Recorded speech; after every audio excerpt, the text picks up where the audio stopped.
Good morning. Welcome to our continuing live coverage of the 2011 Brunswick Southern Collegiate Classic, live from Brunswick Zone Austell in suburban Atlanta.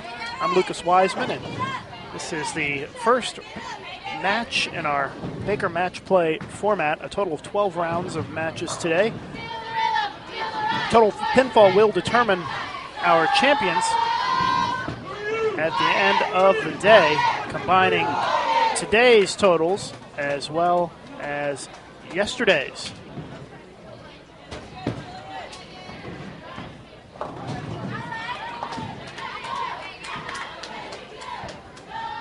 Our matchups here in this first round, it's a position round, so it's the top two teams in the men's and women's divisions. Left side of your screen, it's Lindenwood in the black and Pikeville in the orange. It was Lindenwood yesterday with the top score, 57-62. Pikeville was second at 55-82. And on the right side of your screen, we have Morehead State. They are the top team after yesterday's 6 games of 5-player team event. 61-80, their score. Weber International second, 61-01. So those are our featured matchups here in game 1 and match 1.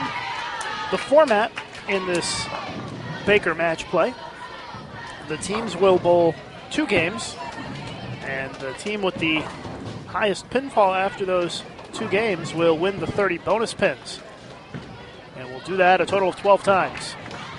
And each match play round will have new teams on our featured pairs. And if you're not familiar with the Baker format, it's 5 players who combine to make up 1 game for each team. So the leadoff bowler will bowl first and 6th. The anchor bowler will bowl 5th and in the 10th frame.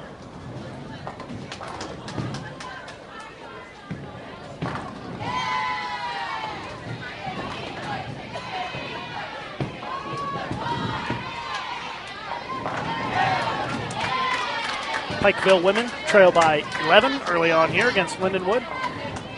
And the Weber International men, you see them up now on the far right side of your screen. They trail by 1 pin after a couple of frames.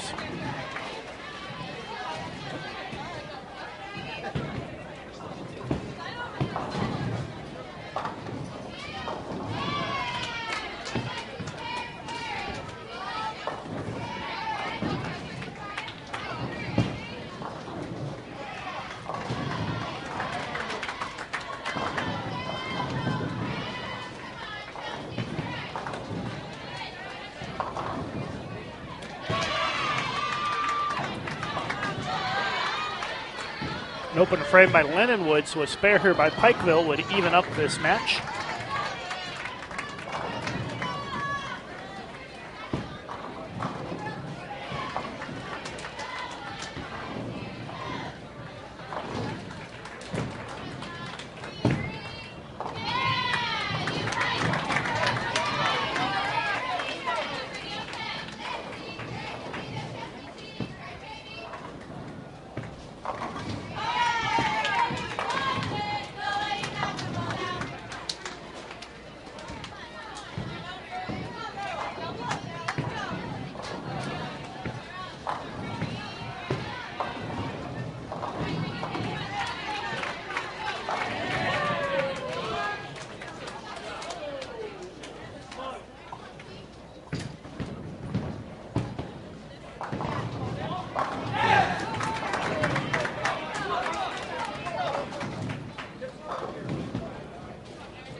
Lindenwood with a double.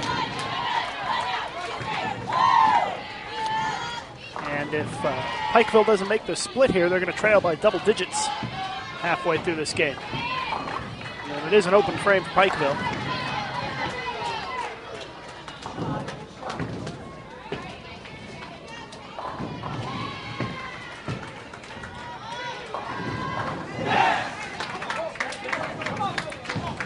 Morehead with a double, and they are out to a quick lead on Weber International. 12-pin lead for Morehead State here in game 1 of 2. Again, 2 games total pinfall to determine the winner of the 30 bonus pins. Another strike for the Lindenwood women. That combined with the split by Pikeville, it is now a massive lead for the Lions.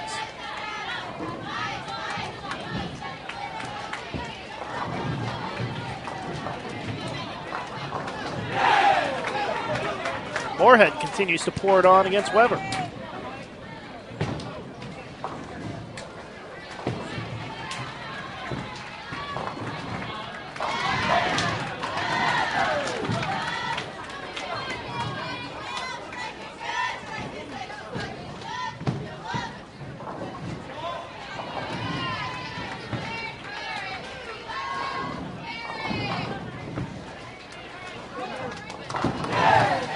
It's 4 in a row from Morehead State.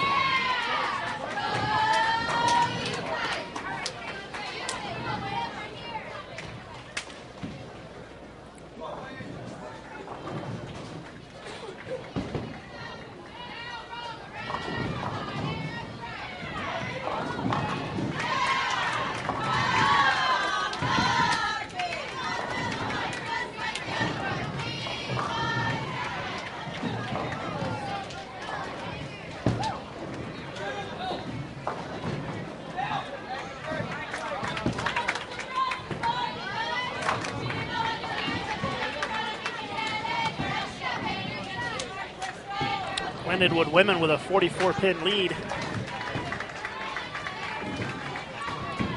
through 7 frames.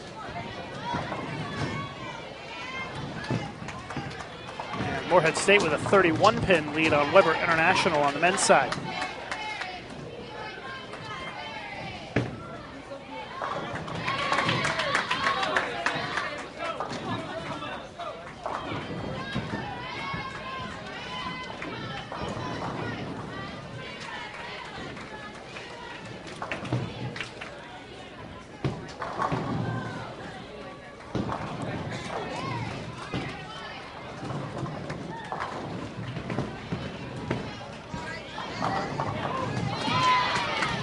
Certainly looks like the potential here for Lindenwood and Morehead, the 2 top teams after yesterday, to have big leads going into the second game.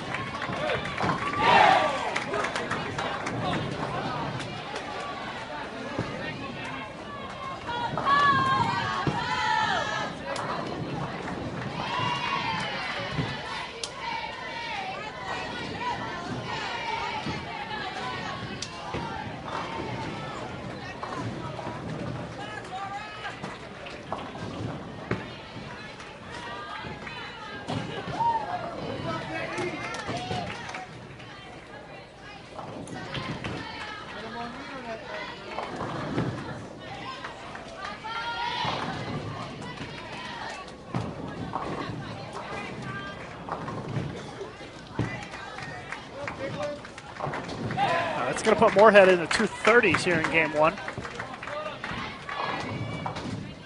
So Weber International going to trail by at least 31 pins, even if they can spare here and strike out.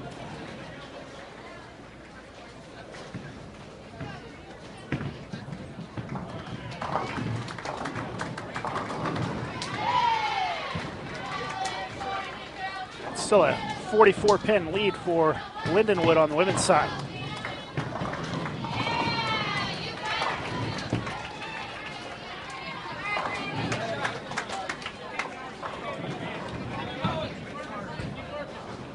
.239 for Morehead State.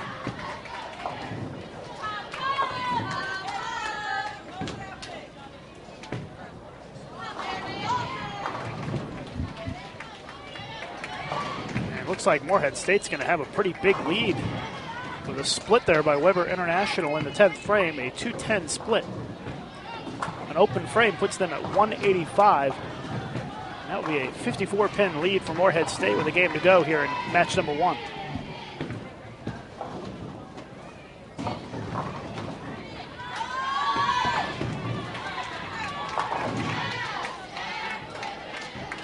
184 for Weber.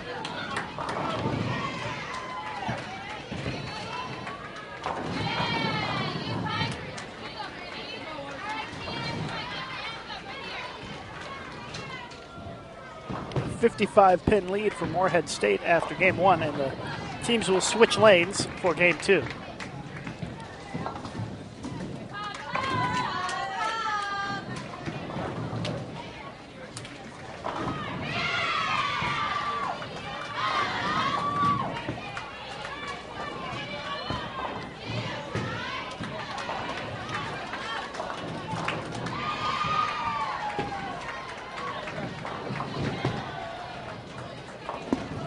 And a split for Pikeville in the 10th.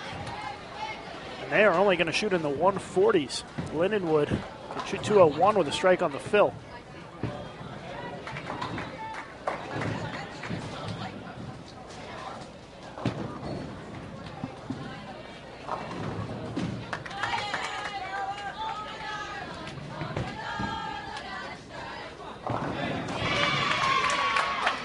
.201 for the Lindenwood women.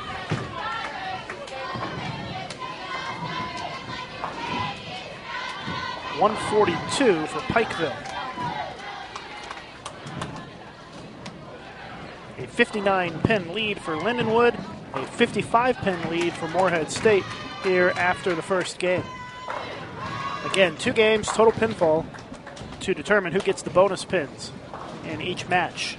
This is the first of 12 matches today.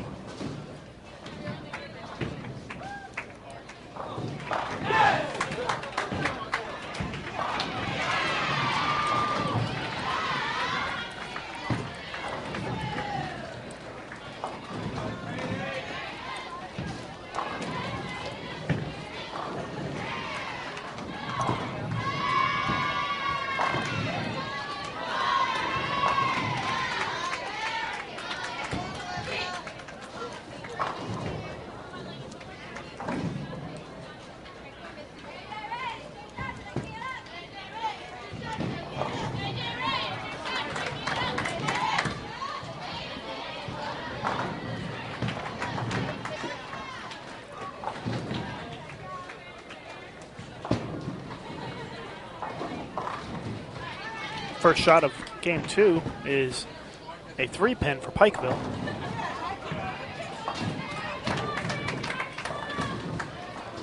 Weber starts with a pair of spares in the men's match. Morehead has gone spare strike.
Neither of the teams trailing able to make up much ground here early on in game 2.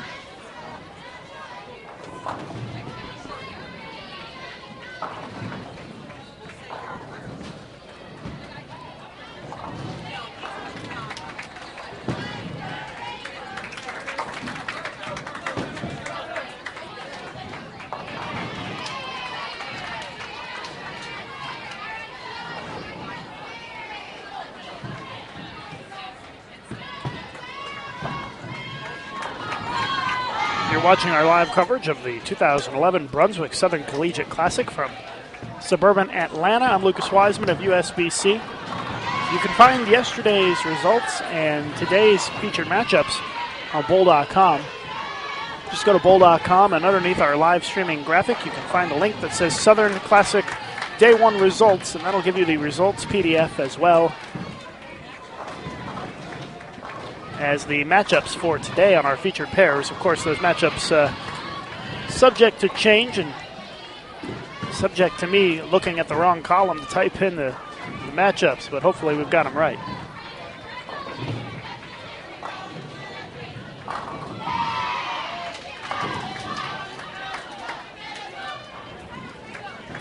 So Weber International trails by 2 this game. They trailed by 55 coming in, so it's a 57-pin deficit for Weber with only half a game to go. As only 1 strike between the 2 men's teams this game. And that came by Moorhead in the second frame. And this is Weber's shot in the 5th.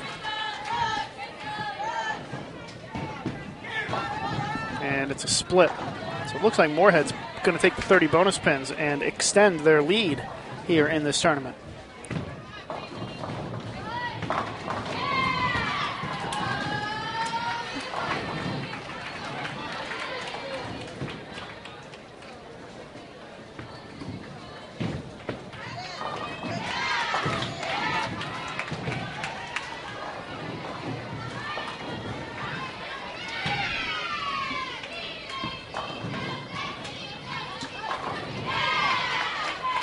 Double for the Lindenwood women.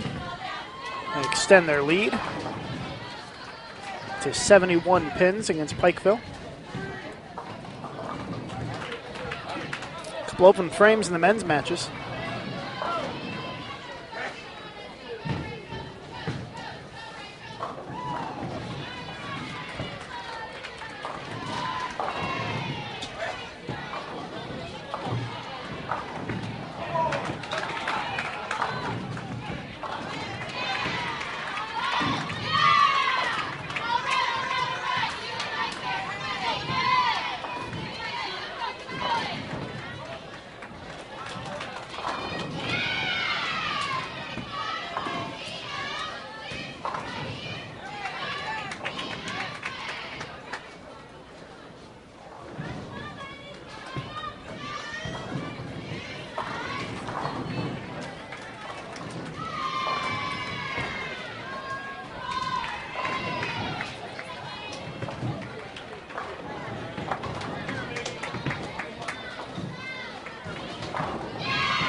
Moorhead State men still with a 56-pin lead with just a few frames to go here in this match.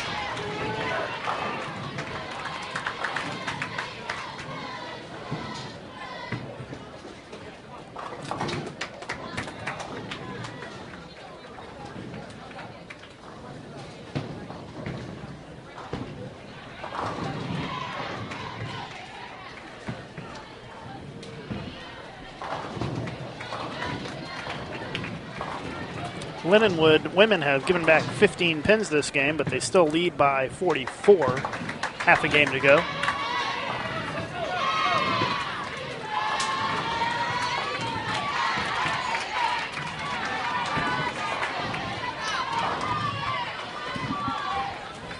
Things could turn around pretty quickly for Pikeville if Lindenwood is unable to convert the spare. It's a 1-2-4. She does cover it up, though.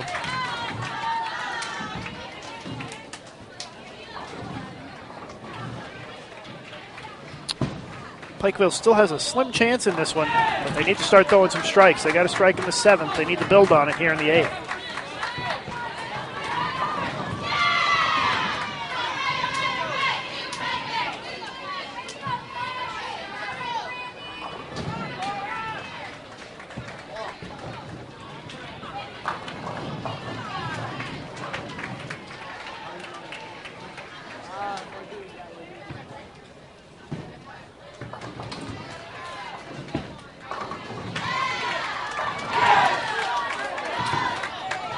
That'll put it away from Moorhead.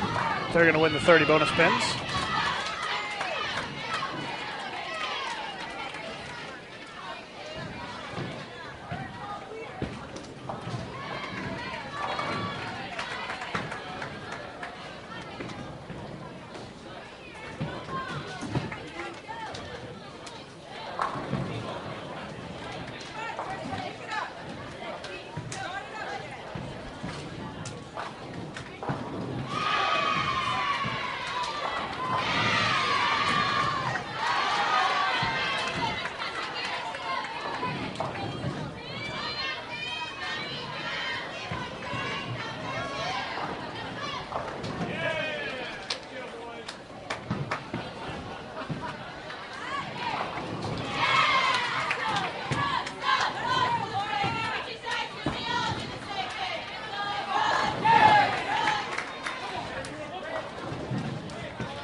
It looks like Lindenwood women are going to win, and Moorhead State men are going to win here.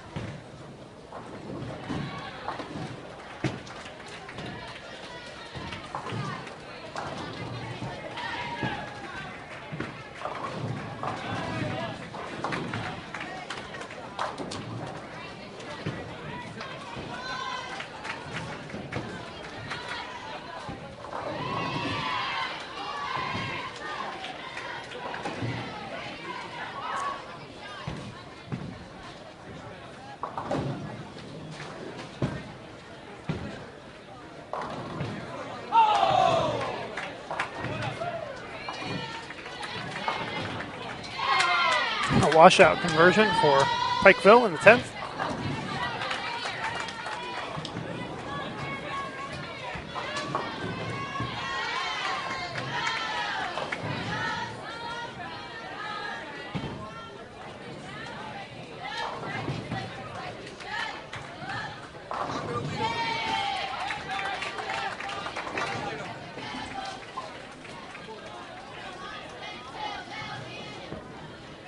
.203 from Moorhead State.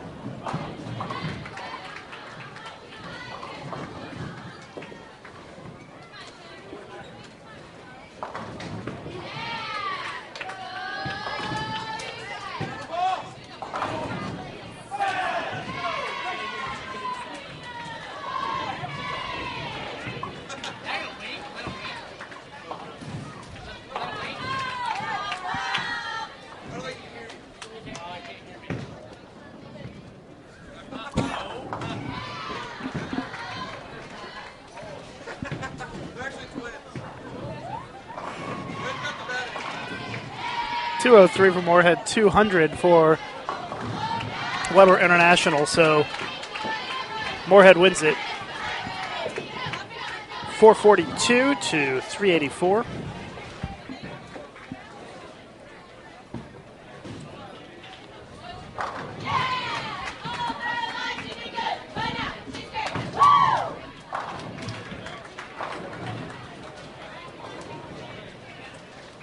Pikeville women finished with 202, but the 142 in the first game hurt their chances here. They're not going to win this match. It's going to be Lindenwood with the win.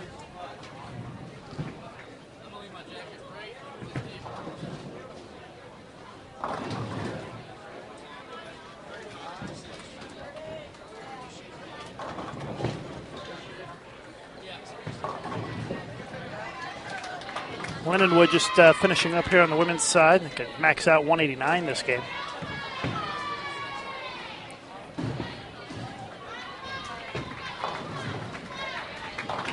Looks like it'll be a spare coming here. 179 their max, but the buffer in the first game is enough to give them the victory here in match one.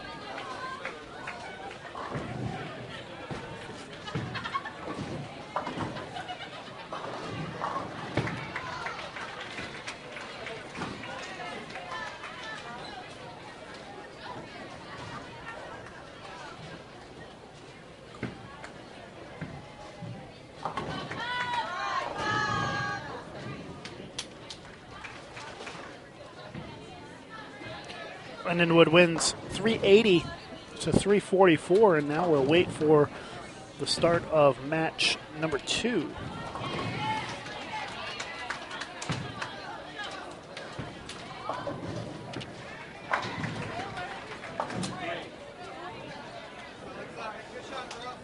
Match 2 is going to be on the men's side. Delaware versus Florida State. And on the women's side, Weber International against Florida. That's at least who we expect to see. In the meantime, we're going to take a quick break, but we'll be back in just a minute here live on Bowl TV. This live event is brought to you in part by the YES Fund. The Youth Education Services Fund is a joint initiative of the bowling industry dedicated to development and marketing of youth bowling at all levels. The YES Fund is generously supported by its founding partners: Brunswick, Columbia 300, Ebonite, 900 Global, Hammer, Cubica AMF, Rotogrid, Storm, and Track.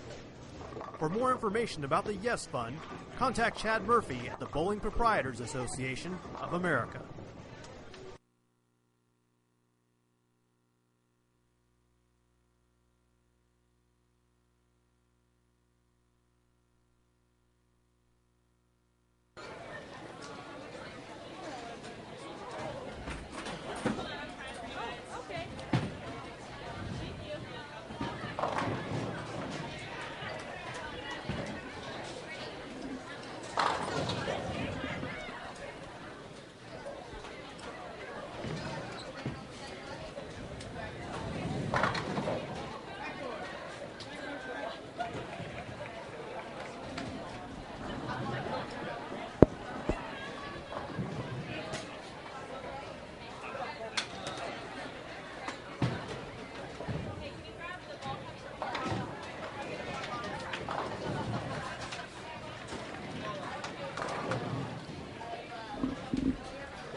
So here we go with the start of match number 2.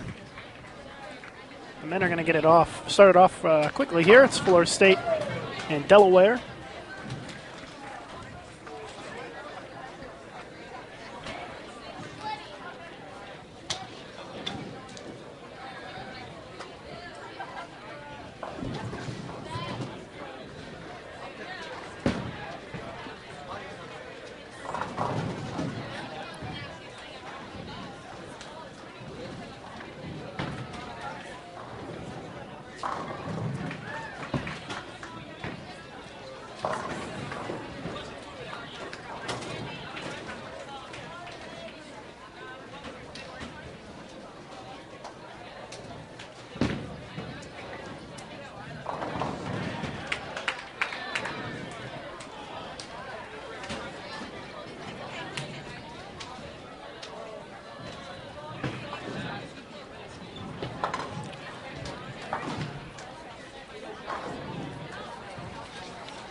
Florida State with a 3-pin lead as they're working here in the third frame.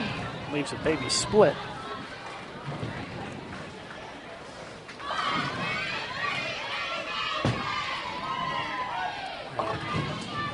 Delaware's deficit increases with that open frame there in the second frame.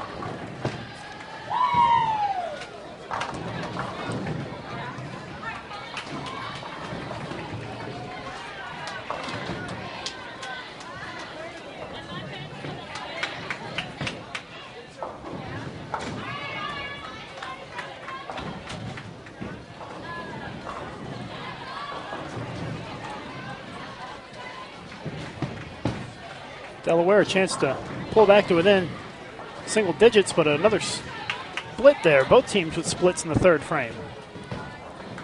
So Delaware missed opportunity to get a little bit closer here early on in game 1 of the second match.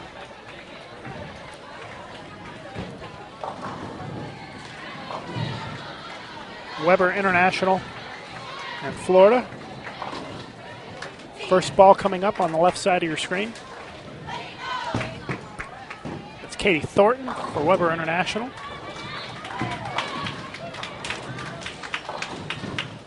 Crosses over, leaves the 6-10.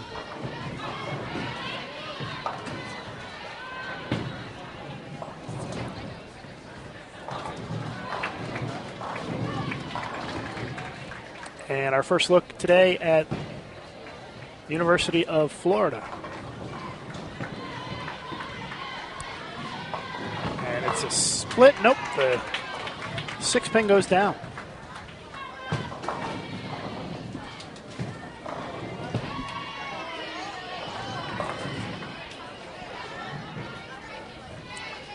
Neither team with a strike thus far through 4 frames in our men's match.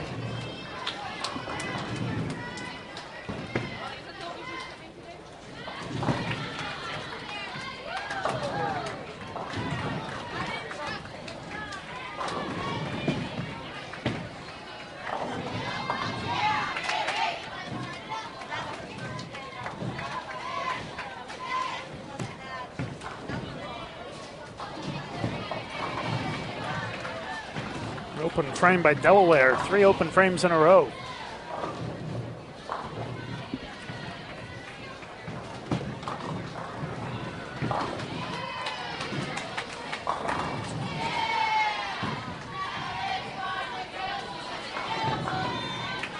It's a 15-pin lead for Florida State.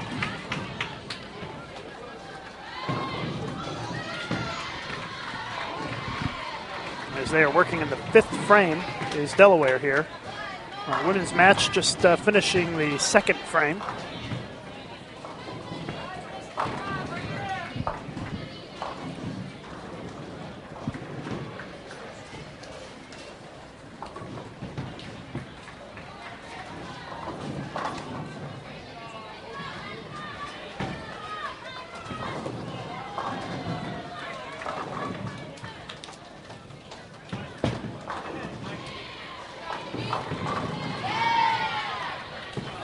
Weber International out to a quick lead with a spare and a double. They now lead by 12 against Florida.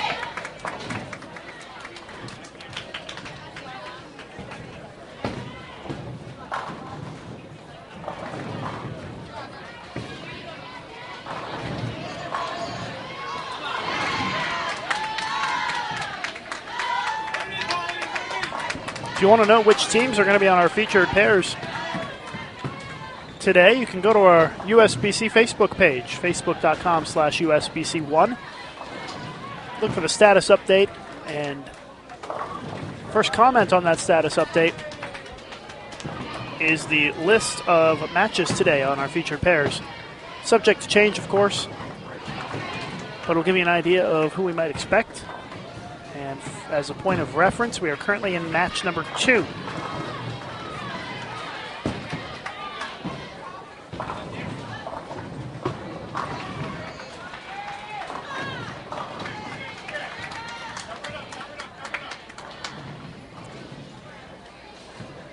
Looks like an open frame on the horizon here for Weber International. And it is.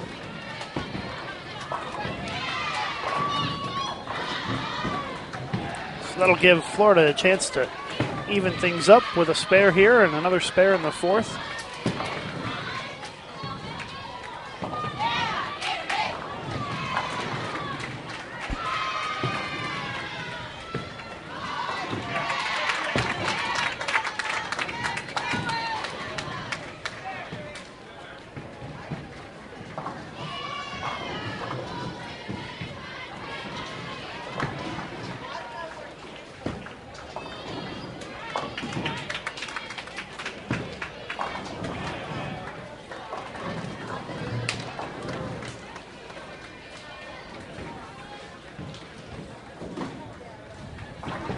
Delaware trying to get something going here in the 8th frame. Oh, that'll do it. Mixes them up for a strike. They trail by 26. 2 frames to go here in game 1. Again, total pins for 2 games to determine the 30 bonus pins winners. Oh, and a tough 4-9 split there for the University of Florida. They had a chance to even the matchup. Instead, they're going to fall behind.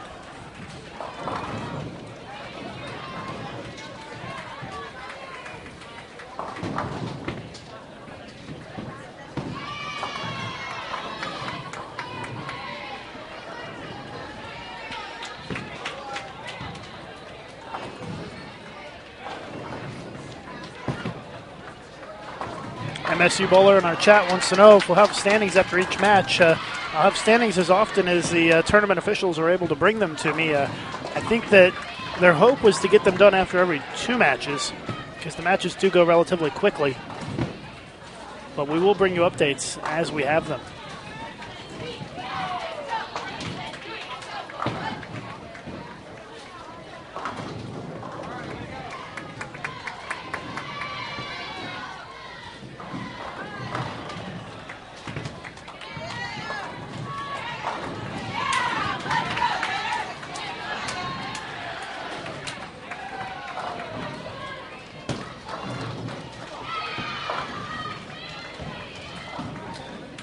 Weber International with a 12-pin lead on Florida.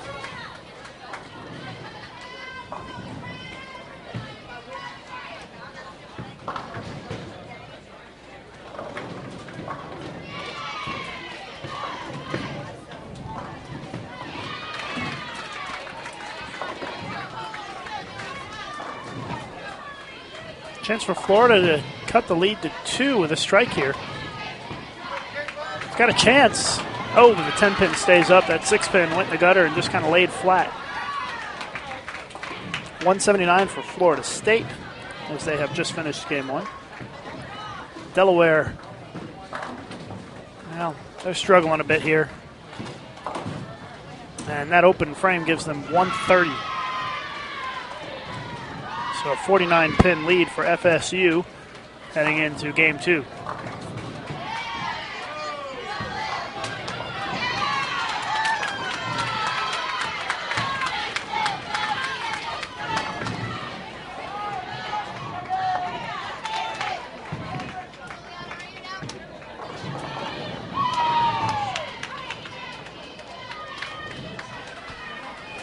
All right, just got some standings here, and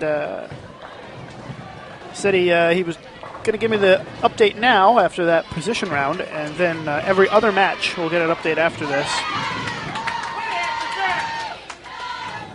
Morehead State still leads the men's division, 66-52. Weber International second, 64-85. Lindenwood third, 63-52. Pikeville fourth, 60-47. Martin Methodist is fifth. On the women's side, Lindenwood is the leader, 61-72. Pikeville in second at 59-26.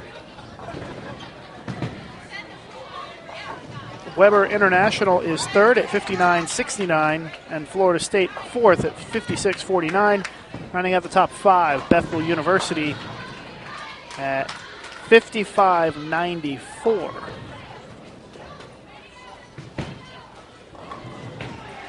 That's after match number 1 of 12. Again, each match 2 games. Total pinfall, the winner in the match gets 30 bonus pins added to their total.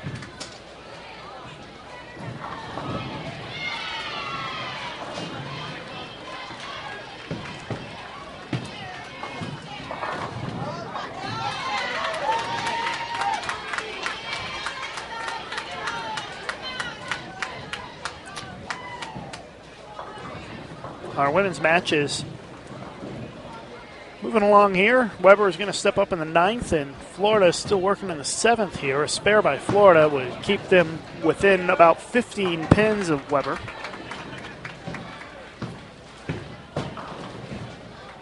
And the spare is good.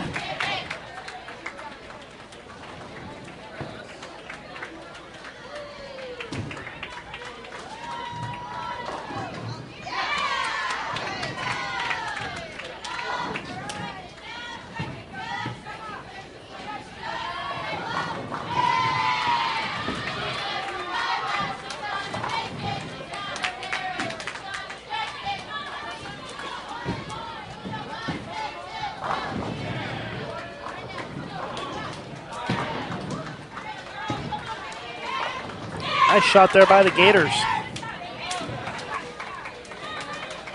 And they'll have a chance to cut it to single digits with a strike in the 9th. Weber stepping up in the 10th here in game 1.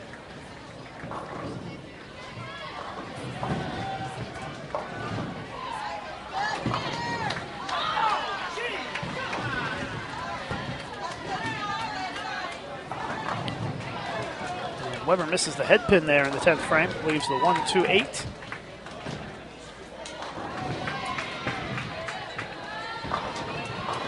And Florida misses the head pin as well.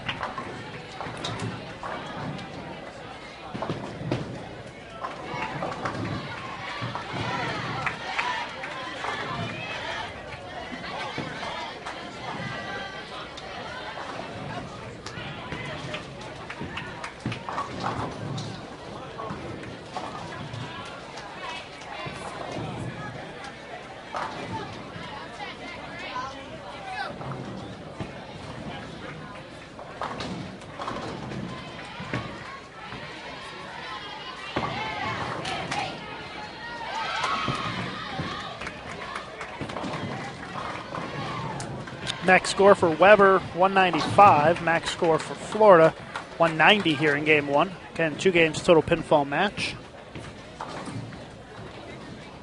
Meanwhile, Florida State still holding on to a big lead against Delaware. They picked up 49 pins in the first game, and they've added on to that a little bit here in game 2.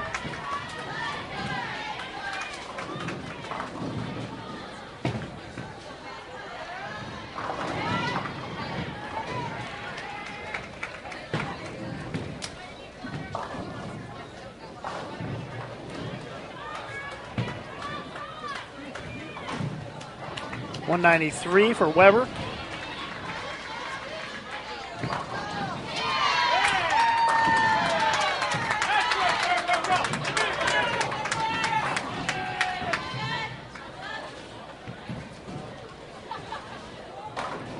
And a missed 10 pin in the 10th frame for Florida, 168.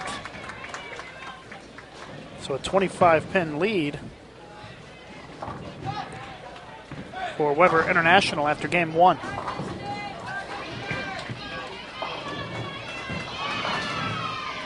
Oh, look at that strike for Florida State. Yikes. This is the head pin and collapses it forward for the strike.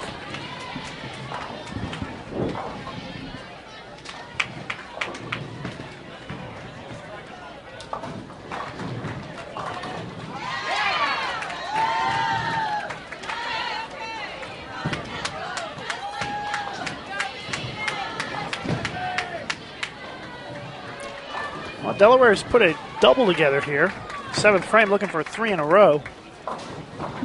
And it's a 6-pin. They still trail by 47. Well, there's about 4 frames to go.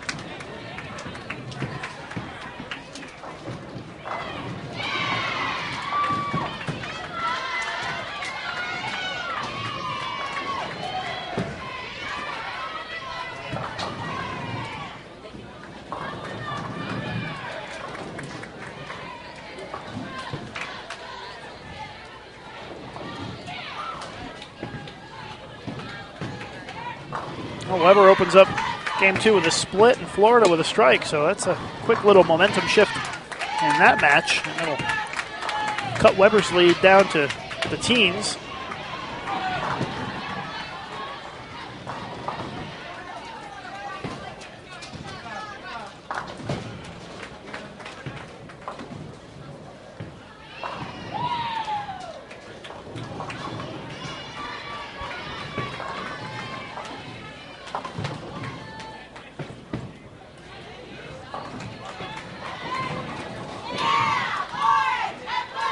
And a double for Florida. Just like that, Florida has cut it down to single digits against Weber International here in game 2. Again, these matches are 2 games, total pinfall. The winner of the match will receive 30 bonus pins.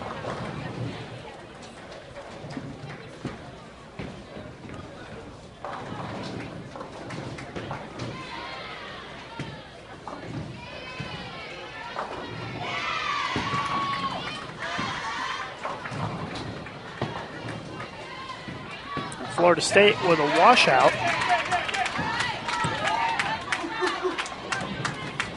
They're still going to have a pretty hefty lead going into the 9th and 10th frames, though, here.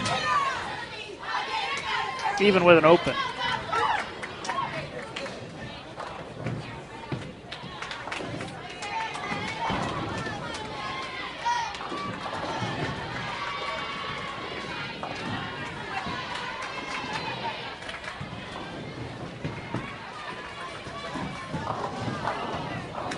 And it is an open frame for Florida State.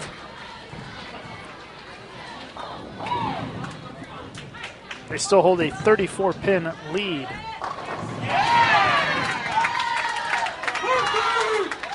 Two frames to go. Florida has started with 3 in a row. They now have the lead on Weber International.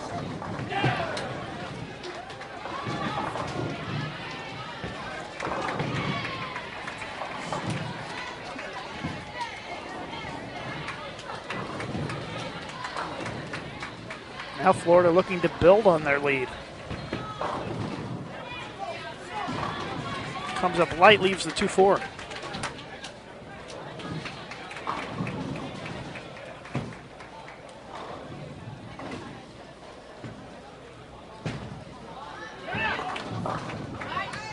It's a 7-pin lead for Florida.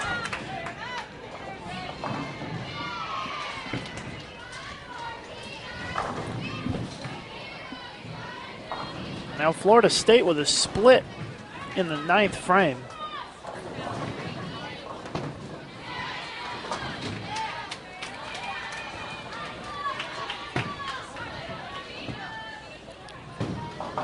Still think they're probably going to be okay here in this match.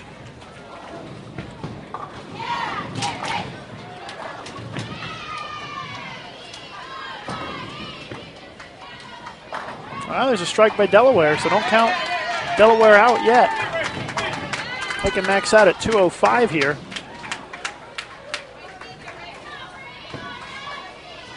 That would force Florida State to shoot 157 to win the match, and they would need 8 pins on 2 shots here in the 10th frame to do that.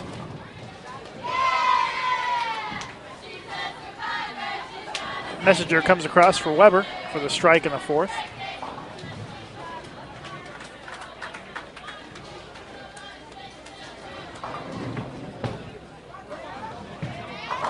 And that's enough for Florida State, as they're going to lock up the win here in this match against Delaware.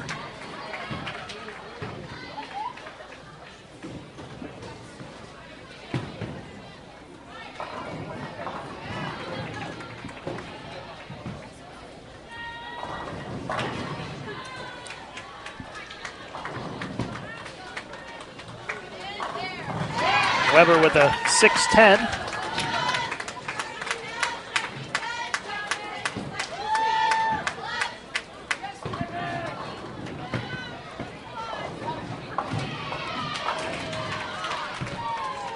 I want to say hello to Tatiana, who's watching our live broadcast today.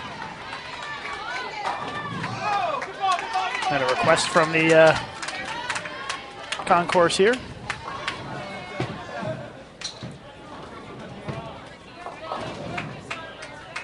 Delaware finishes with 202, but the 130 in game 1 really hurts them.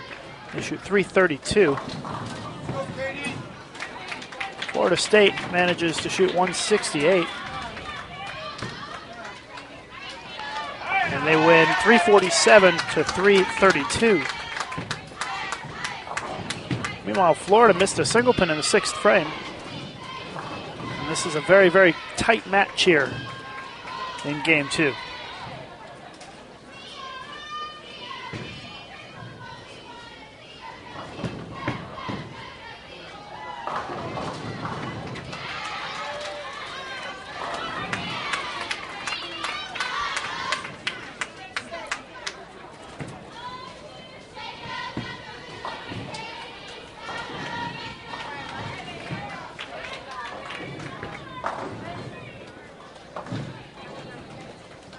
We'll go full screen on our women's match as we wait for the men to get started with match number 3.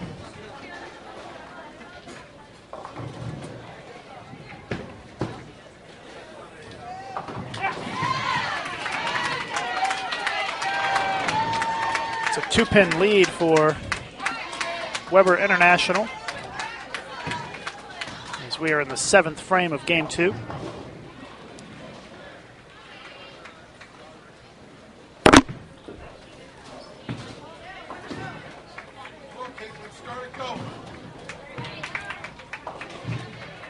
Open frame for Florida will extend the lead for Weber.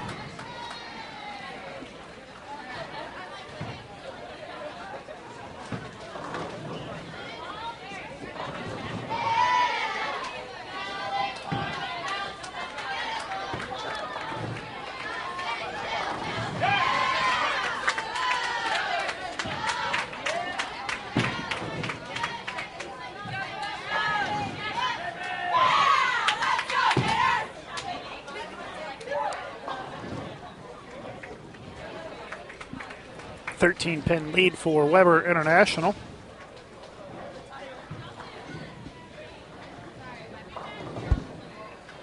Chance to push it back to 23 with a strike here in the 8th frame.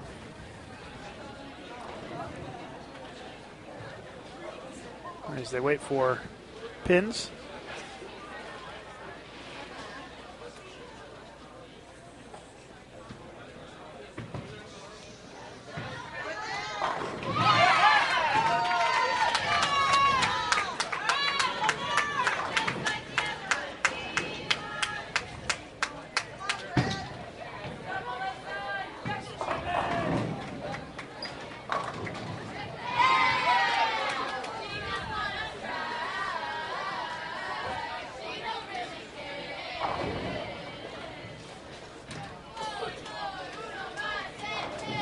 So a double there by Weber sets them up for the 9th and the 10th frames. And it looks like Weber is going to take the victory here in match number 2.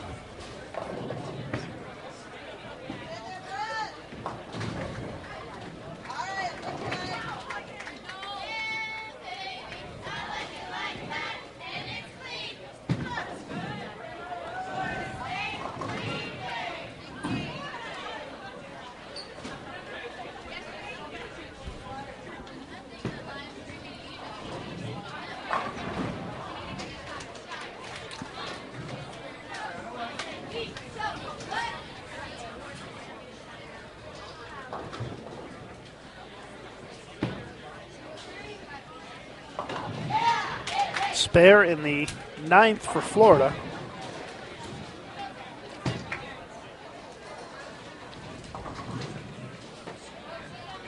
Florida trails by 22 pins if Weber converts this spare here in the 9th.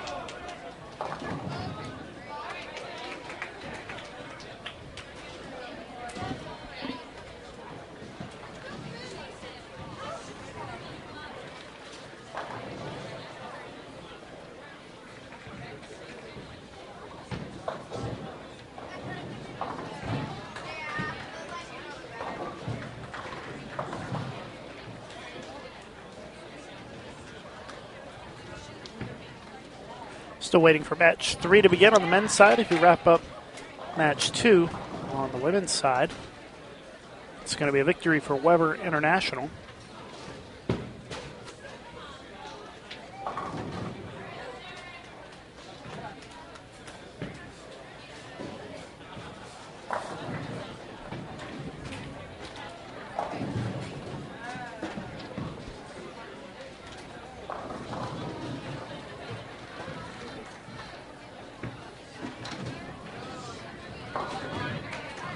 .190 the final score for Florida.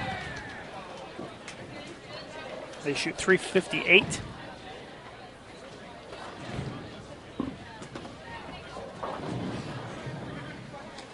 We've got Bethel and Texas A&M coming in on the men's side.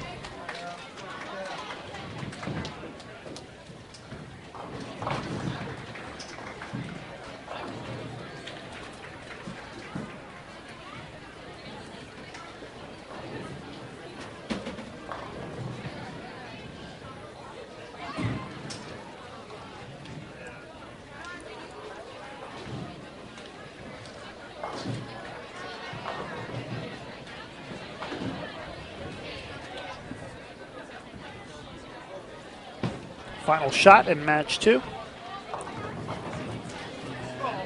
that going to go down? Nope. It is a 9 count, 189 for Weber.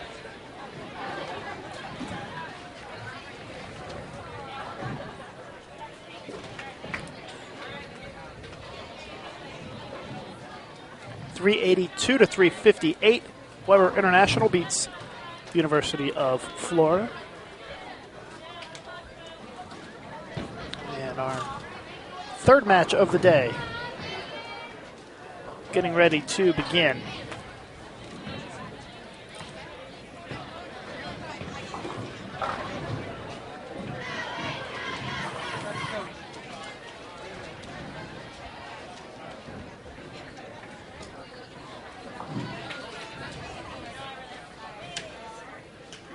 Texas A&M and Bethel getting ready to get it fired up here.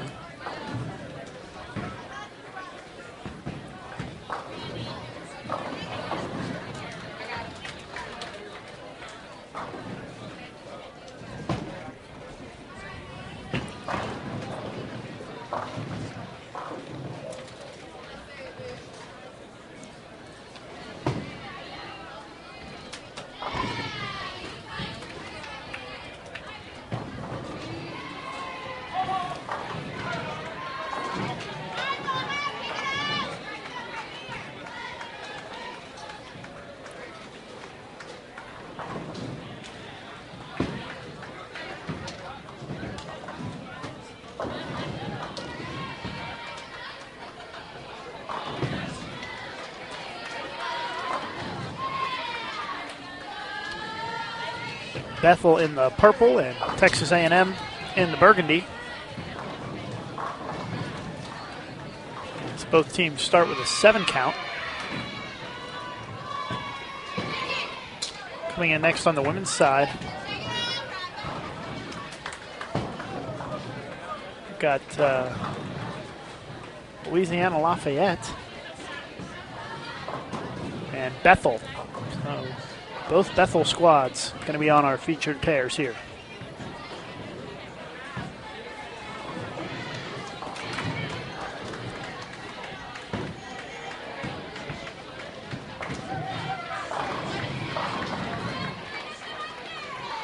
And we will go back to our split screen once they get started here. Should be just a moment. As we watch Texas A&M convert the spare, so that gives them a slight edge here after one frame after Bethel had the open.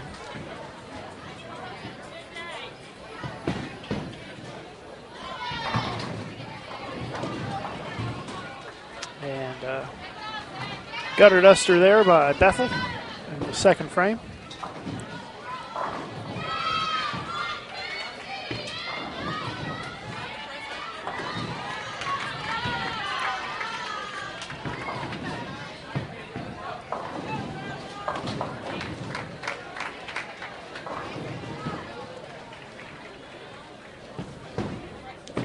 Go back to our split screen now as action is underway in the women's match.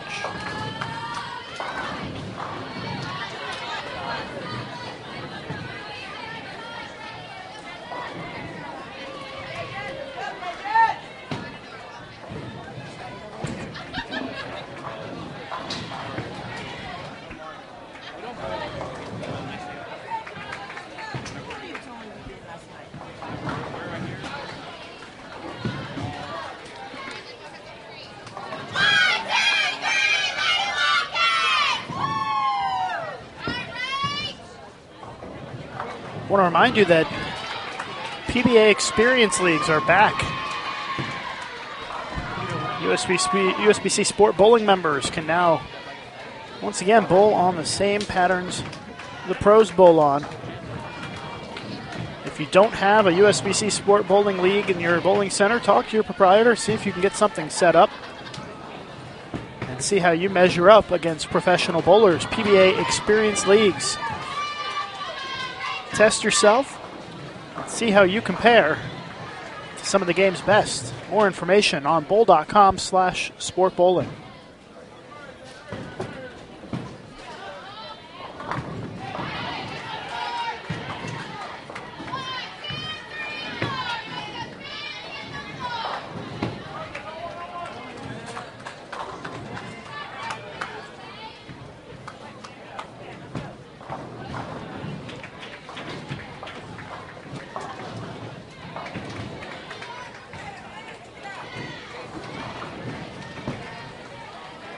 We are in match number 3 now of 12.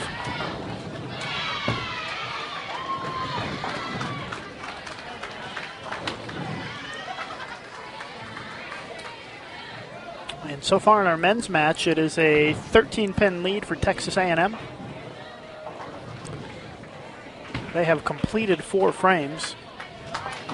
Our women's match just getting started. Only a frame in the books. Louisiana Lafayette with a 10-pin lead on Bethel after Bethel had the open in the first.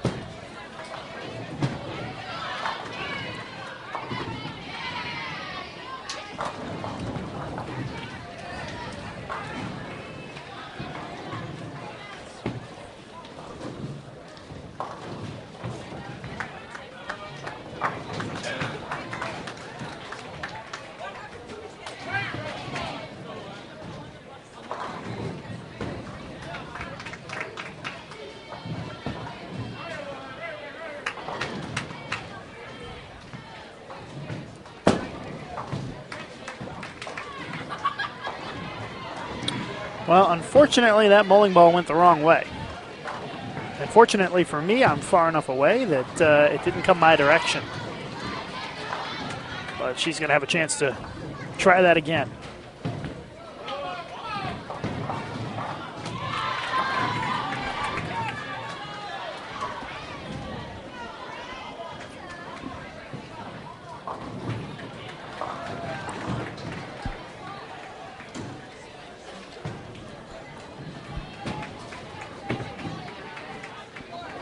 Couple of opens in a row for Texas A&M, and a split on the board for Bethel. So this one's still very close on the men's side.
It's a double for Bethel.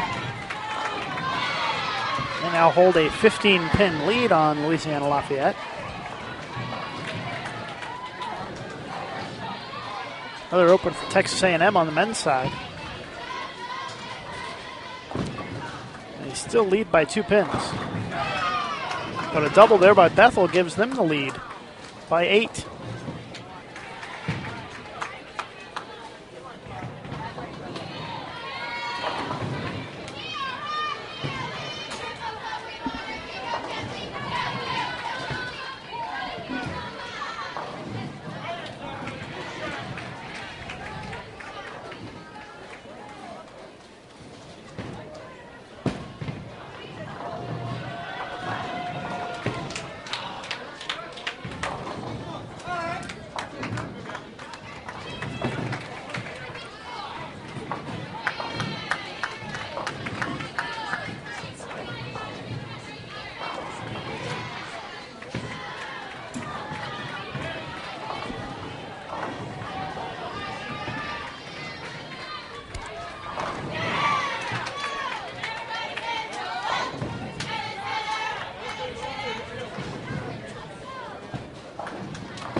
A 26-pin lead for Bethel on Louisiana Lafayette, as they are in the 6th frame.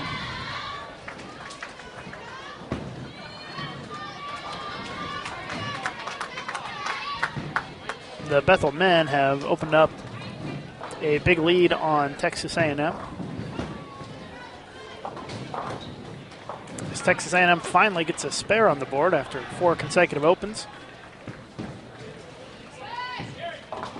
It's a 27-pin lead for Bethel in the men's match.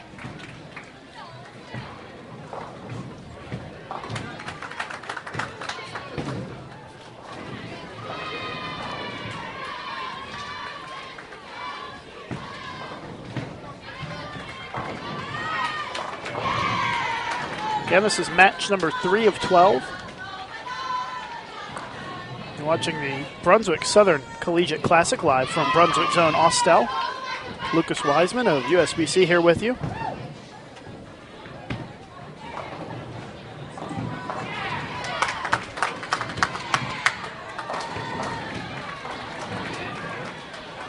Bethel men shoot 177 here in game 1.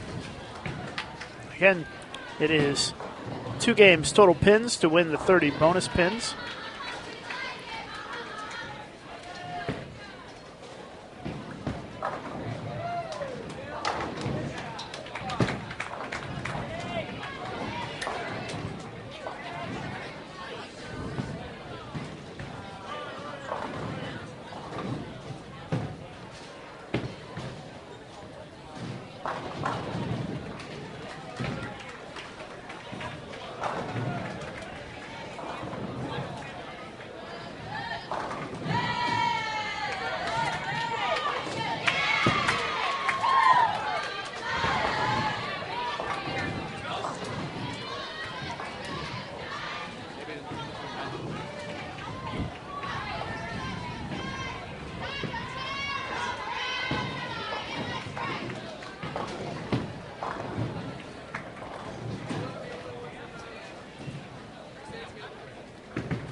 .157 for Texas A&M.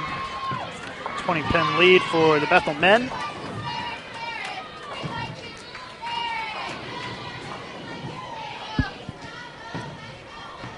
And the Bethel women with a 24-pin lead on Louisiana Lafayette, as they are getting ready to step up in the 9th frame.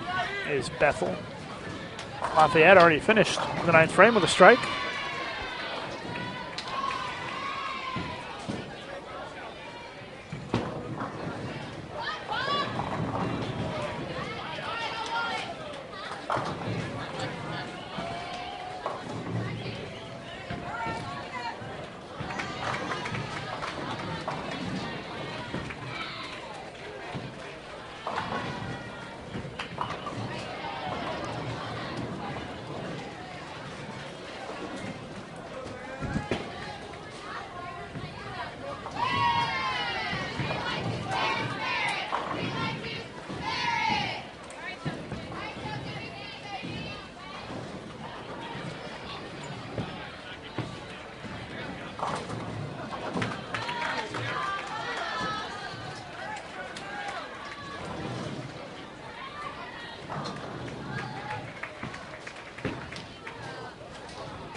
.143 for Louisiana Lafayette.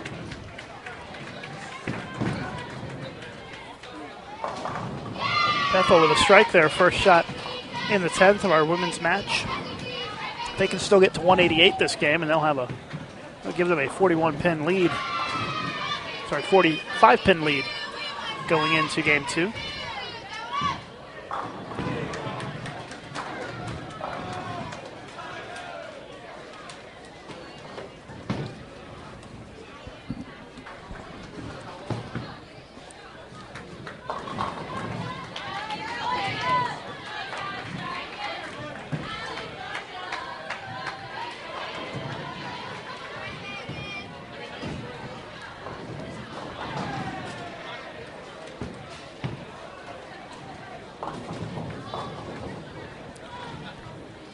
Split in the second frame for Texas A&M.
So 35-pin lead for the Bethel women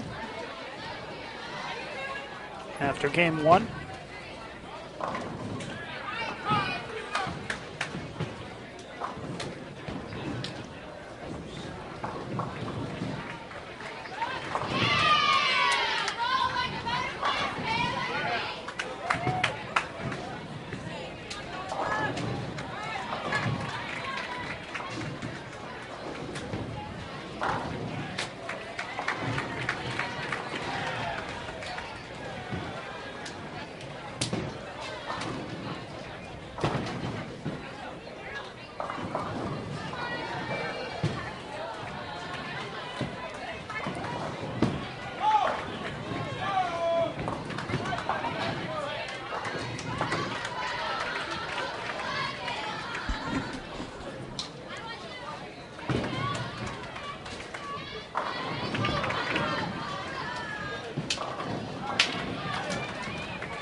Three in a row for Texas A&M. Strikes in the 4th, 5th, and 6th frame.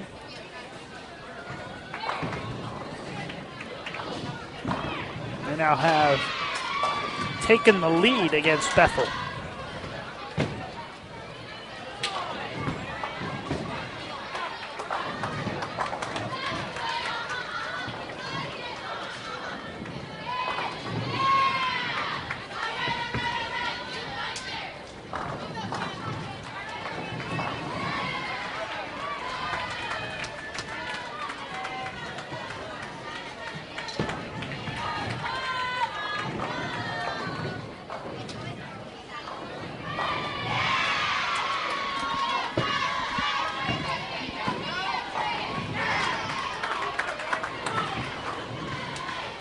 Five count by Texas A&M really hurts their pin count because it came on a 3-bagger.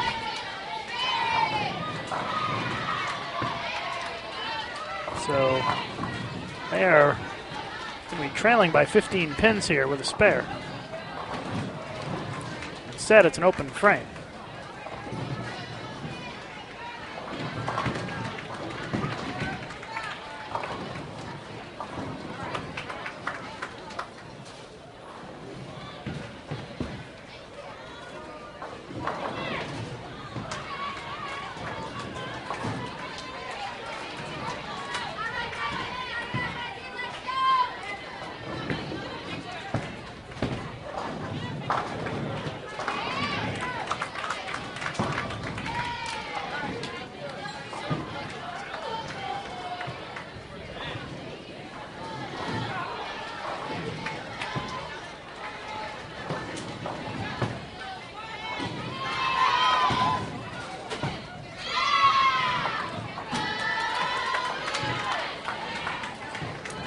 Chance for Texas A&M to take the lead here with a strike for a double. Instead, it's a washout.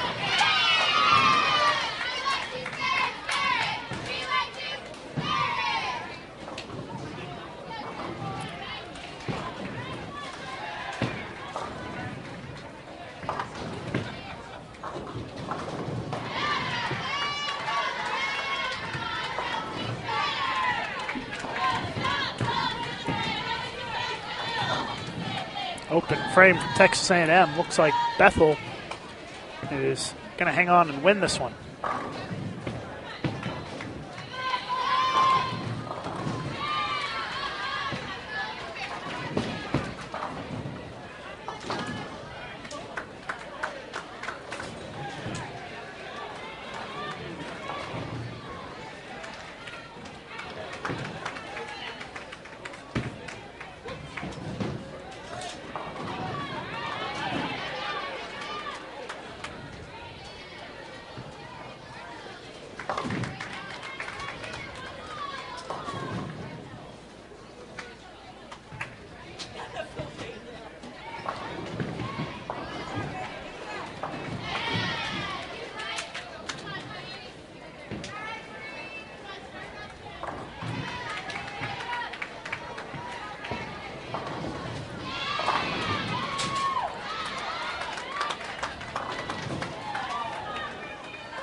So both teams on the men's side split in the 10th frame here of the second game.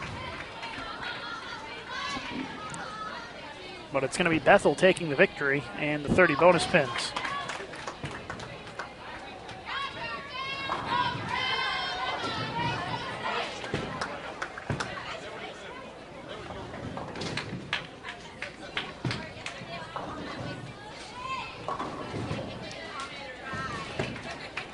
Texas A&M finishes at 167 here in game two. 324 is their total for two games.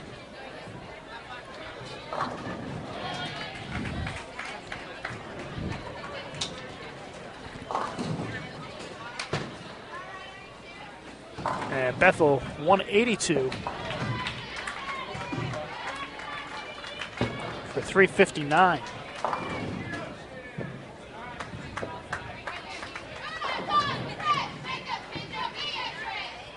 .359 to 324, Bethel wins. Go full screen on the women as we wait for our next men's match. Open frame by Bethel in the 6th.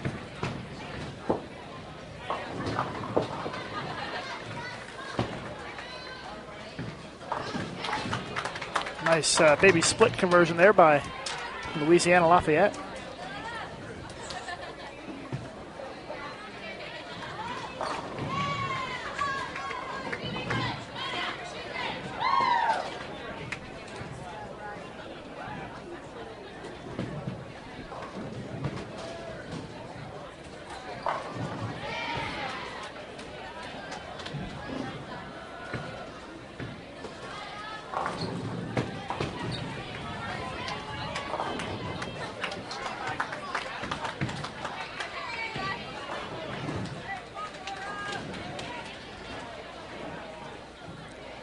Got Virginia Tech and Ohio State moving in for our men's match next round.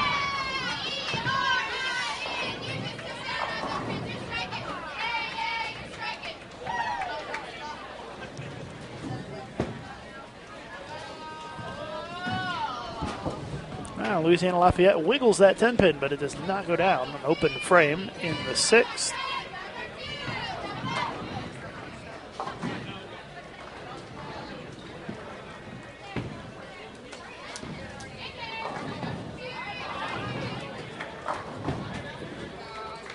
Still a 37-pin lead here for the Bethel women.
Looks like the Bethel women are going to win their match. Got a pretty sizable lead on Louisiana Lafayette here. There's a strike by Lafayette, though. They cling to slight hope here.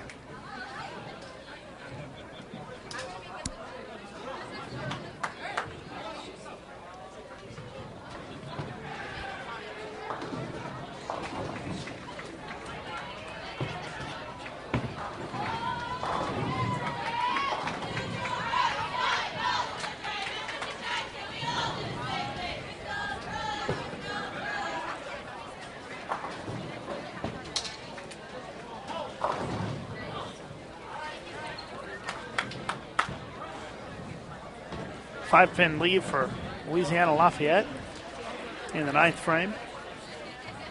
And that spare locks it up for Bethel as they win match number 3 here against Louisiana Lafayette.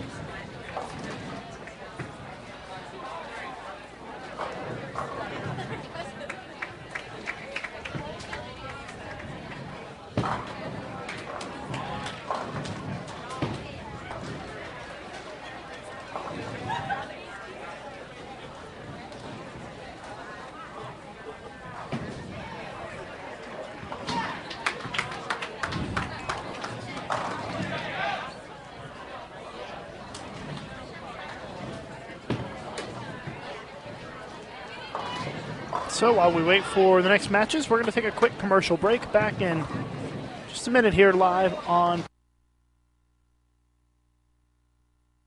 This live event is brought to you in part by the Yes Fund. The Youth Education Services Fund is a joint initiative of the bowling industry dedicated to development and marketing of youth bowling at all levels. The Yes Fund is generously supported by its founding partners: Brunswick, Columbia 300, Ebonite, 900 Global, Hammer, Cubica AMF, Rotogrid, Storm, and Track. For more information about the Yes Fund, contact Chad Murphy at the Bowling Proprietors Association of America.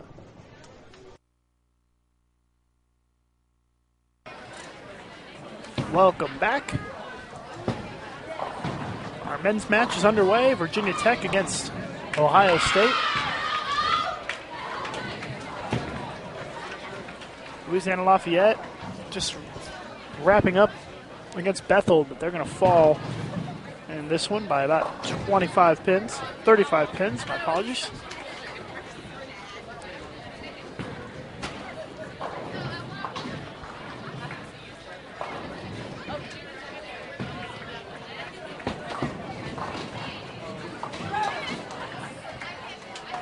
Ohio State has opened up with 2 consecutive open frames.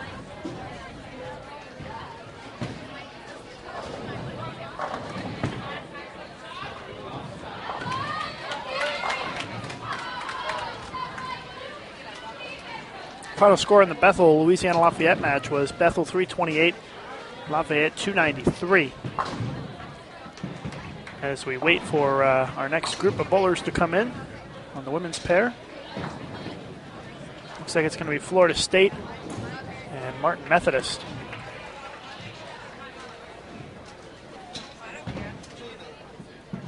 It looks like Ohio State's going to have 3 consecutive splits for open frames to start off match 4 against Virginia Tech.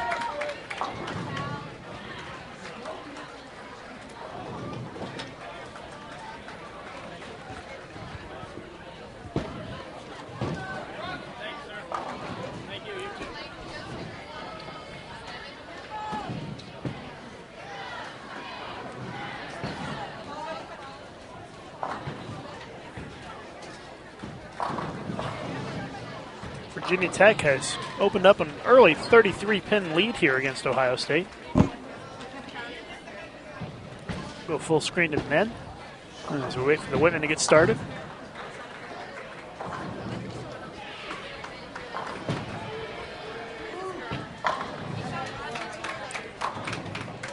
And a double there for Virginia Tech extends the lead to 43.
Go to our split screen coverage now. The women are underway. Martin Methodist will be on the left lane and Florida State on the right lane.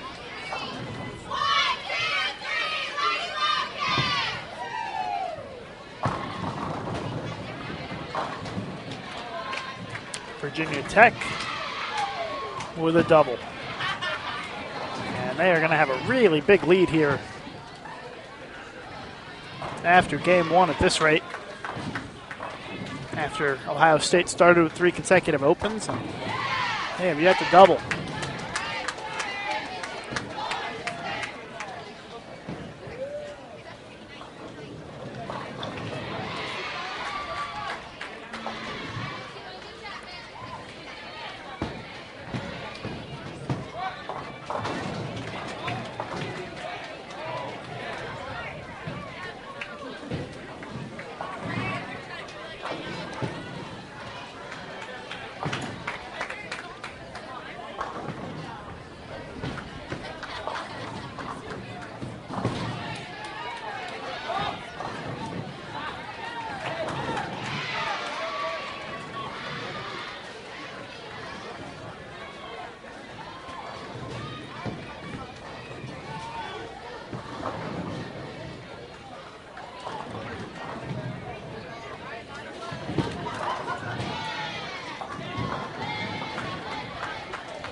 It's a 40-pin lead for Virginia Tech.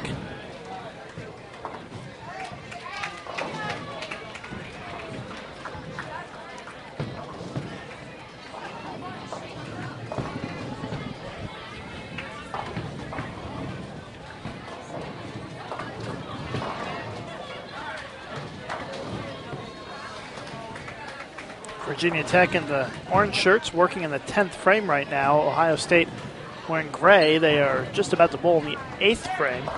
Virginia Tech looks like they're going to shoot the 200s with a spare here. Meanwhile, our women's match, it's Florida State and Martin Methodist, and we are working in the 3rd frame.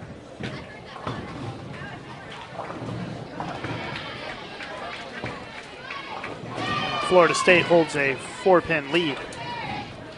Virginia Tech misses the single pin in the 10th frame, so 192.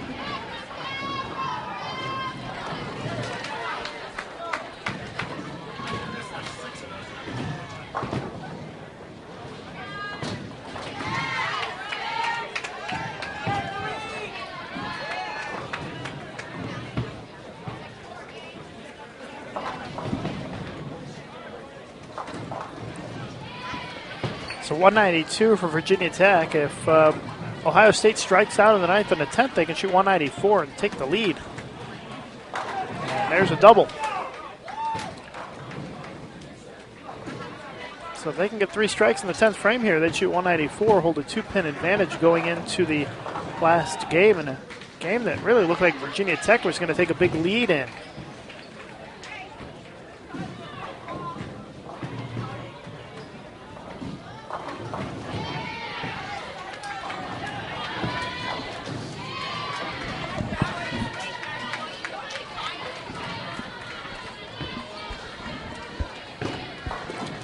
But Ohio State fails to hit the head pin there, gets a 6 count. So they'll be trailing by more than 20 pins going into game 2.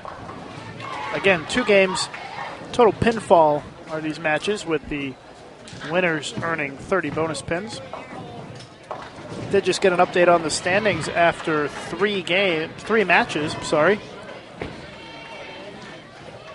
Morehead State on the men's side has really established a pretty big lead on Weber International. 75-09 for Morehead State, 71-79 for Weber International. So it's a difference of 330 pins. With 9 matches to go on the standings.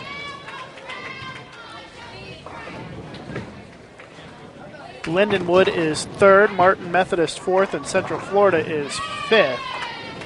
Pikeville is in 6th place. On the women's side, Lindenwood with a 241-pin lead on Weber International. So Lindenwood starting to pull away a little bit. Weber in 2nd, Pikeville 3rd, Florida State 4th, and Bethel is in 5th place.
Martin Methodist with an 18-pin lead on Florida State in our women's match as they are in the 8th frame here.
.156 for Martin Methodist. Florida State's going to shoot .139. In our women's match. In our men's match, it was .192 for Virginia Tech and .158 for Ohio State. Again, if you're just tuning in and your name is Andrew Koff, then here's the format for this tournament. They bowled 6 games of 5-player team event yesterday. Those pins carry forward. And now we have 12 rounds of Baker match play. Each round is 2 games, total pinfall, with the winning team earning 30 bonus pins.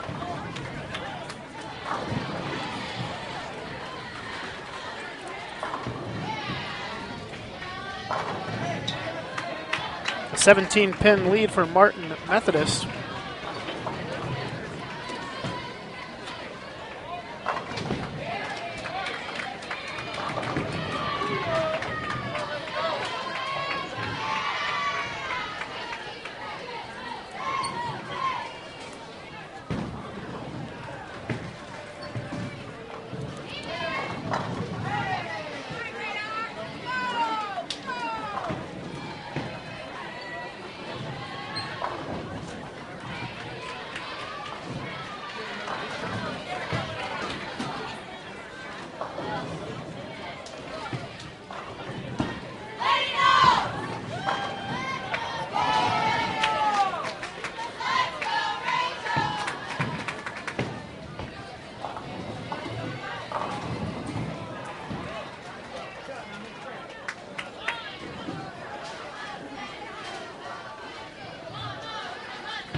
Ohio State with 4 strikes in a row as they're trying to make a comeback here against Virginia Tech. Ohio State trails by 34 pins after game 1.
Looks like Ohio State's starting to claw their way back in this thing.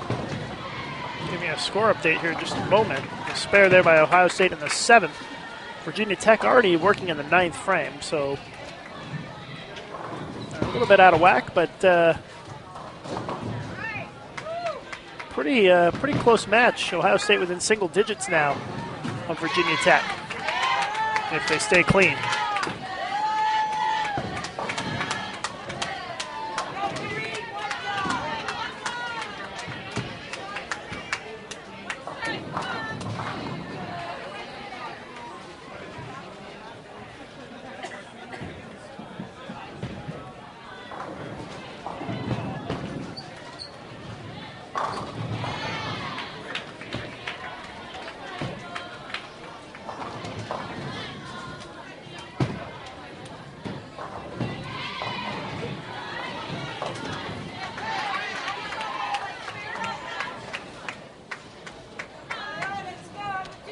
Eighth frame 10-pin spare conversion attempt here for Ohio State is good.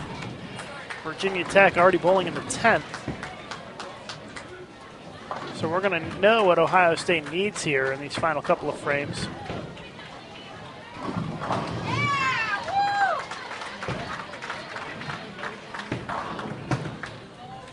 And they're going to need... see here, at least a double at some point, it looks like. And there's an 8 count.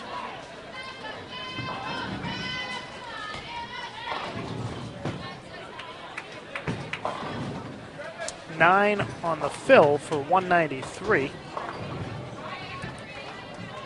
Virginia Tech shoots 385.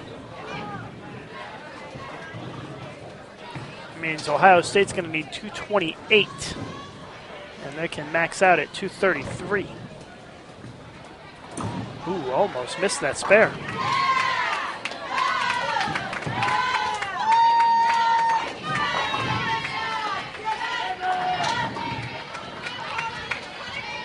So Ohio State needs a double here, and good count on the fill to come from behind and beat Virginia Tech. Let's go full screen to it. Must strike. It's left. Goes Brooklyn and carries it.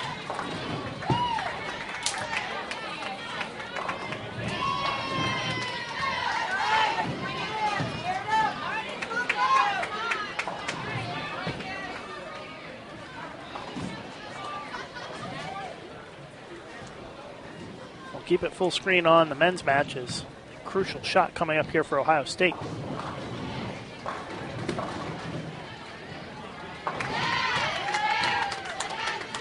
Strike here.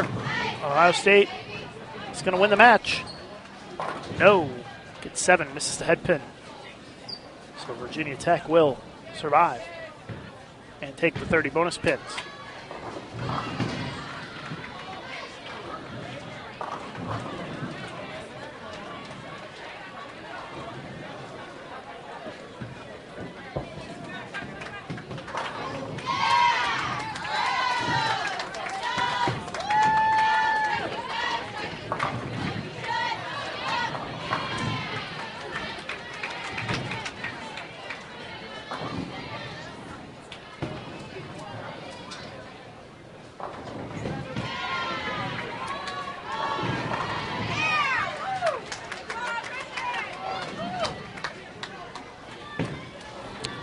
.223 for Ohio State.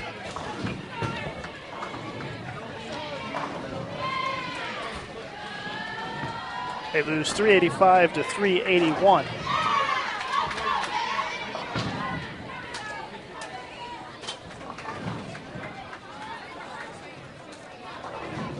Full screen to the women now as they are in the 7th frame here for Florida State. Martin Methodist in the 6th.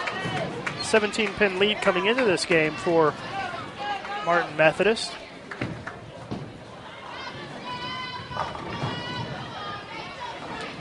And they've added to that lead by 7 pins this game.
Florida State heading into the 10th frame now. They still trail here by 30 pins, so it looks like Martin Methodist is going to take the victory.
Two teams tie at 162, but the 17-pin advantage from game one gives Martin Methodist the victory.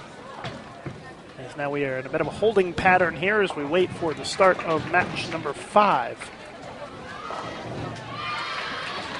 So we are going to take a commercial break, but we'll be back in a couple of minutes here live on Bowl TV. It's a facility unlike any other. Ladies and gentlemen, rolling. The International Training and Research Center is the new focal point of the governing body of the sport of bowling, as USBC tests it all for the good of the game. And now Team USA coaches are available to individuals and teams all over the world, with training packages that give every bowler access to state-of-the-art bowling science. What makes us different is some of the technology we have. We have pan, tilt, zoom, robotic cameras. We also have motion capture. We actually have foot and grip pressure. And we have the new goggles, the eye tracking goggles, which is a phenomenal. We can actually see what the bowler's looking at like we're looking right through their eyes. And there's certainly plenty to see at bowling's impressive new address.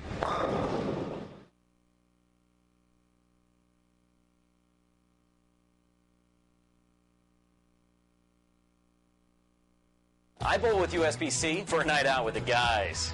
I bowl with USBC for the jersey. I bowl with USBC for great shopping discounts. I bowl with USBC to get into the best tournaments. I bowl with USBC to support Team USA. I'm a bowler. I'm a bowler too. Me too.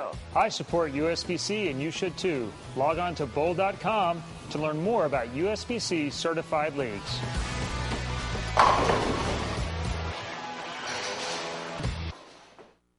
This live event is brought to you in part by the Yes Fund. The Youth Education Services Fund is a joint initiative of the bowling industry dedicated to development and marketing of youth bowling at all levels. The Yes Fund is generously supported by its founding partners: Brunswick, Columbia 300, Ebonite, 900 Global, Hammer, Cubica AMF, Rotogrip, Storm, and Track. For more information about the Yes Fund, contact Chad Murphy at the Bowling Proprietors Association of America.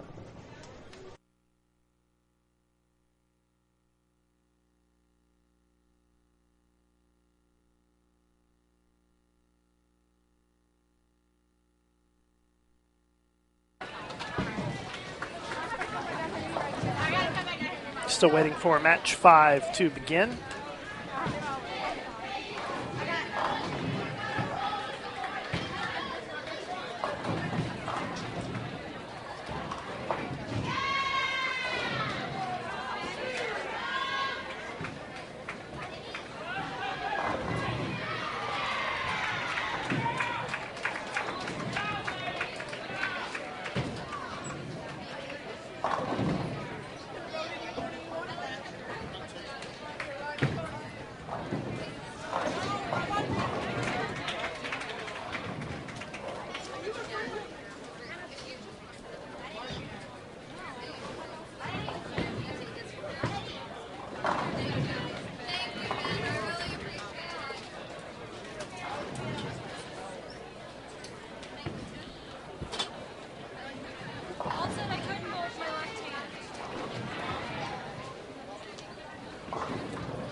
Still waiting for match number 5 to begin.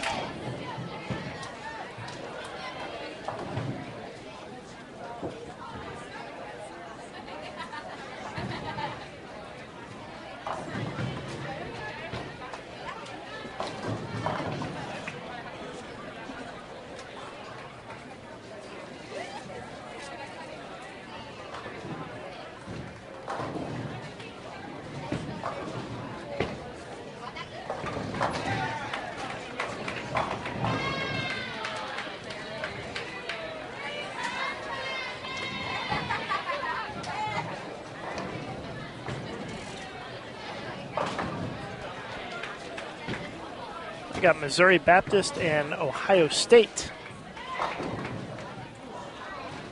for match 5 on the women's side.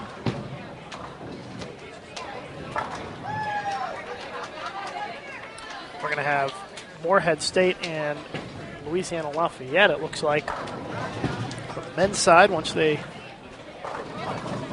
make their way over. Got Morehead State waiting to go, but still waiting on Louisiana Lafayette to come in.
Spare is good in the second for Ohio State. They trail by 3.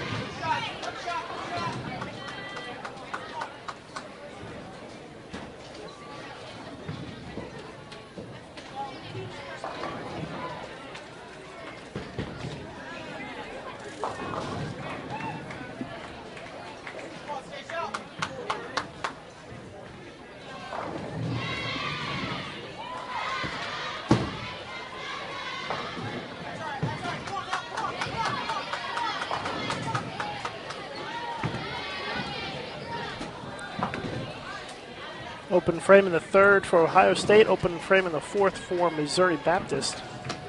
Ohio State still trails by 3.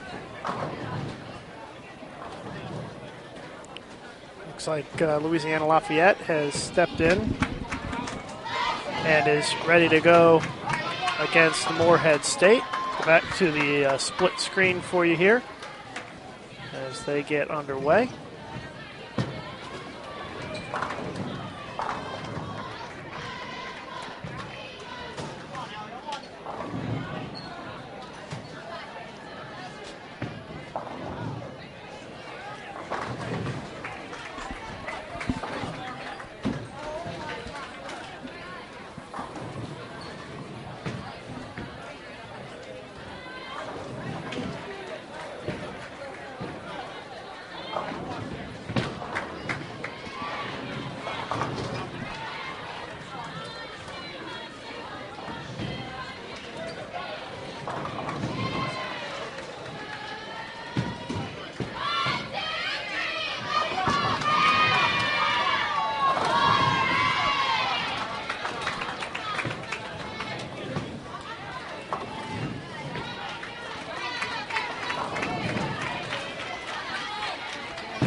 So again, Louisiana Lafayette in the red shirts off to the right side of your screen. Morehead State in the blue and yellow.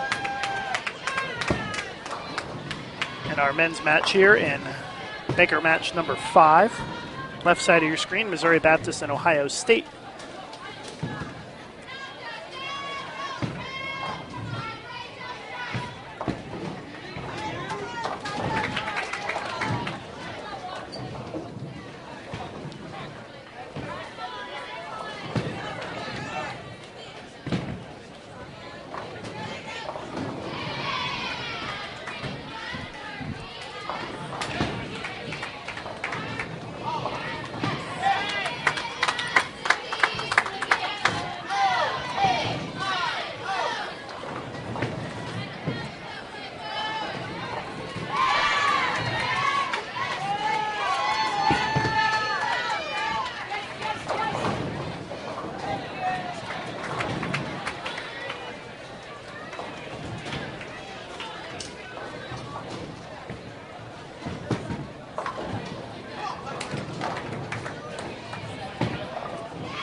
It's a 3-pin lead for Ohio State against Missouri Baptist as they are in the 8th frame.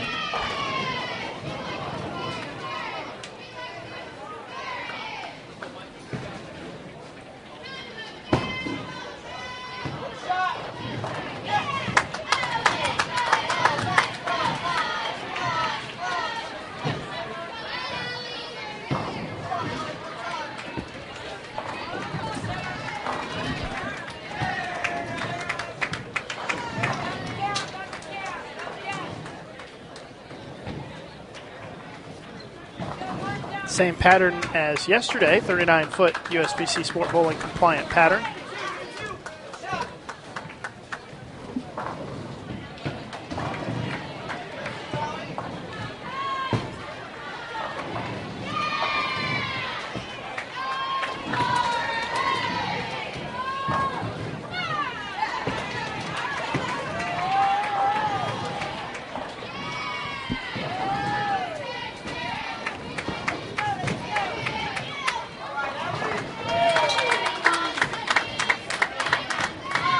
Again, if you want to know the matchups that are coming up later today, go to bowl.com and look for the link that says Southern Classic Day 1 results. You can find the results after yesterday as well as our matchups for today. We're currently in match number 5. Morehead State versus Louisiana Lafayette on the men's side. Missouri Baptist and Ohio State on the women's side.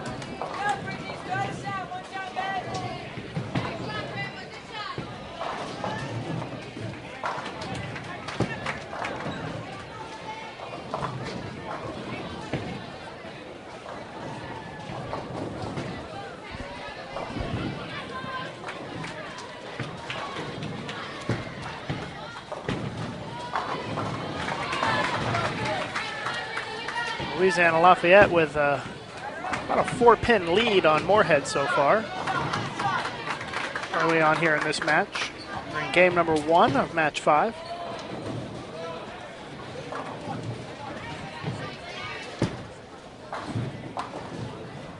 Should get an update on the standings after this match, I believe.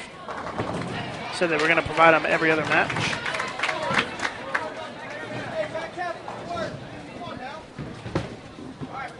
.129 for Missouri Baptist. Ohio State's going to shoot .157 with a strike on the fill.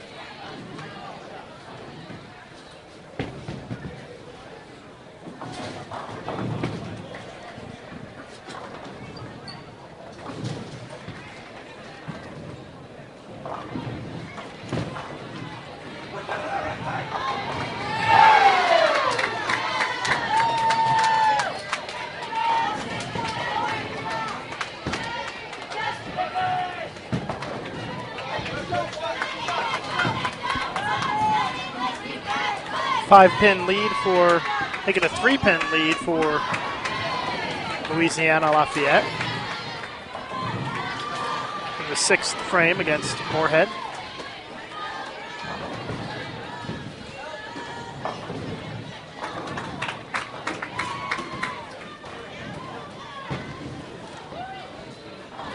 That lead's going to grow for Louisiana Lafayette as Morehead with a split in the 7th.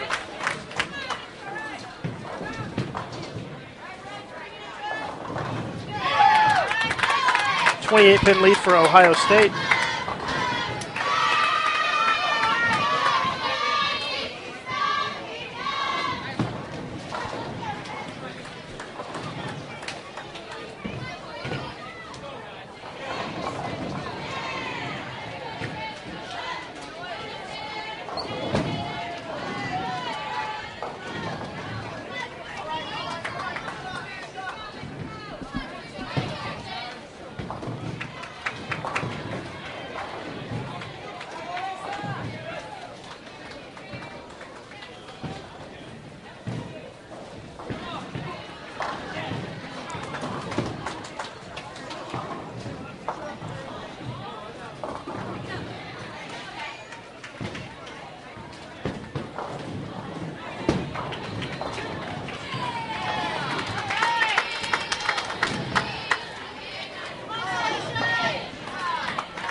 It's an 11-pin lead for Louisiana Lafayette. A couple of frames to go here in game one.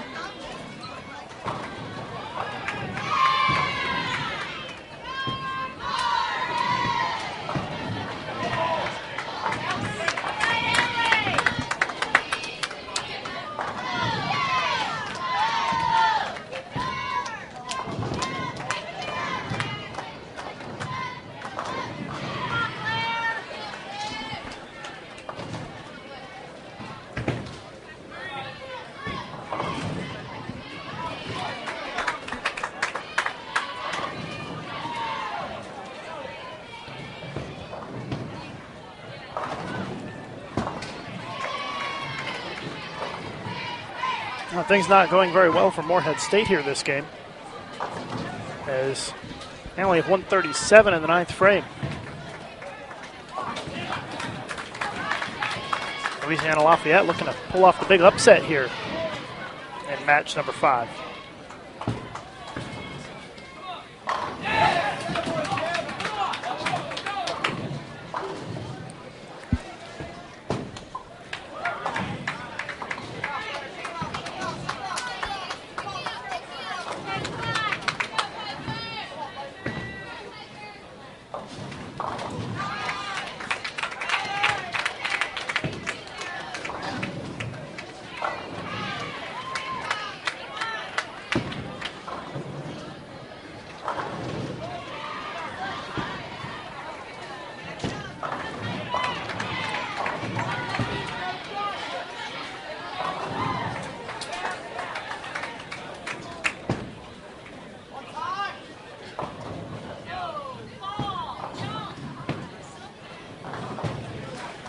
Open frame in the 10th for Lafayette as they shoot 166.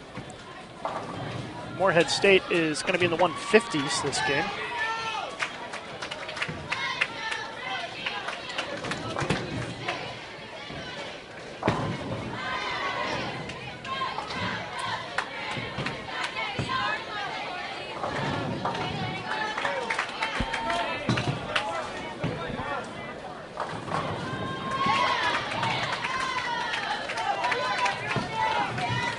.156 for Morehead. They trail by 10.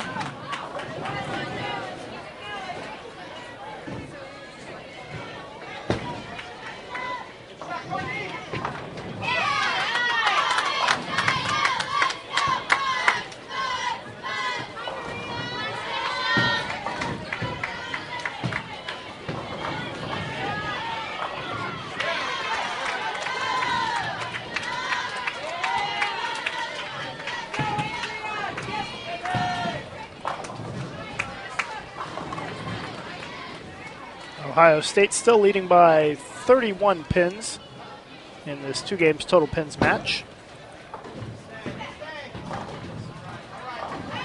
In its 8th frame currently.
Open frame for Ohio State in the 9th, the women's side.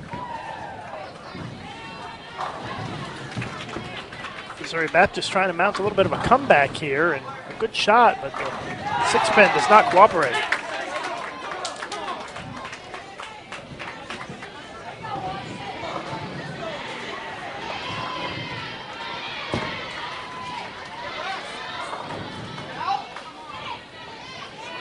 Fortunate break there for Ohio State to break up the split.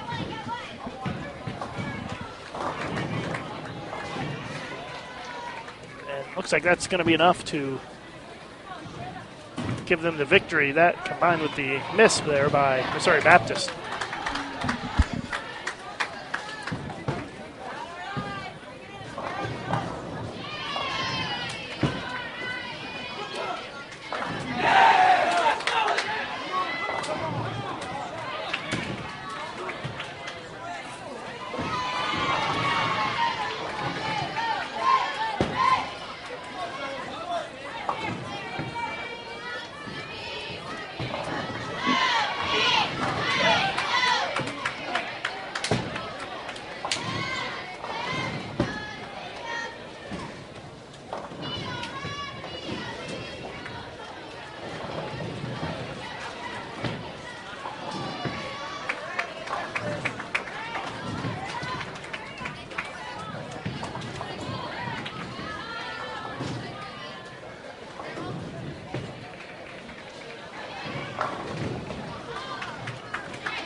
Ohio State takes an easy victory against Missouri Baptist as they wrap up match 5.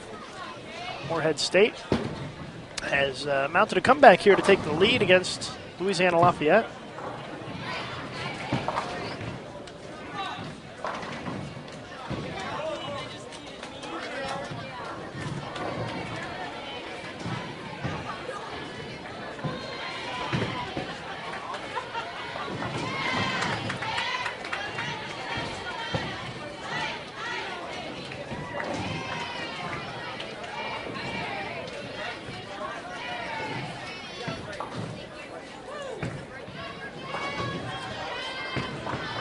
.159 for Ohio State, 145 for Missouri Baptist.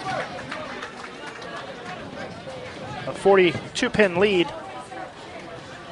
Sorry, it's a 42-pin win for Ohio State. And things falling apart for Louisiana Lafayette in their upset bid.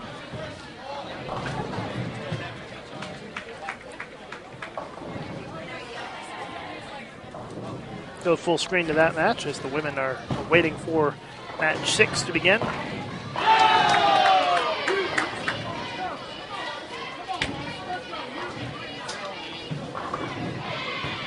Ohio State 316, Missouri Baptist 274 was the final score there.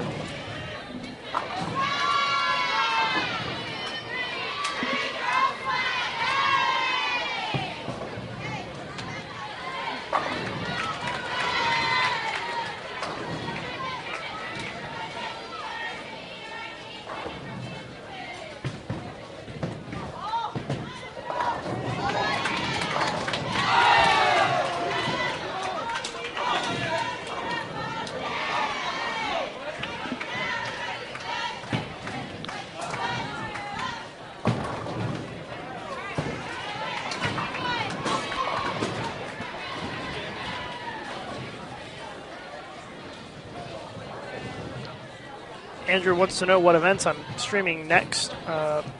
Me personally, I'll be at the Vegas college tournaments just before Christmas and the Team USA trials right after New Year's.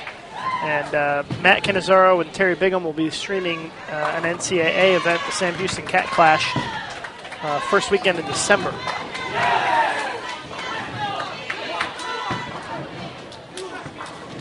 Morehead State really has it going on now, 3 in a row, 109 in the 5th frame. And then there was 3 consecutive strikes, so they're looking pretty solid here to win match number 5 against Louisiana Lafayette.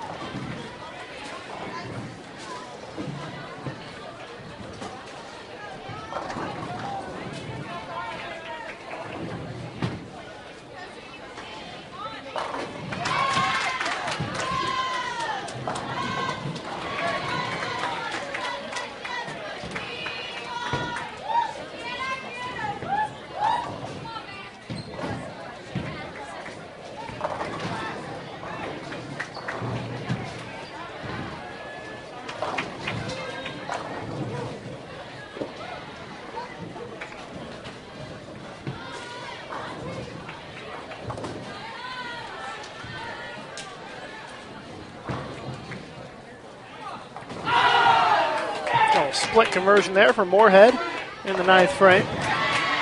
So 4-9 split.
Moorhead State going to be in the 220s this game.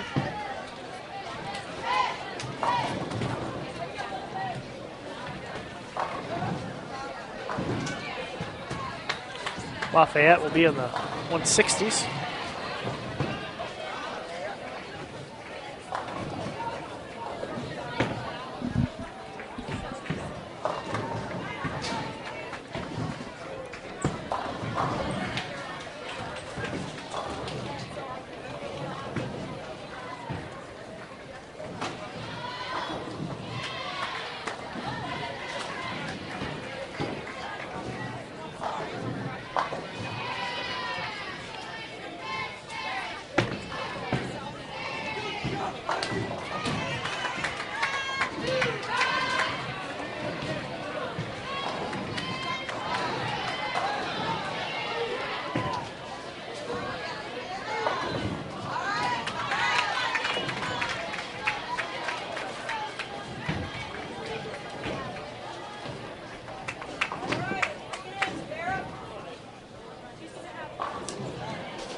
.26 for Moorhead, 152 for Louisiana Lafayette.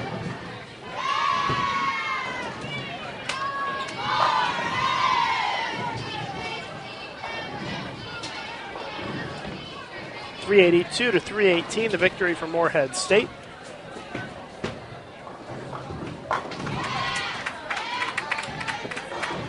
So we'll take a commercial break as we're between matches. As you can see, we have no bowling going on right now. So as soon as we get some more action, we will bring that to you. In the meantime, back in just a couple of minutes here on Bowl.com. It's a facility unlike any other. Ladies and gentlemen, rolling. The International Training and Research Center is the new focal point of the governing body of the sport of bowling, as USBC tests it all for the good of the game. And now Team USA coaches are available to individuals and teams all over the world with training packages that give every bowler access to state-of-the-art bowling science. What makes us different is some of the technology we have. We have pan, tilt, zoom, robotic cameras. We also have motion capture. We actually have foot and grip pressure. And we have the new goggles, the eye tracking goggles, which is a phenomenal. We can actually see what the bowler's looking at like we're looking right through their eyes. And there's certainly plenty to see at bowling's impressive new address.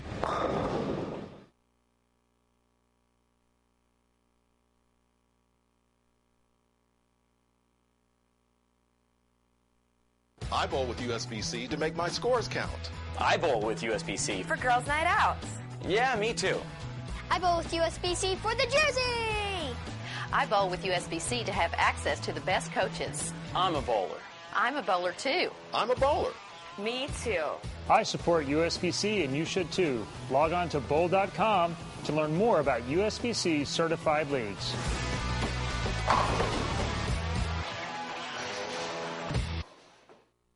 This live event is brought to you in part by the Yes Fund. The Youth Education Services Fund is a joint initiative of the bowling industry dedicated to development and marketing of youth bowling at all levels. The Yes Fund is generously supported by its founding partners: Brunswick, Columbia 300, Ebonite, 900 Global, Hammer, Cubica AMF, Rotogrid, Storm, and Track. For more information about the Yes Fund, contact Chad Murphy at the Bowling Proprietors Association of America.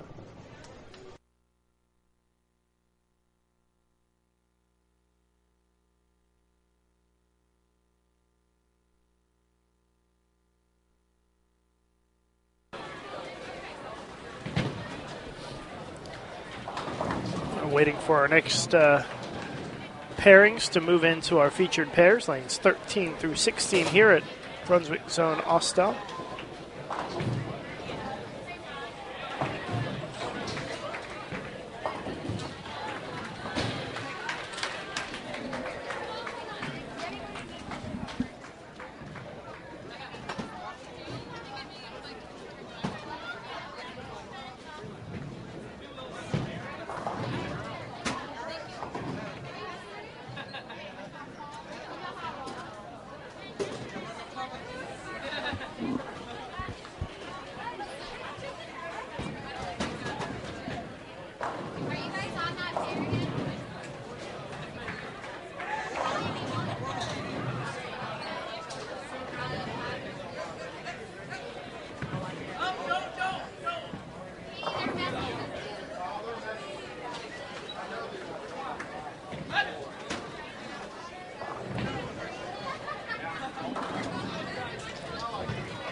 We'll go full screen to the women's match. Pikeville and Bellarmine. We're still waiting for the men's matches to step in. This is going to be match number 6 of the day. After this one, we'll be at the halfway point.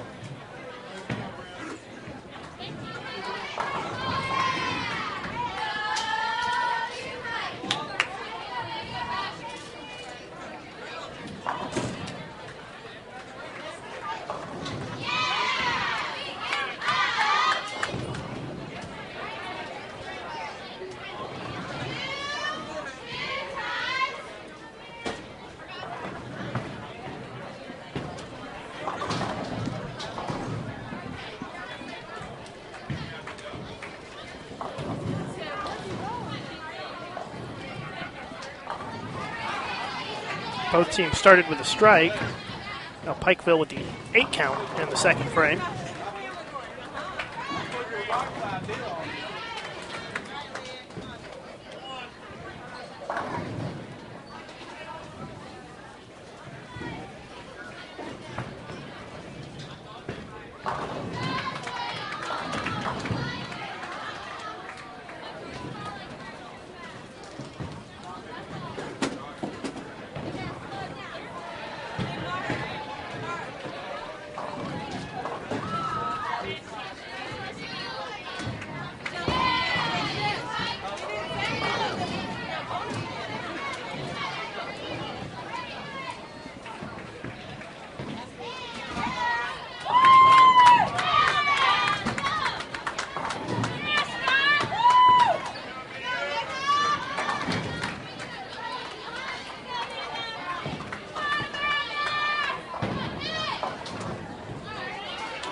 soon as the men start, we'll go to our split screen. They should be starting momentarily.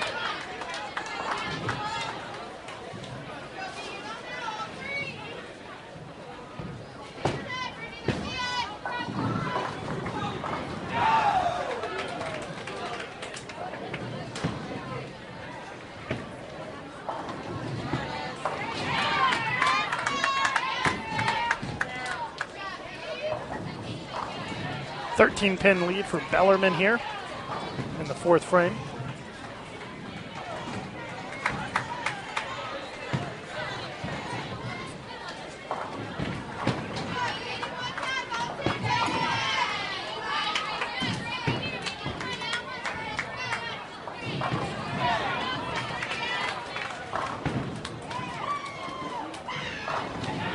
Back to the split screen now. The men are underway.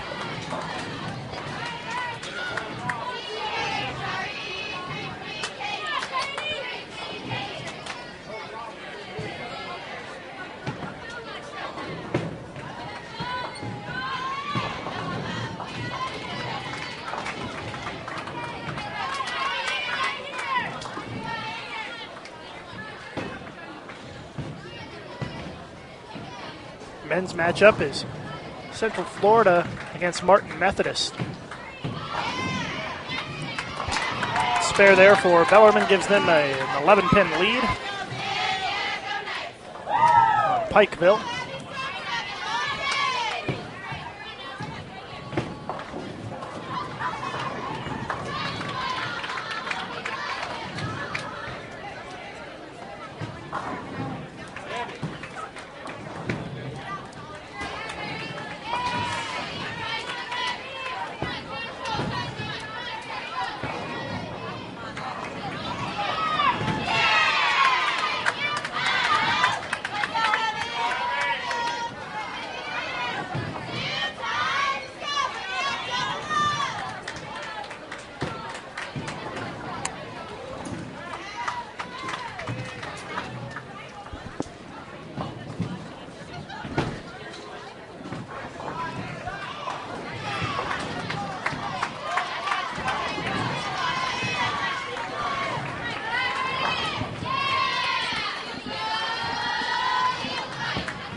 Both teams with doubles now.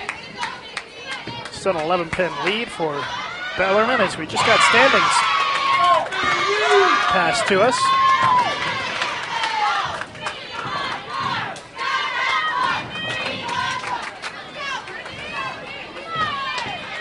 Let's take a look here. Morehead State, this is after 5 matches. Morehead State still in the lead. 82-61 on the men's side. Weber is second at 78-88. So still a big lead for Morehead State. Lindenwood is third, 76-78, so about 210 pins back of second. Central Florida is fourth. Martin Methodist is fifth. Pikeville sixth. Florida State seventh. Missouri Baptist eighth. Virginia Tech in 9th, and Cumberland is 10th. On the women's side, Lindenwood in the lead at 77-64. About a 230-pin lead over Weber International for the Lions. Pikeville is third. And they are about 270 pins off the lead. Florida State is fourth. Bethel fifth.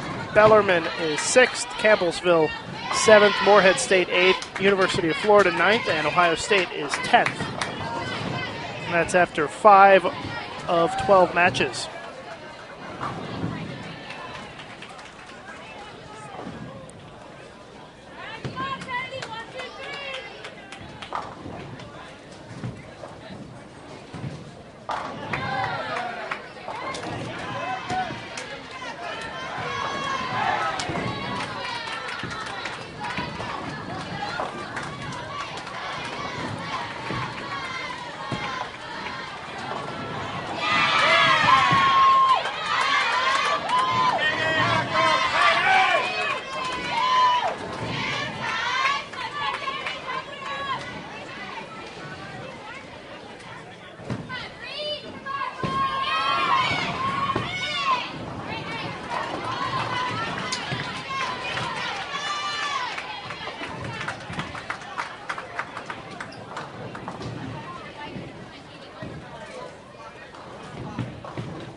203 for Bellarmine.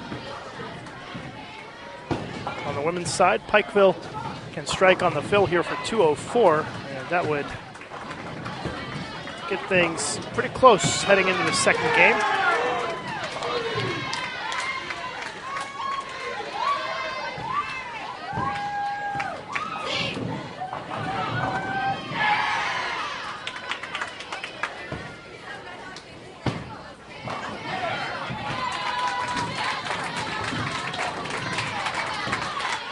And it's 203 for both teams on the women's side, so we are even.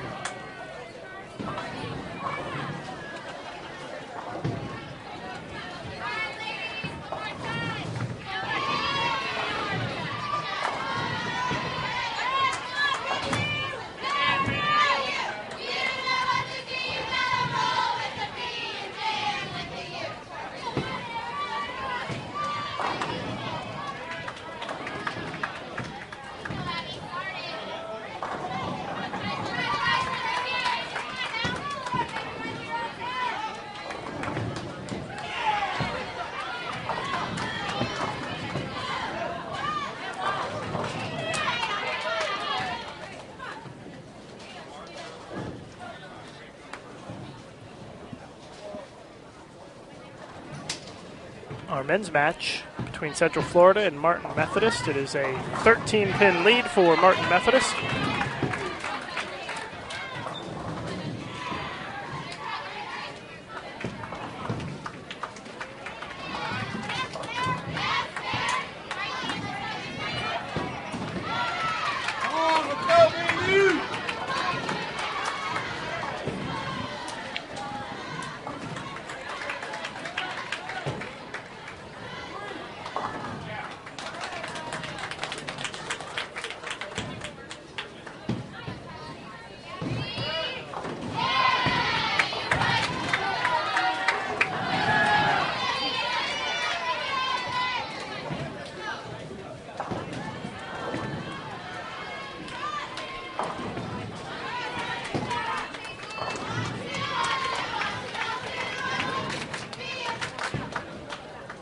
Unless they can convert this here, they will fall even further behind.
Central Florida with a strike in the 9th frame in our men's match, but they are going to trail after one game here in match number 6.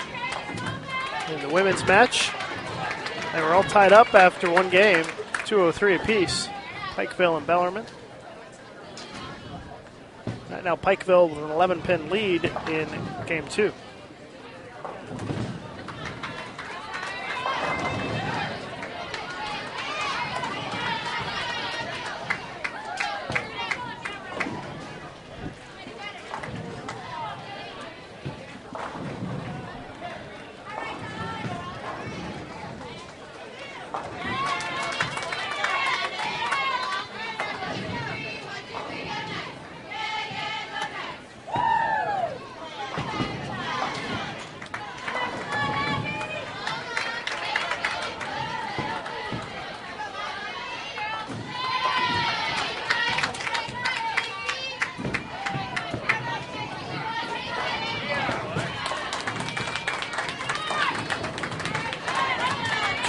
For Martin Methodist.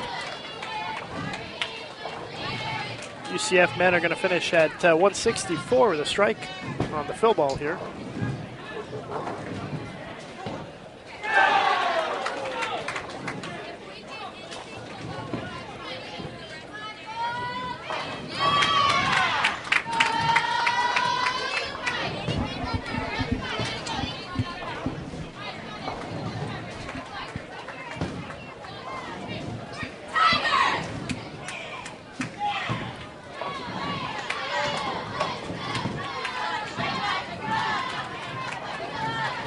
Six-pin lead for Martin Methodist.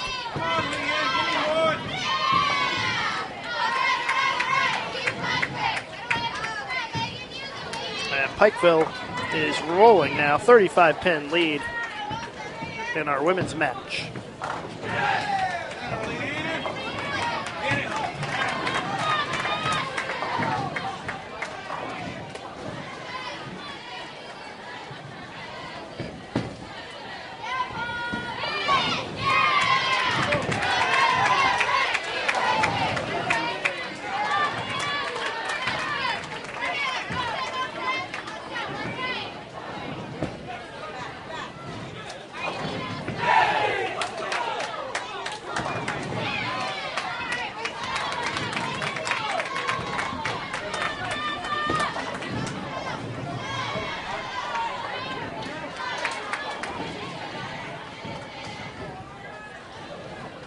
Pikeville is going to easily win match number 6 here against Bellarmine as closing out.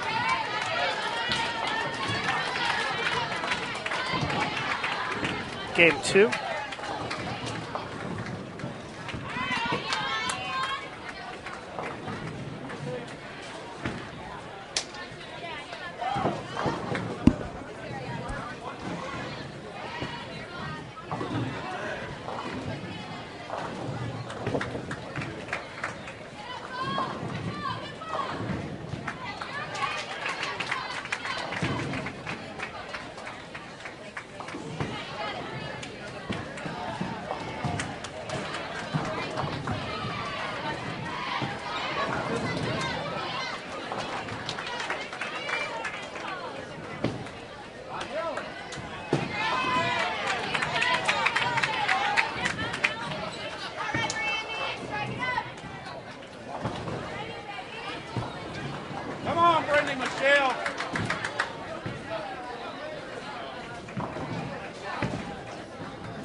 .226 for Pikeville. It's a 4:29 set for them.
.170 for Bellarmine, so 4:29, 373 victory for Pikeville. To go full screen of the guys now as the women are done with match 6. It might be a few minutes before we get our next women's pairing in.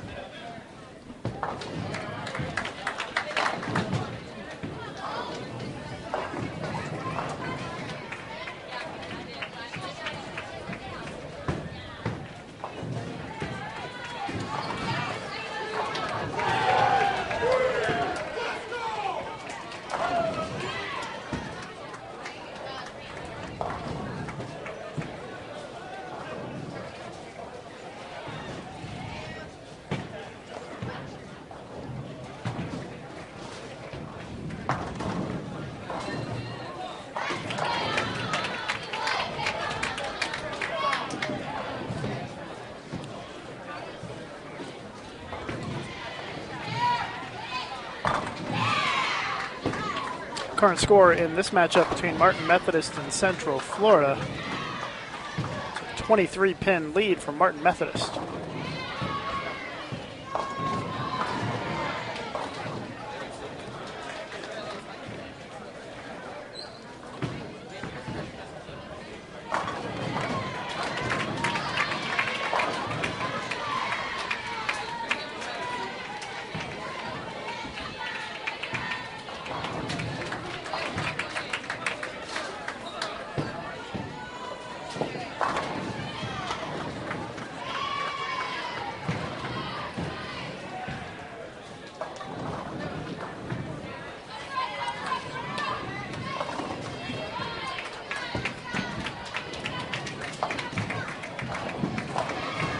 Couple open frames in a row for Martin Methodist.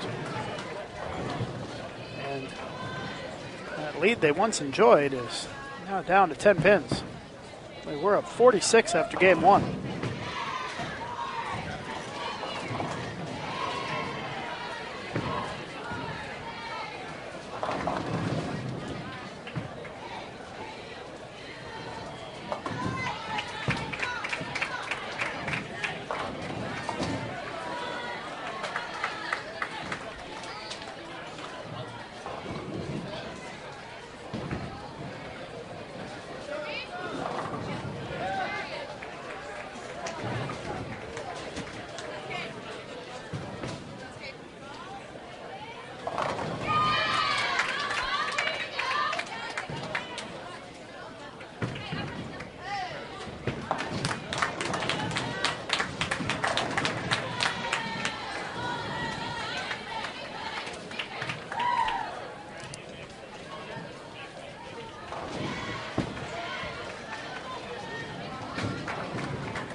Martin Methodist looking to extend their lead here with a strike.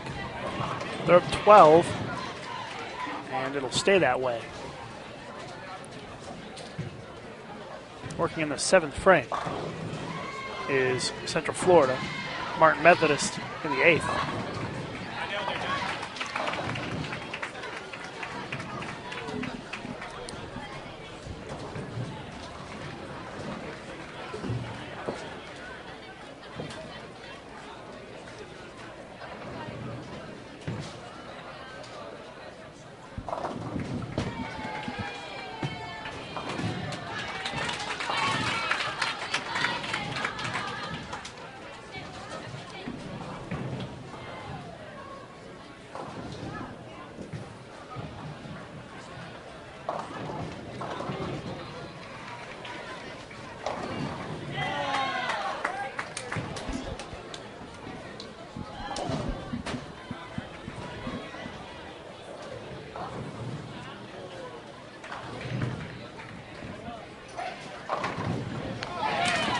Still a 12-pin lead for Martin Methodist as they strike in the 9th frame.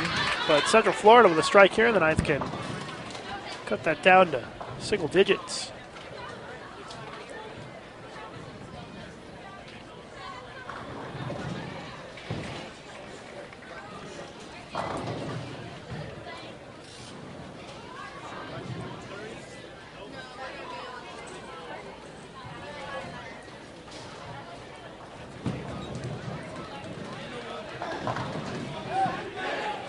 Central Florida does not get any help on the 10-pin.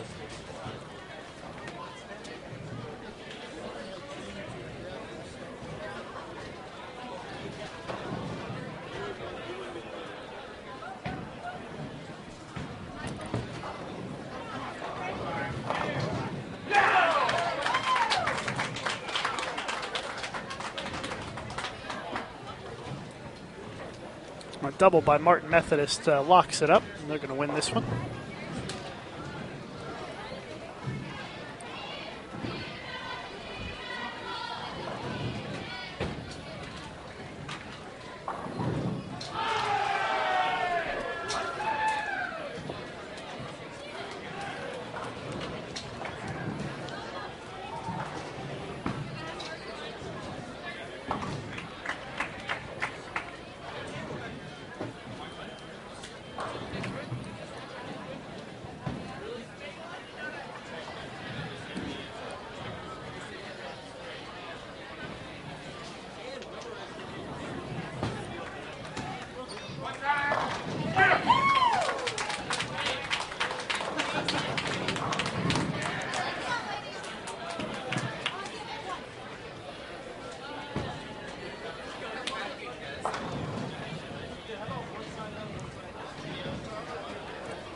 .168 for Martin Methodist. Gives them 378.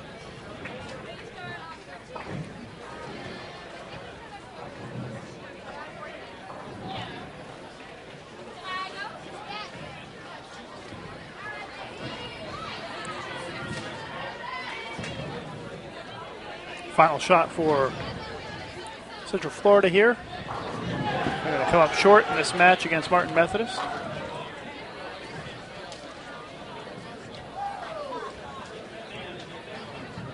.378 to .339.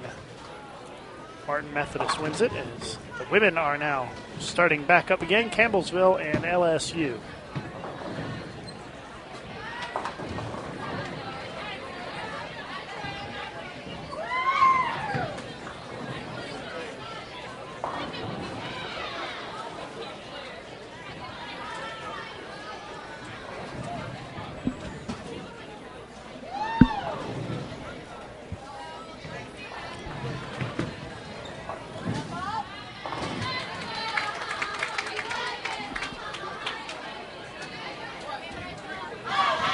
have the Lindenwood and NC State men coming up just a moment. They already have both arrived, so match number 7.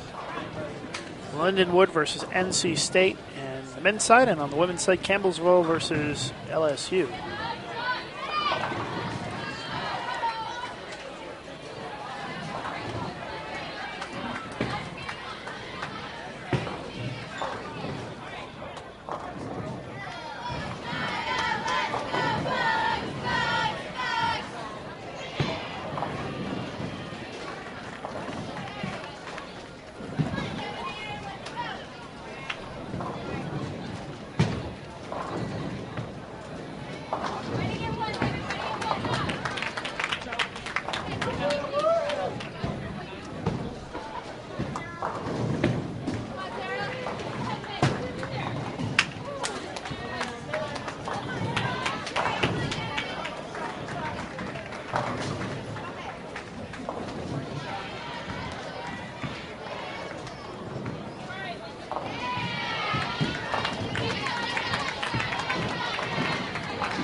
All right, back with you now. Sorry about that. Had to step away for a few minutes. We are in the 10th frame in our women's match between Campbellsville and LSU. Campbellsville going to have a decent-sized lead going into game 2.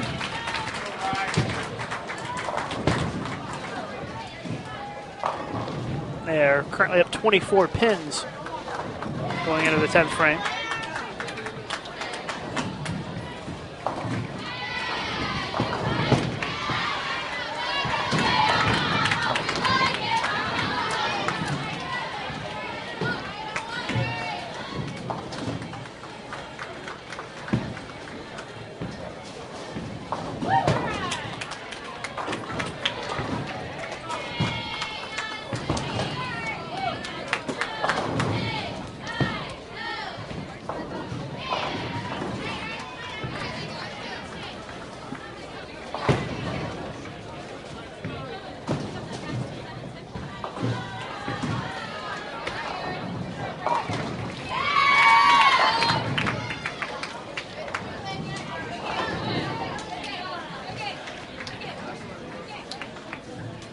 .182 for Campbellsville. We should be getting a standings update after this round of matches, so just bear with us, and as soon as we get that in, we'll read through some of the standings for you.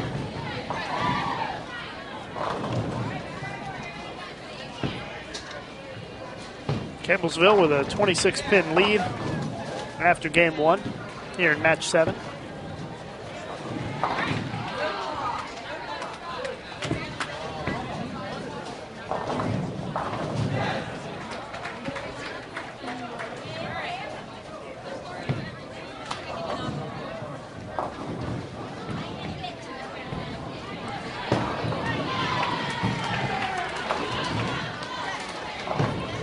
Lindenwood with a 23-pin lead on NC State.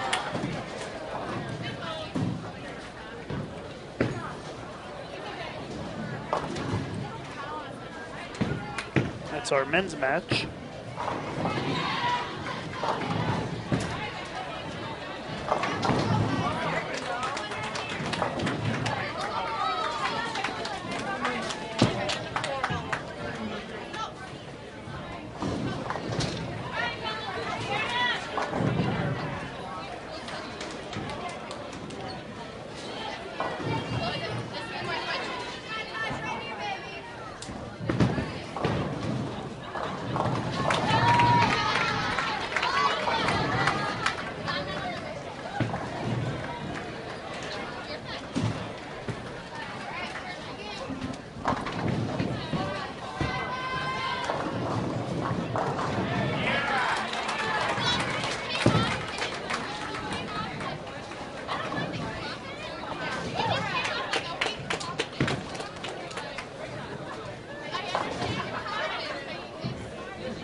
Frame in our men's match. And looks like Lindenwood with a strike on the fill will shoot 183.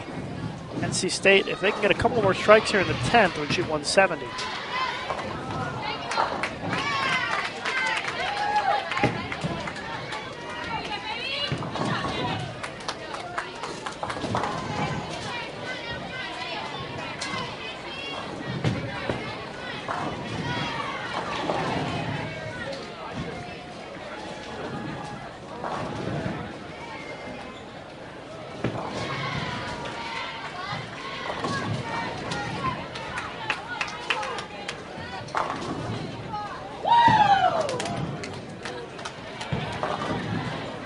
.181 for Lindenwood. And they're going to have at least an 11-pin lead going into game 2.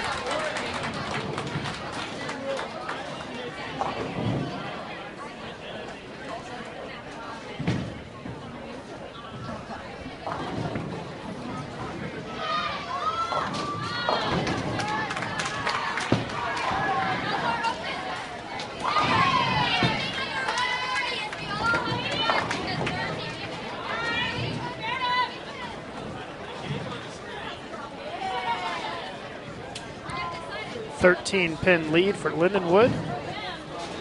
They shot 181. NC State had 168.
They are halfway through game 2 in our women's match.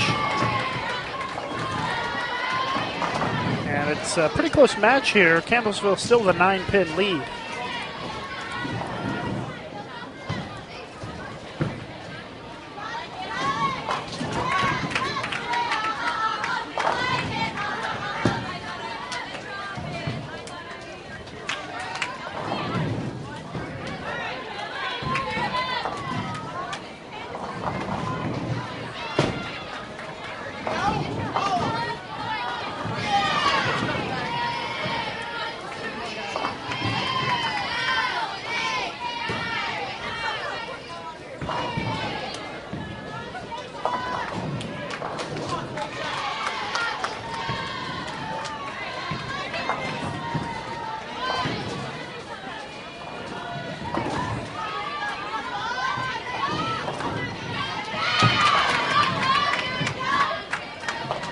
I want to remind everybody about upcoming USBC tournaments.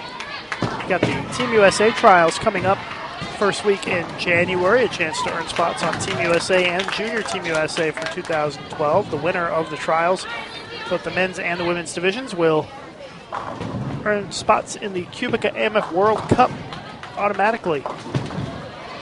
More information, bowl.com/Team USA trials. Also, the USBC Open Championships will be conducted in Baton Rouge, Louisiana in 2012. There are still spots available, but they are going quickly.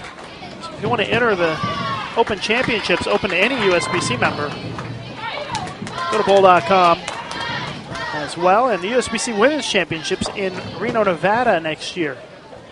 Be sure to sign up for that one as well. Bowl.com/tournaments for information on all of our USBC tournaments. We are currently in match number 7 here at the Brunswick Southern Collegiate Classic. I'm Lucas Wiseman of USBC. We're at Brunswick Zone Austell here in suburban Atlanta, bringing you our coverage today. We are in match number 7, game number 2.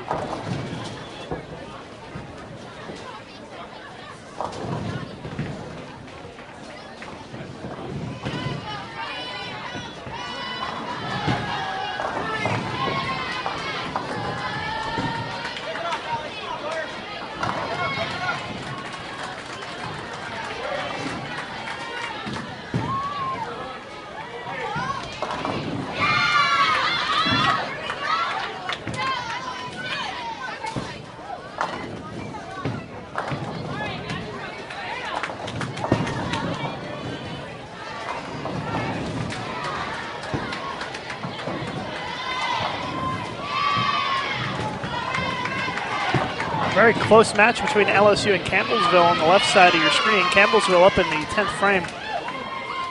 And it's pretty even right now. There's a baby split, though. LSU with an open frame in the 8th.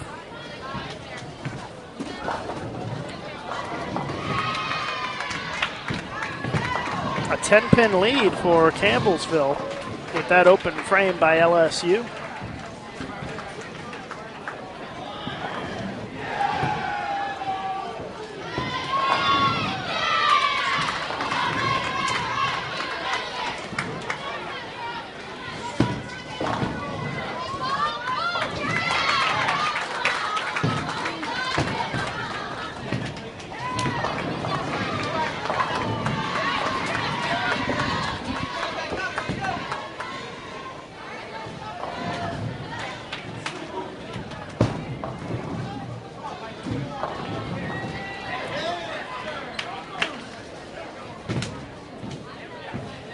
Our men's match, Lindenwood leads by 18 pins against NC State.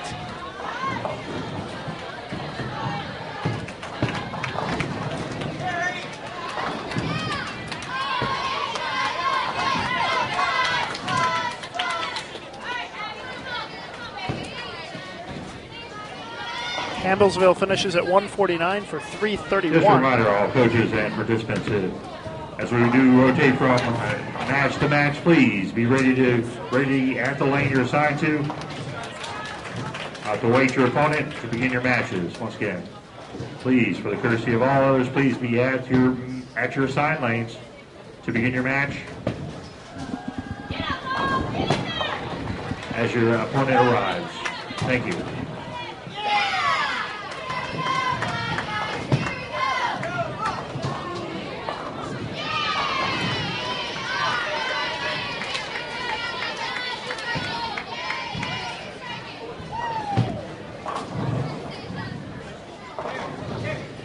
Split there in the 10th frame by LSU. That means Campbellsville is going to win the match.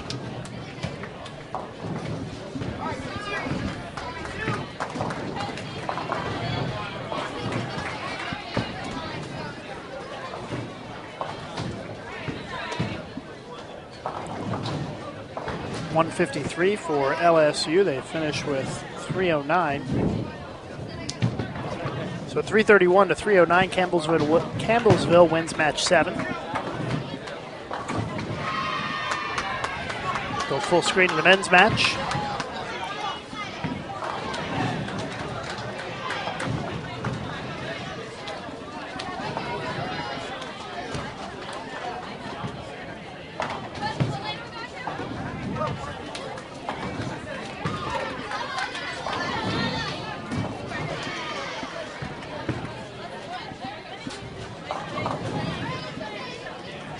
Lindenwood had a 13-pin advantage after game 1. And has been chipped away at a little bit here by NC State.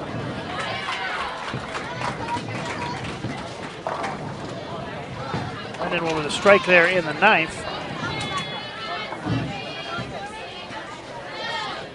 They lead by 5 going into the 10th. Although they do have the strike in the 9th frame. NC State has already bowled. They can max out at 205 this game. And they need to win by 14 pins to win the match. There's another strike for NC State.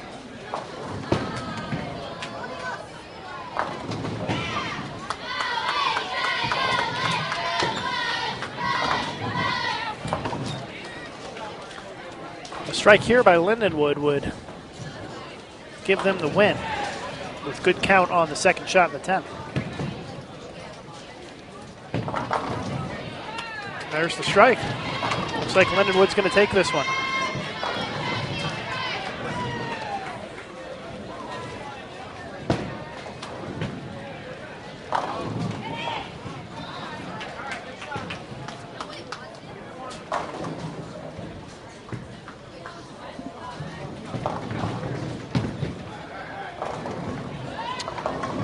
.204 for NC State. Gives them 372.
$196 for Lindenwood.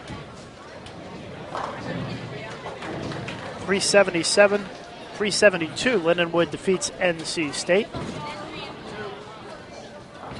And we'll be back with you in just a minute here live on Bowl TV. This live event is brought to you in part by the Yes Fund. The Youth Education Services Fund is a joint initiative of the bowling industry dedicated to development and marketing of youth bowling at all levels. The Yes Fund is generously supported by its founding partners: Brunswick, Columbia 300, Ebonite, 900 Global, Hammer, Cubica AMF, Rotogrid, Storm, and Track. For more information about the Yes Fund, contact Chad Murphy at the Bowling Proprietors Association of America.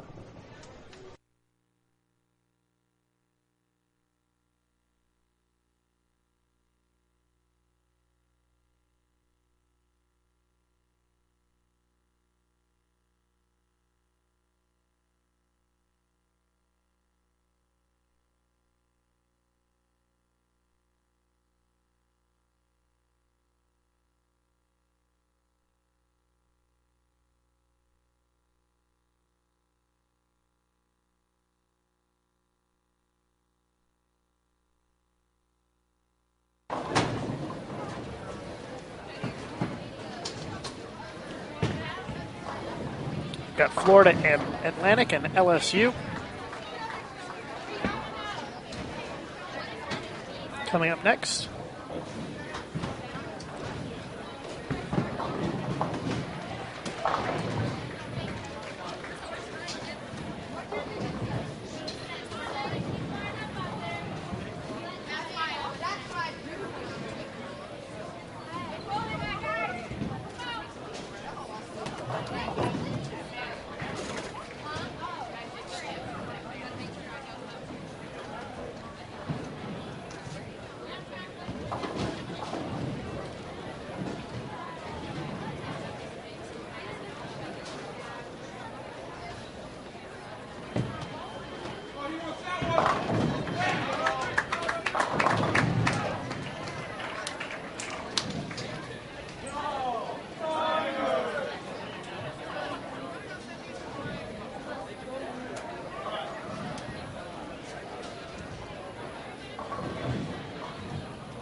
Still waiting on updated standings. We should have them shortly. We were expecting to get them after match number 7, which just completed.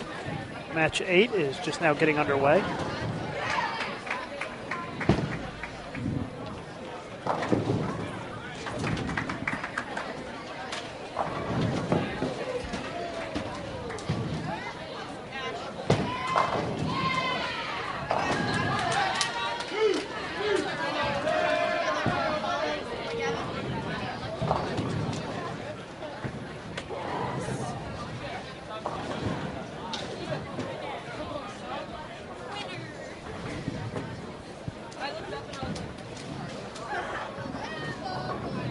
Back to our split screen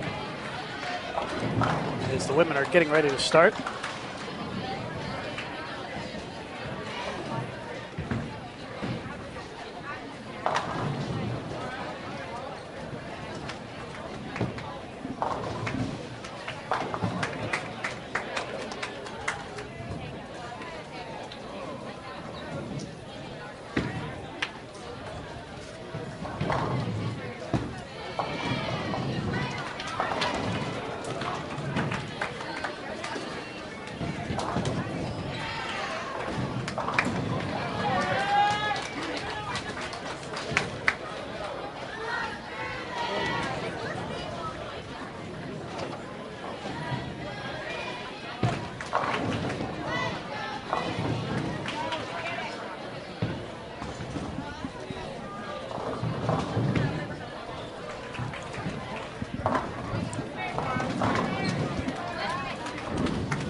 Our women's matchup here in match 8 is Lindenwood and Martin Methodist.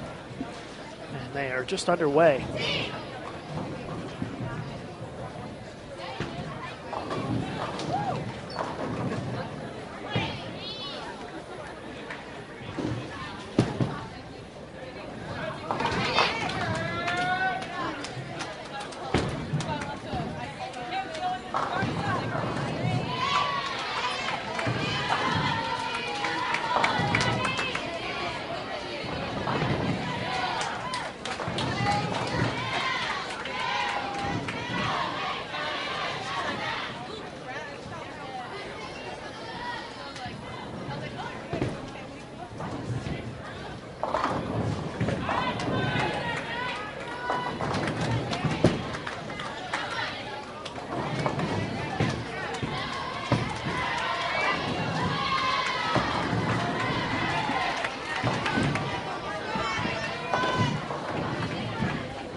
Men's match, it's a 13-pin lead for Florida Atlantic against LSU.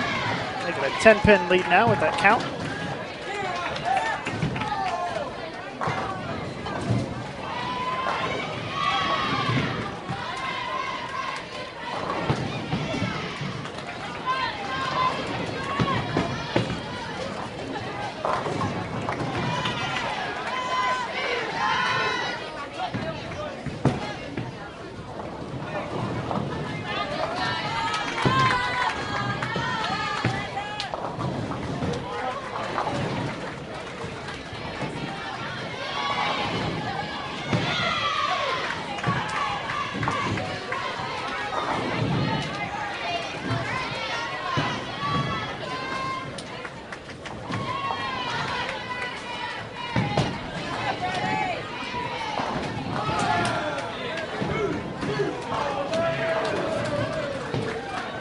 Just got the standings after 7 matches. In men's division, Morehead State still maintaining a big lead.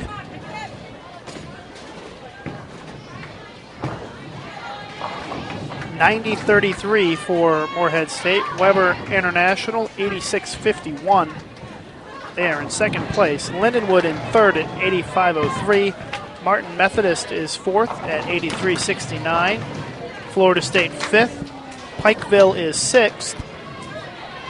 Central Florida seventh. Virginia Tech in eighth place. Missouri Baptist ninth. South Florida rounds out the top 10. Next 5 in the standings: North Texas, Cumberland, Houston, Texas A&M, and Florida Atlantic. Ohio State is 16th. Campbellsville 17th. North Carolina State 18th. Edwardsville in 19th, and Florida 20th. And rounding out the rest of the field: Bellarmine, Bethel, Delaware, LSU, Ball State, and Louisiana Lafayette. On the women's side, Lindenwood still with a lead on Weber International of almost 200 pins. Lindenwood at 85-46. 85-46 for Lindenwood. Weber at 83-57. Pikeville third, 82-74. Florida State is fourth. Bethel fifth. Bellarmine is sixth. Campbellsville seventh. Eighth place is Morehead State. Ninth place, Ohio State. 10th place, Martin Methodist. Rounding out the field, Florida, Louisiana Lafayette, LSU, and Missouri Baptist. That's the update after 7 matches.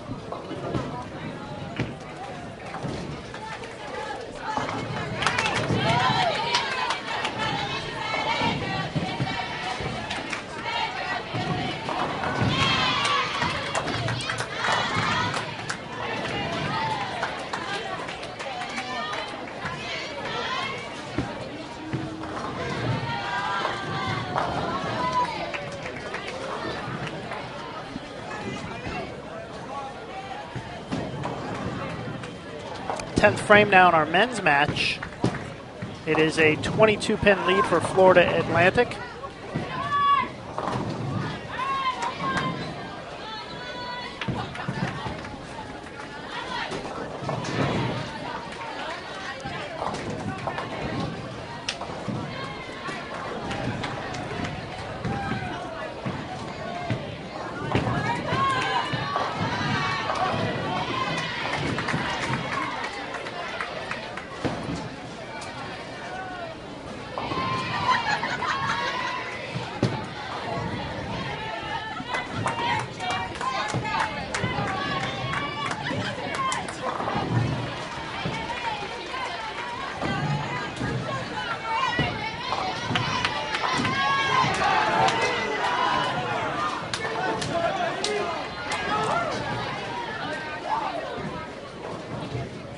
Florida Atlantic with the split conversion in the 10th.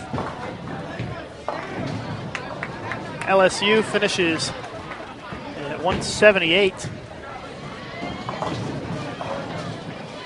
Florida Atlantic going to be at 183 with a strike on the fill.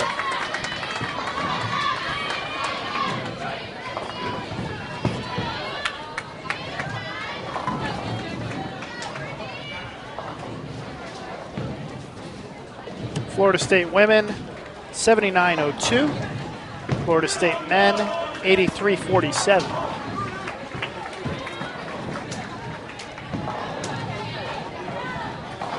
FAU with a 5-pin lead on LSU after the first game here in match 8. And our women's match, Lindenwood and Martin Methodist. It's Lindenwood with a 19-pin lead.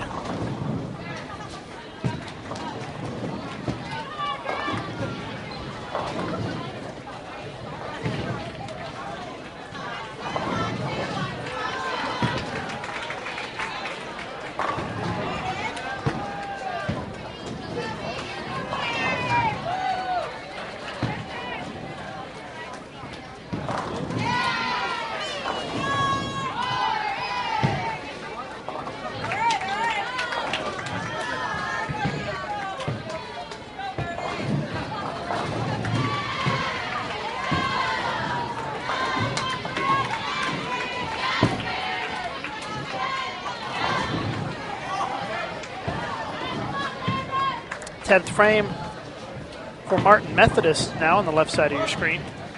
They're a couple of frames ahead of Lindenwood.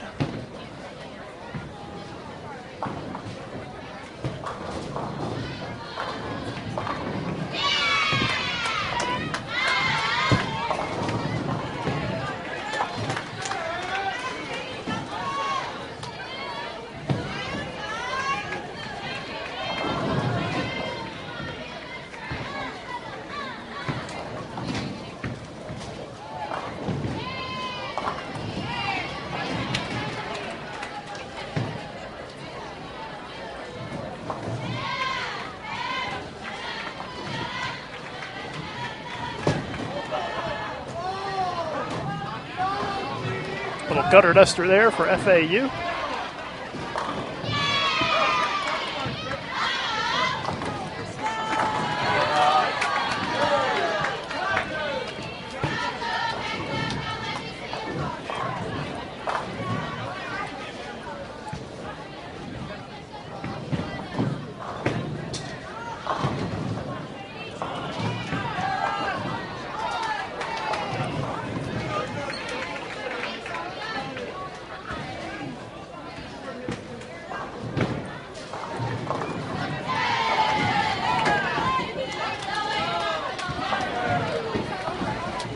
.56 for Martin Methodist.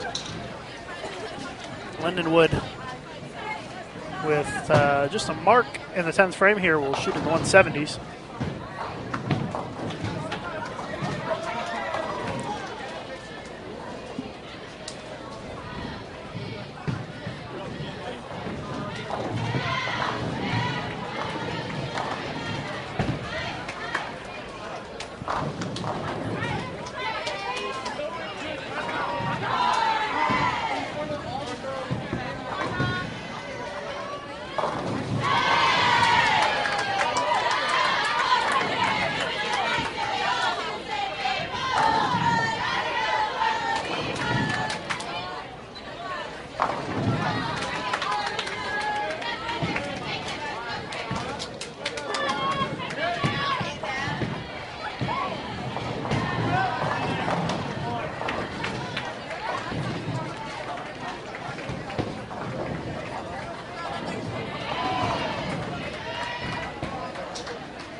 Watching our live coverage of the Brunswick Southern Collegiate Classic.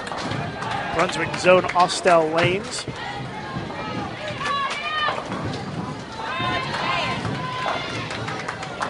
Live on Bowl TV, on Bowl.com, and our new YouTube platform, youtube.com/Bowl TV. We hope that you'll become a subscriber of our YouTube channel. Just hit the subscribe button on our channel and join us for our live streaming broadcasts in the future here. This is also the same location we'll post all of our feature videos from various events and about different programs from USBC. So all of our video in one location now here on YouTube.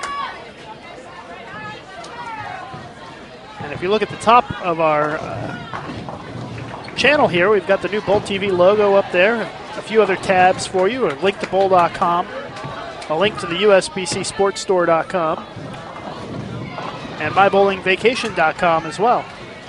You can also find our links to our Facebook and Twitter pages. All of those links are clickable. And if you click them, I promise you it won't close your window. It'll just open up a new one for you.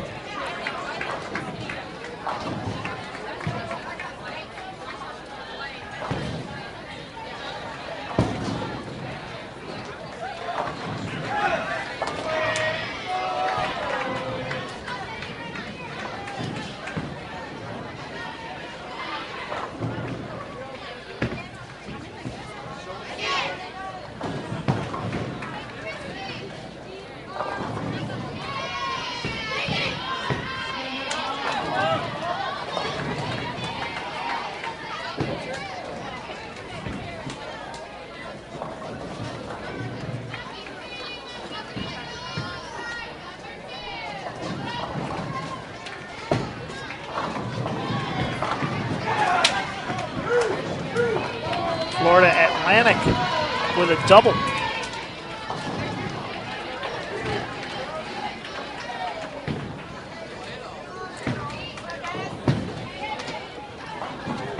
Very tight match here between Florida Atlantic and LSU, but a couple of opens here by LSU in the 7th and the 8th frames. It's put them in a bit of a deficit.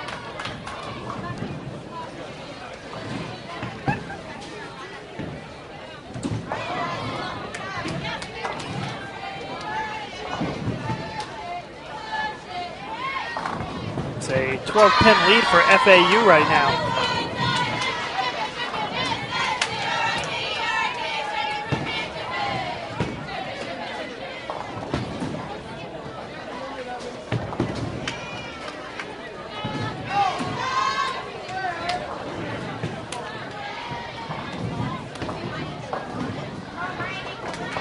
We are in match number 8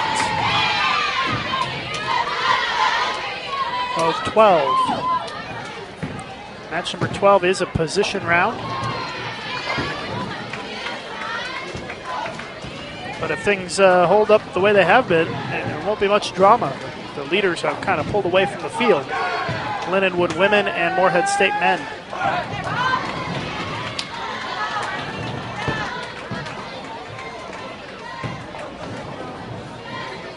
Another split from LSU last frame.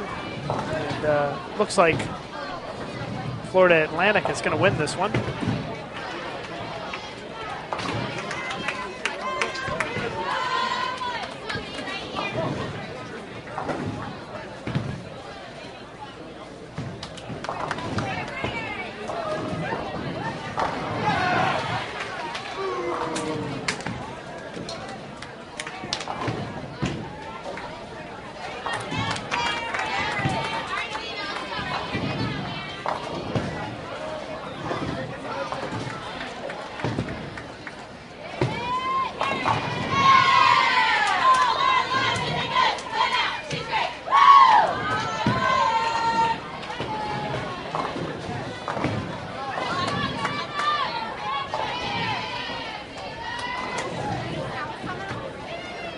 Lindenwood has started with 3 strikes in a row on the women's side.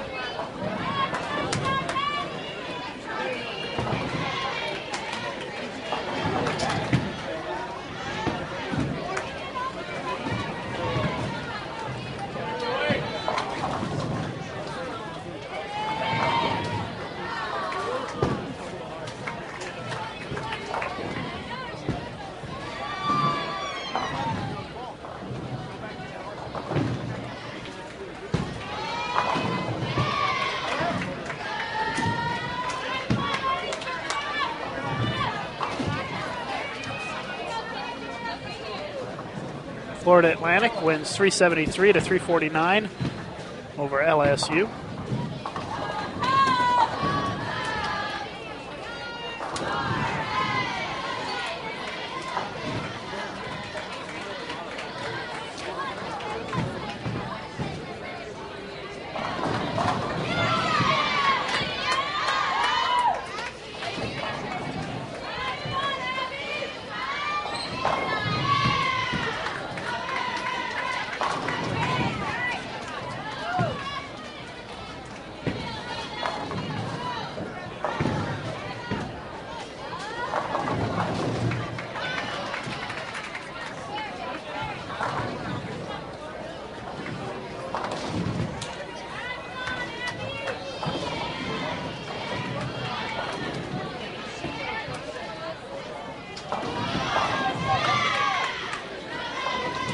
Looks like it's going to be a quick transition into our next match on the men's side. It's going to be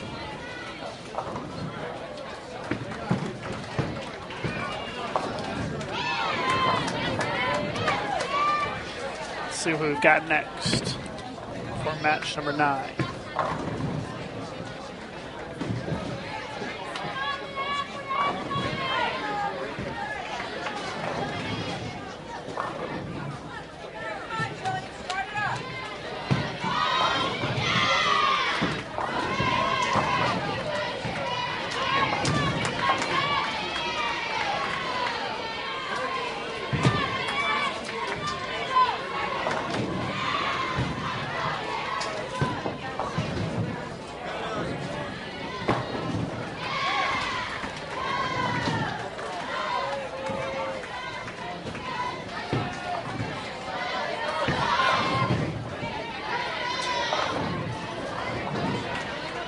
We got Bellarmine and Moorhead State up next, it looks like.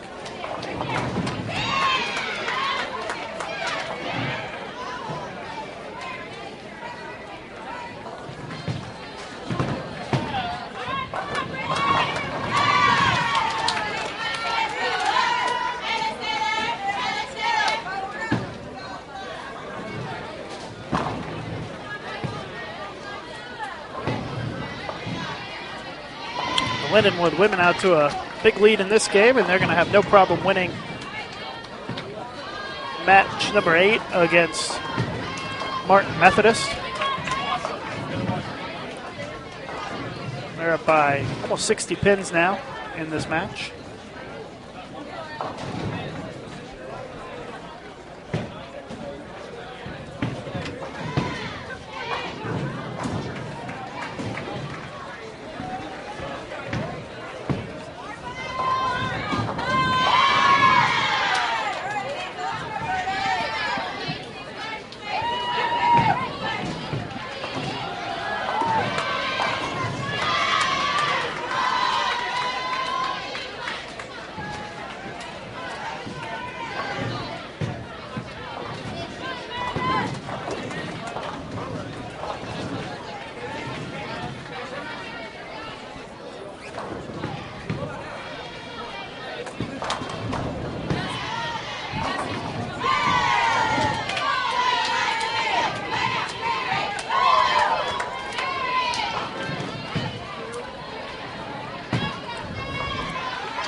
All right, so the guys are underway now. It's Bellarmine and Moorhead.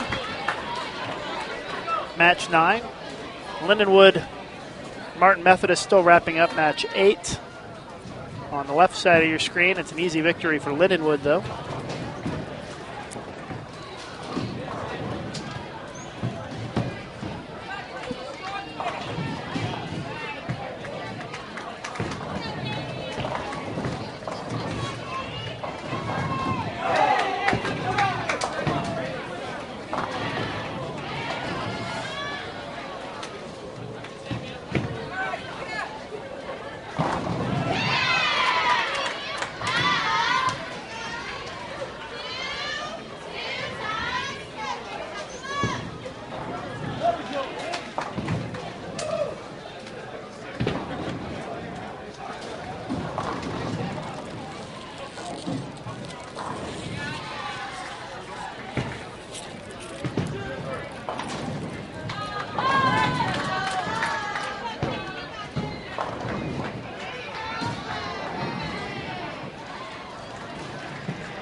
3:07 for Martin Methodist.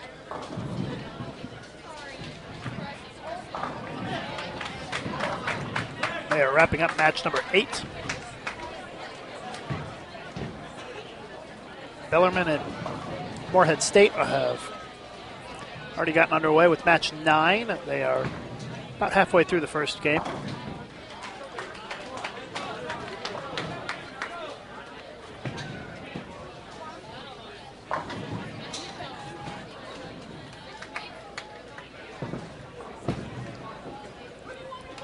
Waiting on Lindenwood to throw their final shot. Not sure what the holdup is here.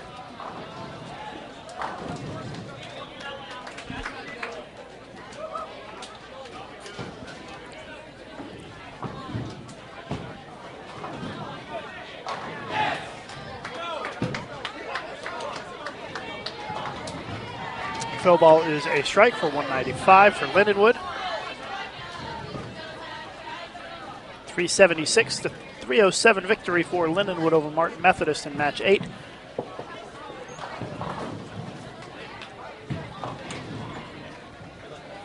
We've got 3 matches to go before we officially crown our champions.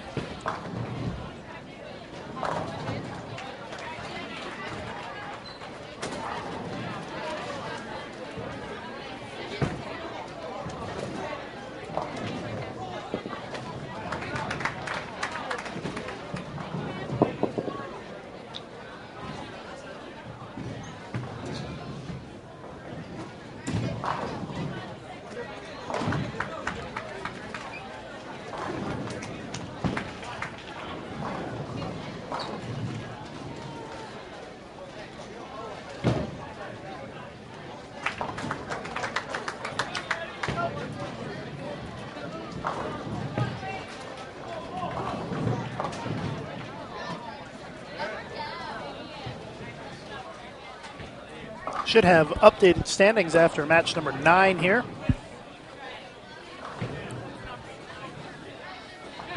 So as soon as those come in, we will get them to you.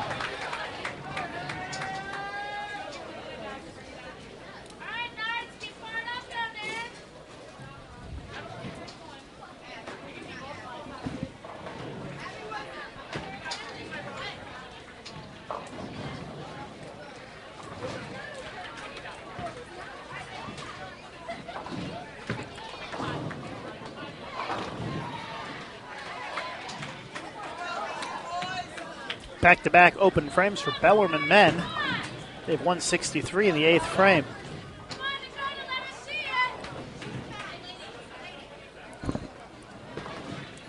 Still have a 30-pin lead on Morehead State, though.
Morehead State really struggling this game. Only 118 in the 8th frame and trailing big.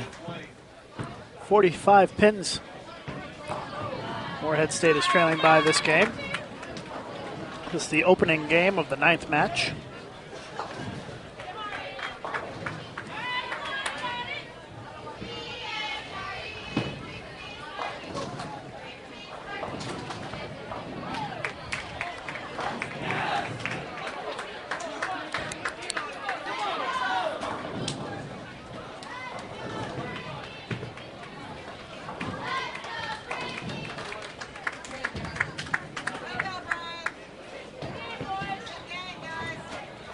22-11 for Bellarmine on the men's side.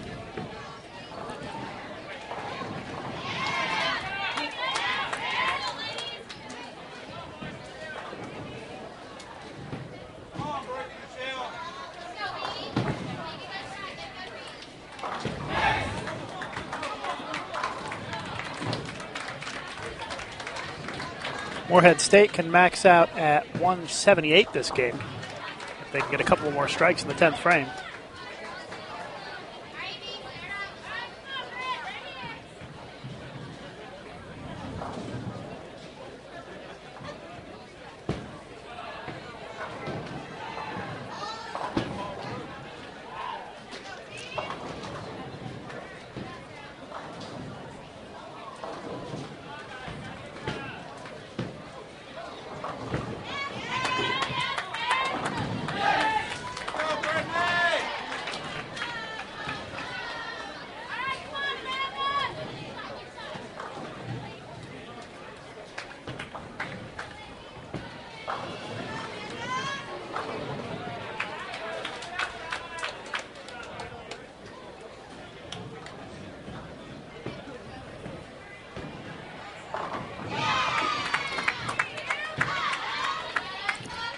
Morehead State's going to cut that deficit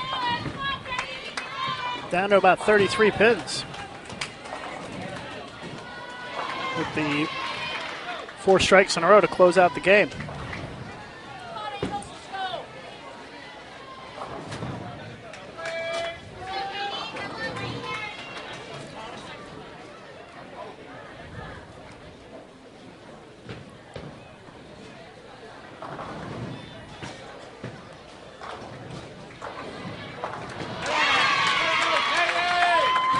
Double for the Bellarmine women. They lead by 23 against Missouri Baptist.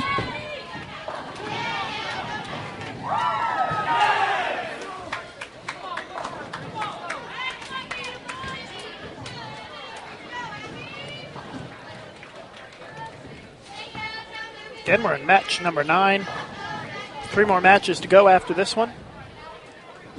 We do expect a standings update after this match.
A 14-pin lead for the Bellarmine women.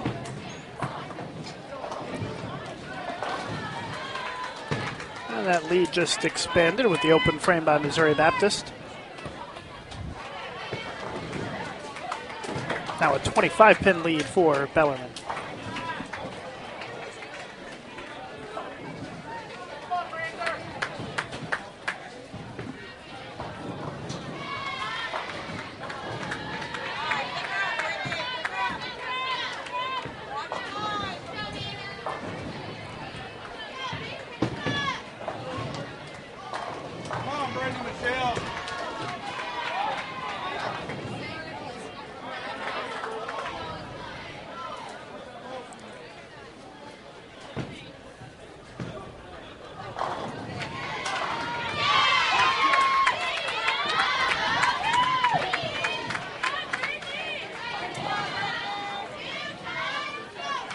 I got the lead wrong on the Bellarmine Missouri Baptist. I didn't see that Bellarmine had missed that spare. It's a 14-pin lead for them now.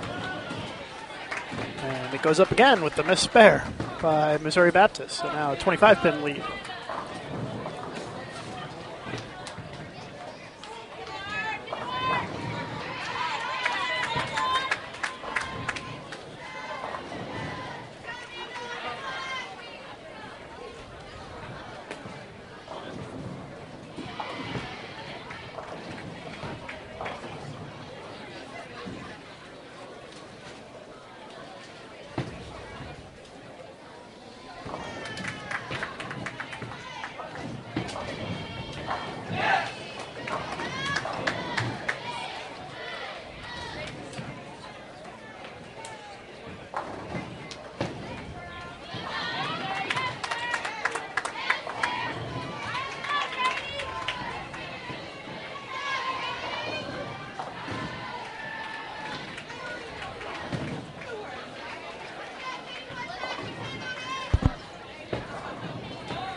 A 40-pin lead for Bellarmine now over Morehead State on the men's side as they are in the fifth frame of the second game of this match.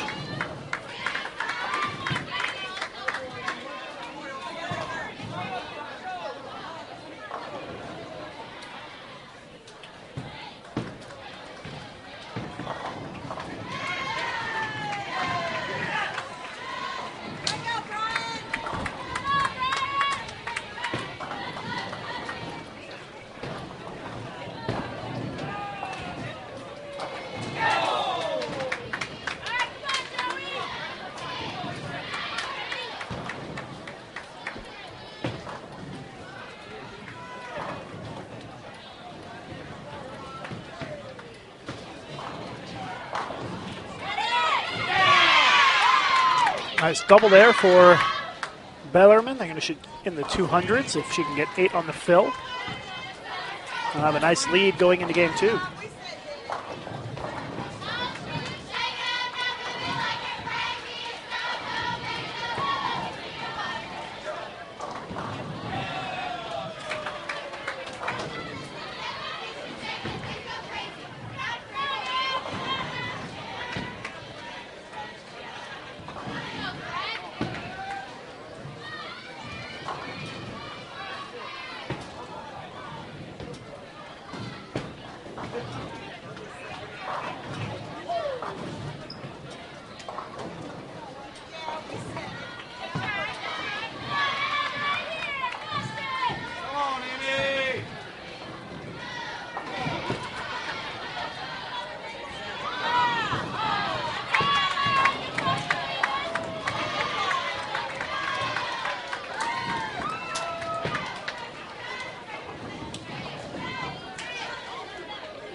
A 38-pin lead for Bellarmine.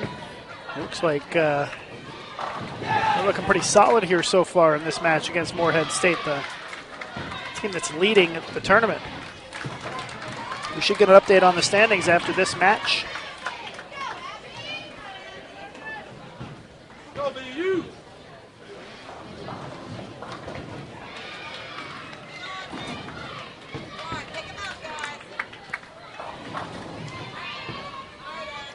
Good afternoon to Fidel in our chat. And Fidel, it is afternoon now. I would guess that you just woke up, however.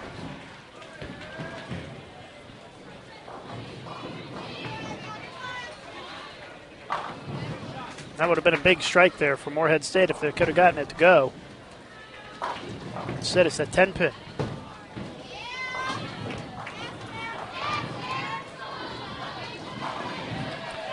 Morehead State trailing by 26 pins. But the wheel's starting to fall off a little bit here for Bellarmine.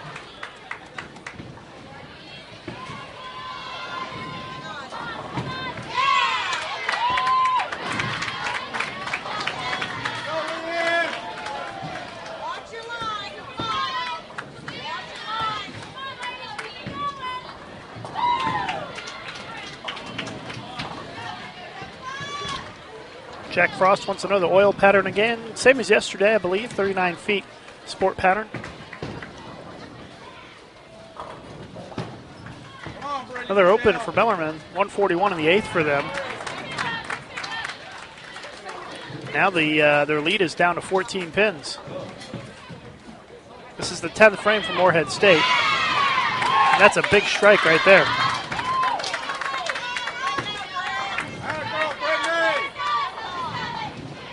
Puts a lot of pressure on Bellarmine here. Close this thing out.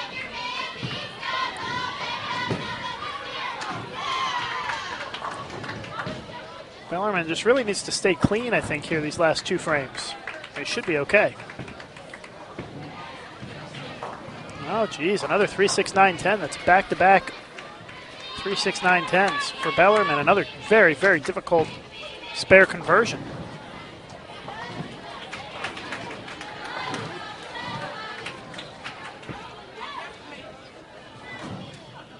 Big shot here for Morehead.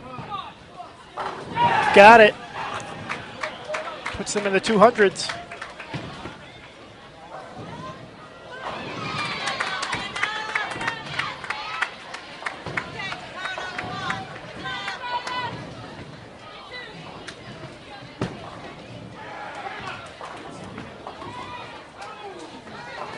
Another open frame.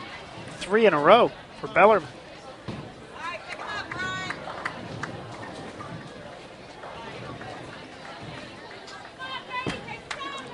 Bellarmine's going to need a double in the 10th to win this match now.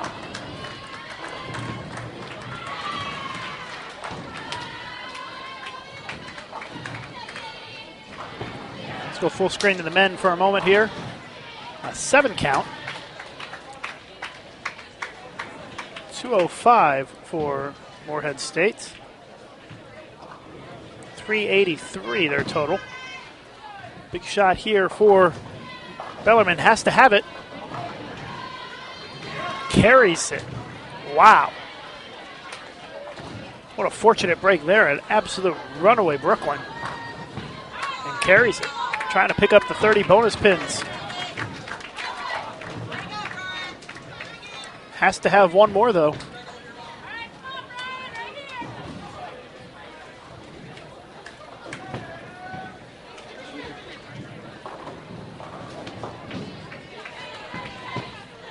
Must strike. Oh, a 10 pin. Morehead State is going to win by just a couple of pins.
Final score, Morehead State 383, Bellarmine 381.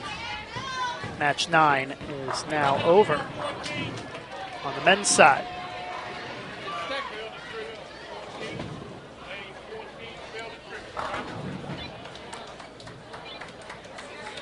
So we will go full screen to the women where they are waiting to fix lane 14.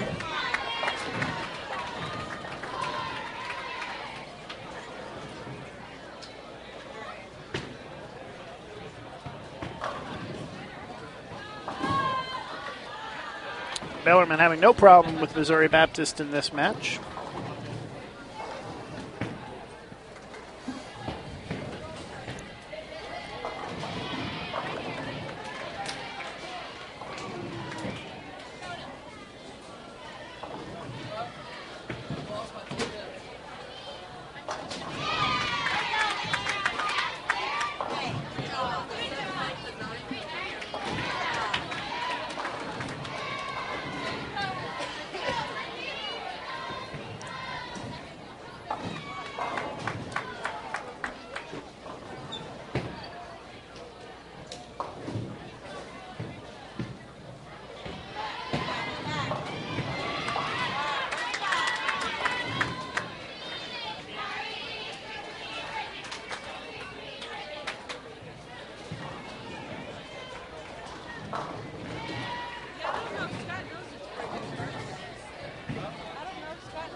So Bellarmine not going to have any trouble winning against Missouri Baptist here. Our next matchup for the men is going to be Houston in South Florida. It'll be a few minutes before they get started.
Brittany, you are. Turn around and wait for Scott. Wait for Scott.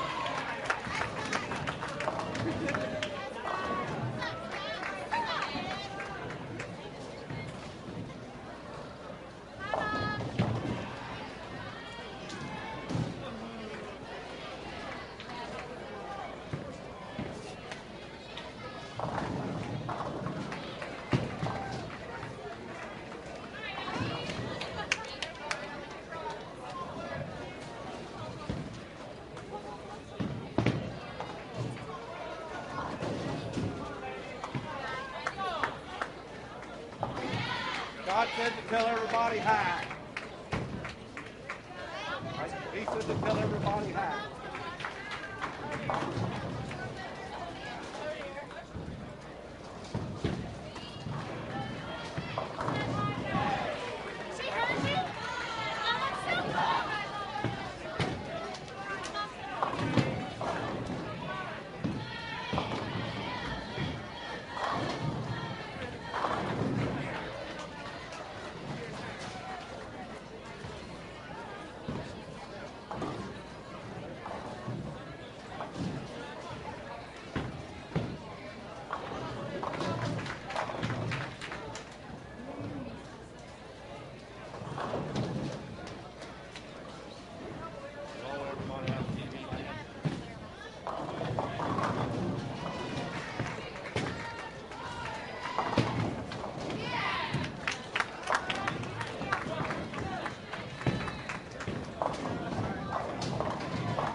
South Florida and Houston is our matchup here for round number 10.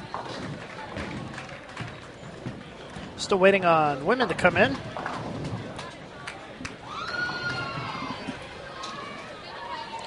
Houston already in the fourth through 4 frames. South Florida has only bowled 1 frame.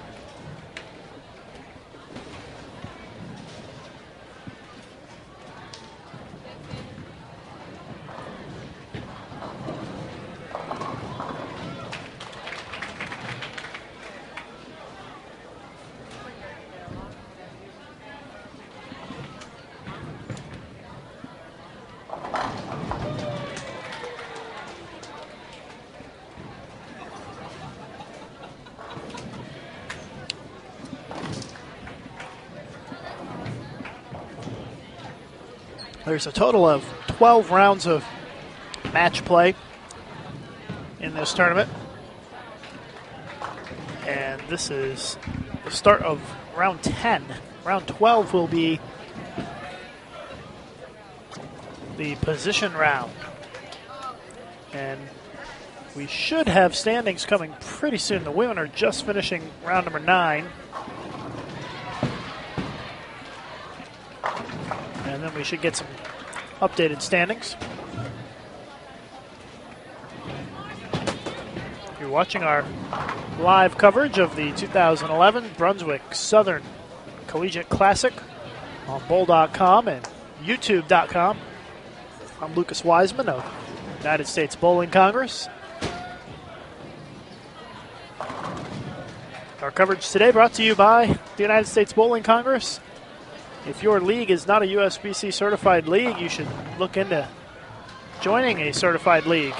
And if you'd like to become a member of USBC, just go to bowl.com. Join us right online.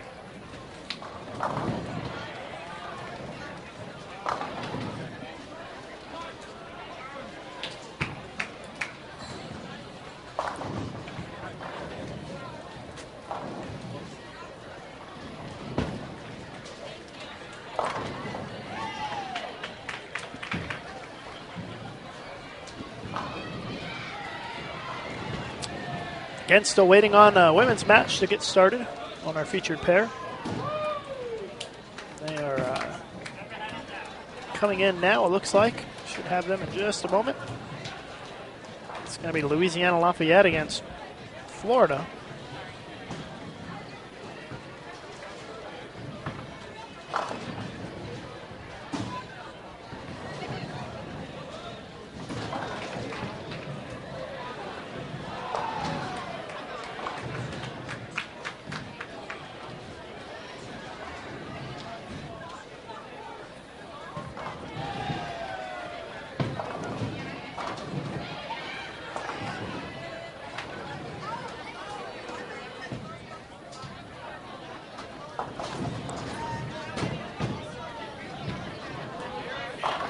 Houston putting together a nice game here.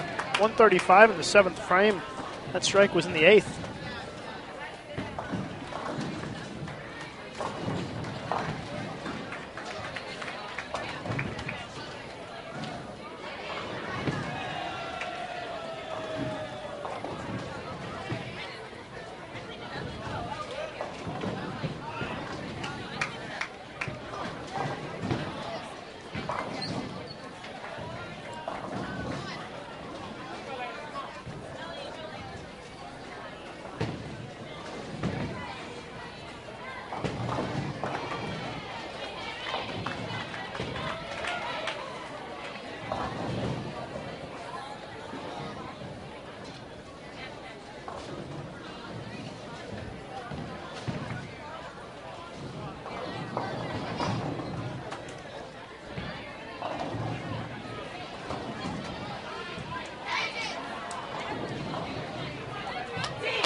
Go back to our split screen coverage now as the women's match between Florida and Louisiana Lafayette about to begin.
.178 for Houston.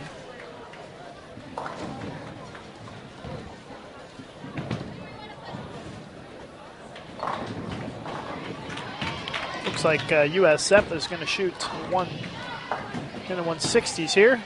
164.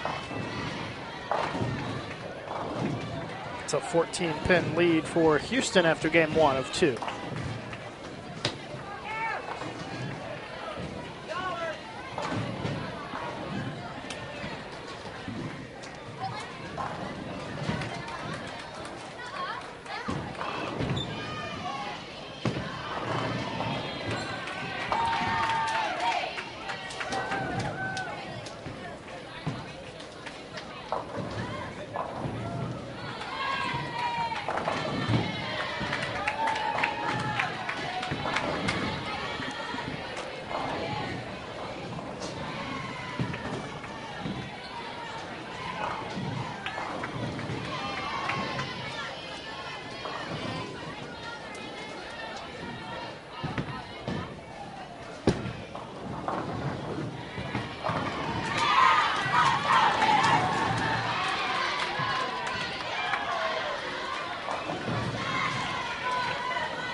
Actually, South Florida, they scoreboard, playing with my eyes there. It was they had not quite finished the game yet. They shoot 183. So they actually lead by 5 after game 1, 183 to 178 over Houston. Should have standings really soon here after match 9. Should be any minute. We should have them. We can go through the scores for you.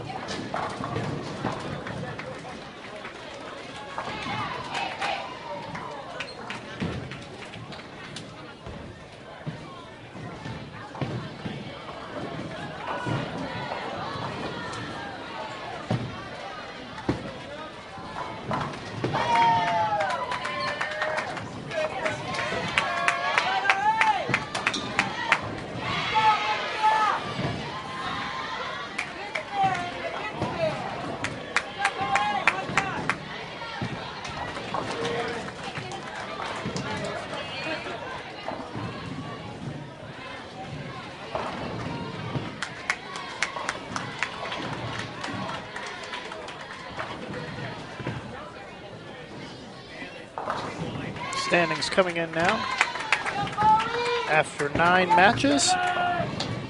Moorhead State still with a massive lead on Weber International. It's about a 470-pin lead, so it looks like Morehead State's going to win this tournament based on that. Weber second, Lindenwood is third. And, they are about 75 pins behind second. Florida State is fourth. Pikeville fifth. Martin Methodist sixth. Central Florida seventh. Missouri Baptist eighth. Cumberland in ninth place. Virginia Tech is 10th. The next five: Houston, North Texas, South Florida, Texas A&M, and FAU in 15th. Followed by Ohio State, Florida, Campbellsville, Bellarmine, North Carolina State is 20th. And then Bethel, Edwardsville, Delaware, Ball State, LSU, and Louisiana Lafayette. That's the men's standings. Women's standings. Lindenwood with a 150-pin lead on Pikeville. Pikeville making a surge these last couple of games. Pikeville with 486 in match 8, 449 in match 9. They've made up a considerable amount of pins. They've got 3 matches to go to make up 150, which is what they trail Lindenwood by. Weber International is third, another 119 pins back of second. Florida State fourth, Bellarmine is fifth, Bethel sixth, Campbellsville seventh, Morehead is eighth. Ninth place is Martin Methodist. Rounding out the top 10, Ohio State. They are followed by Florida, Louisiana Lafayette, LSU, and Missouri Baptist. Those are the standings in the women's division with 3 matches to go.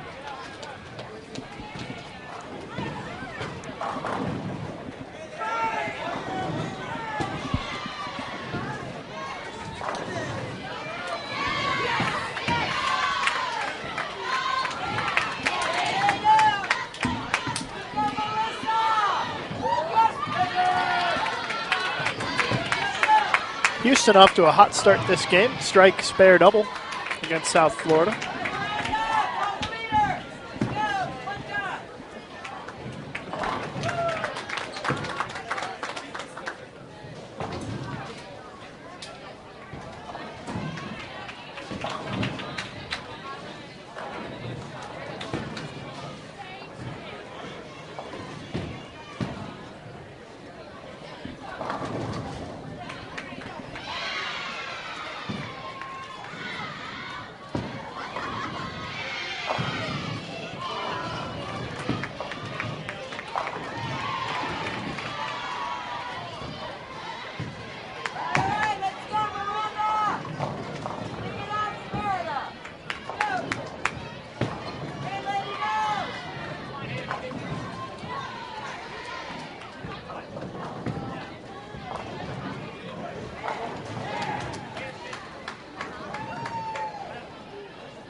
Louisiana Lafayette not having a very good game here against Florida. They only have 109 in the ninth frame on our women's side. Florida, meanwhile, 124 in the seventh, and a double on the board.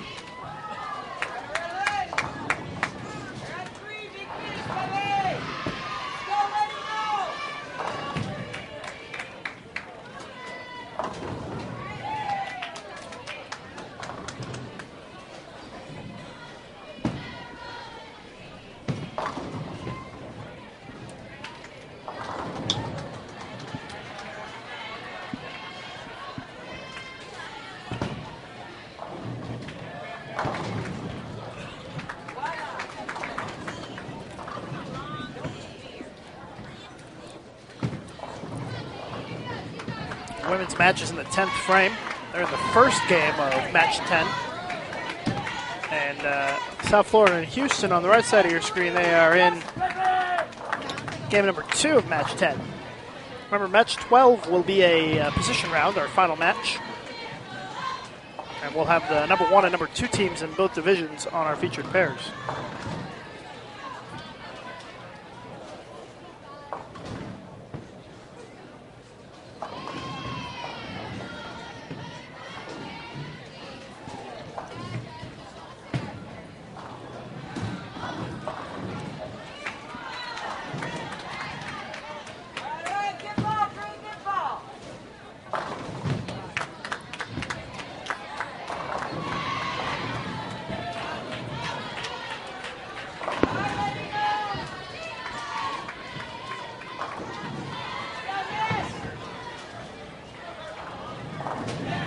.129 for Louisiana Lafayette. Florida's going to shoot 192 with a strike on the fill here, left side of your screen. Set at 7, so 189. 60-pin lead for the Gators.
Tenth frame now in our men's match. Houston up by about 20 pins. There's a split.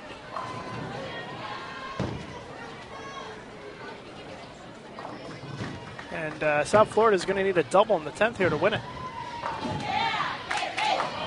And it's a 10 pin.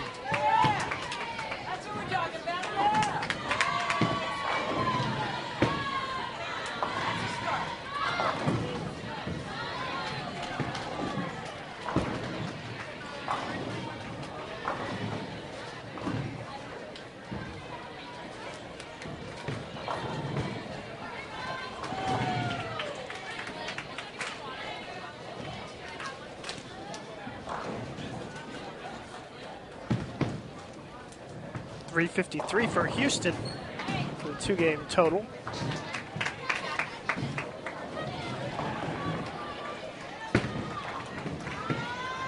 And .330 for South Florida.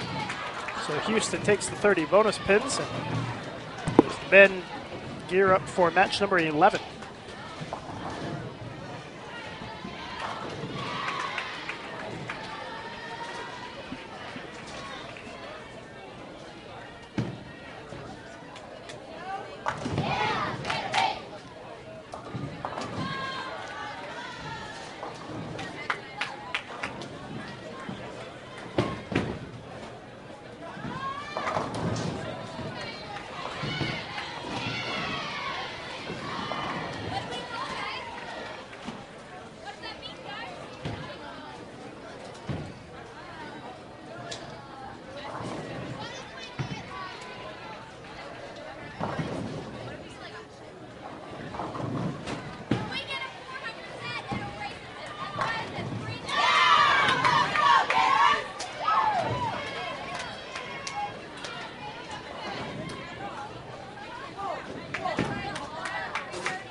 Weber International is over here ready to go for their next match.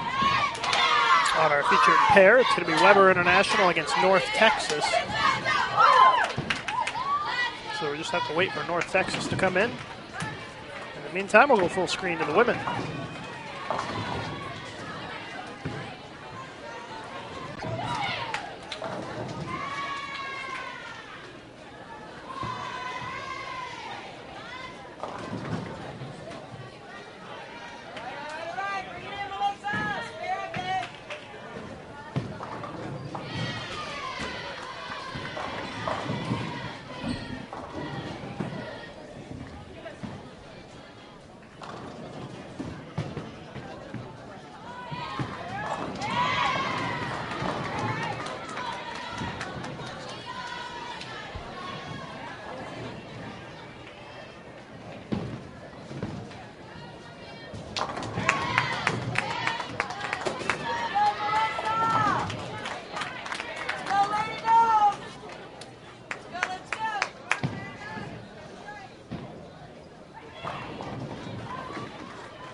Seventh frame now in our women's match, Florida and Louisiana Lafayette.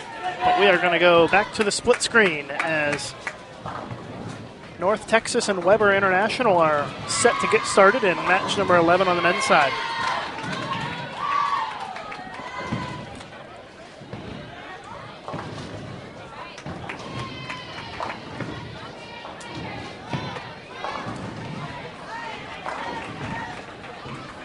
Florida with a 60-pin advantage on Louisiana Lafayette in the women's match coming into this game, and they've picked up another 30, so it's now a 90-pin lead.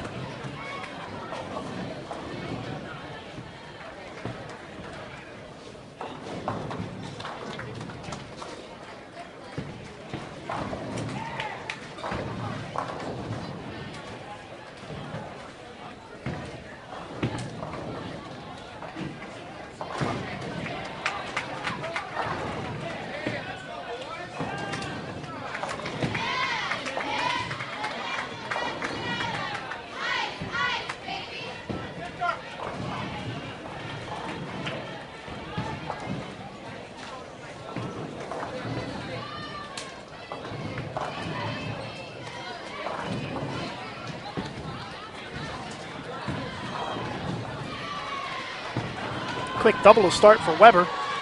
Looking to get out to a big lead here against North Texas early on. And that's 3 in a row.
As the women are wrapping up, Florida is going to win by triple digits against Louisiana Lafayette. We'll just go full screen to the men's match, North Texas and Weber International. Match number 11 in progress.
Ended up being a 62-pin win for Florida over Louisiana Lafayette on the women's side. We are in the 8th frame for Weber, the 6th frame for North Texas in our men's match.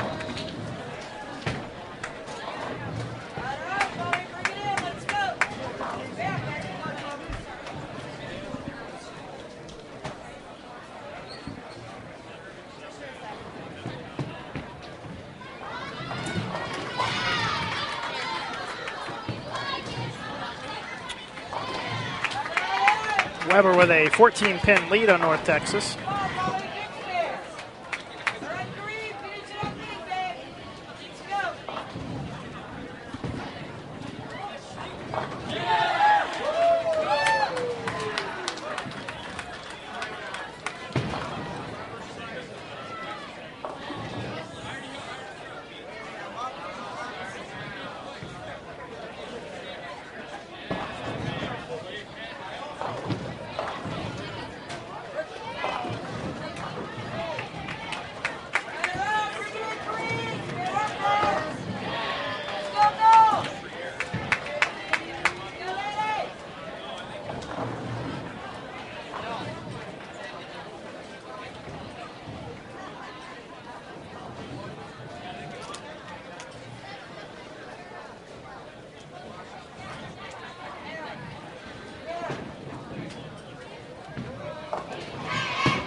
Big split there by Weber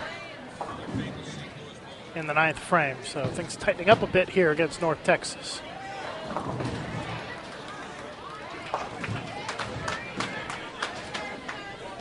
And we will go back to our split screen as soon as the women are bowling again. We're between matches over there. Coming up, it's going to be Pikeville and LSU, it looks like.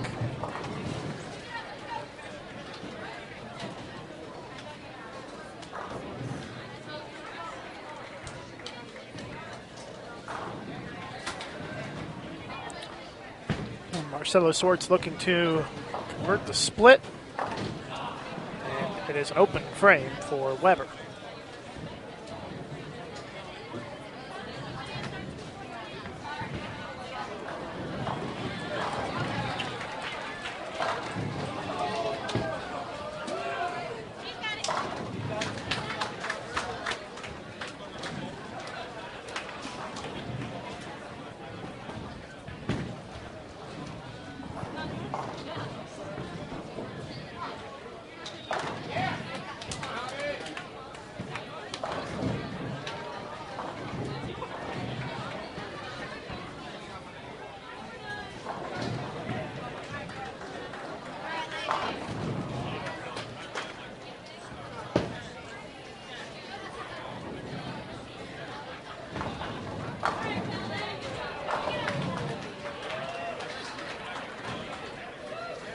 All right, let's go back to our split screen now as the women are getting started. LSU and Pikeville.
.214 for Weber.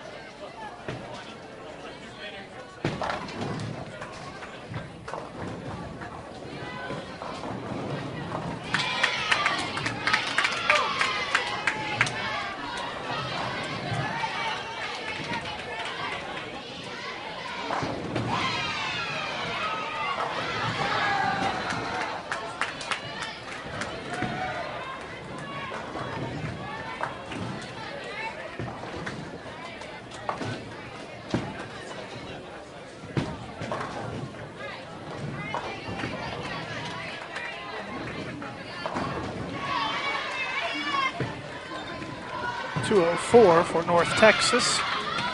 So it's a 10-pin lead for Weber.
Our women's match is in game 1, match number 11. Our men's match is in game 2 of match number 11. Only one more match to go after this one. It'll be a position round.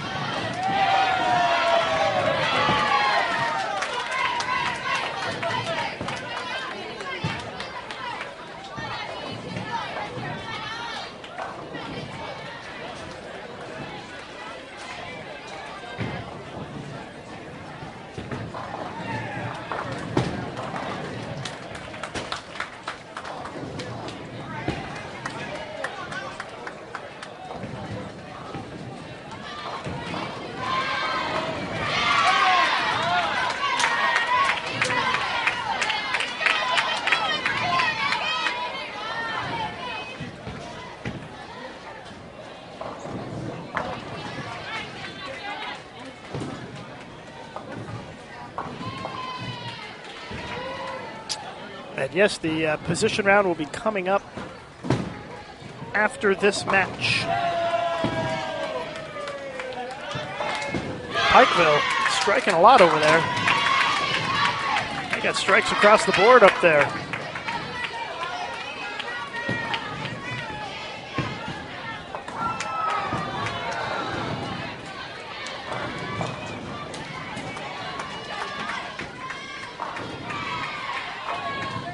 Weber with a spare and 3 strikes in a row to start this game. There's another one.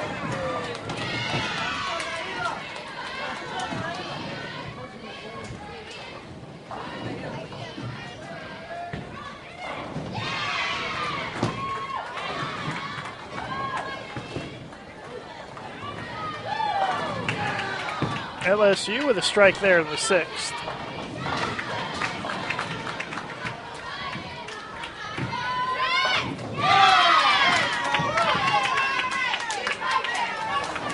Pikeville keeps striking.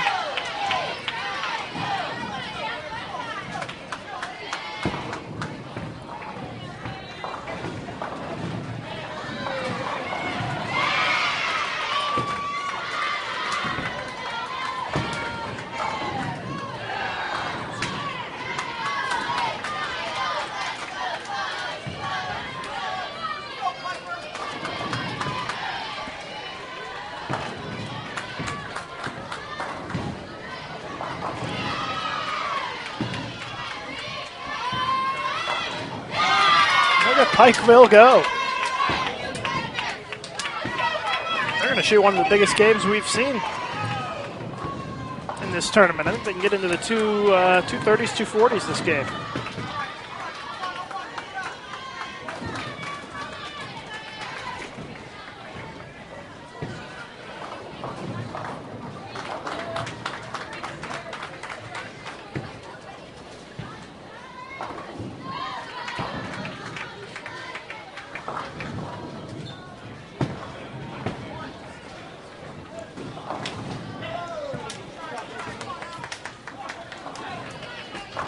Another strike for Weber.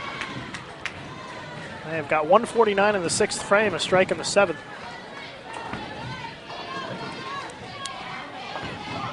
As they are trying to pull away from North Texas. North Texas, though, hanging in there.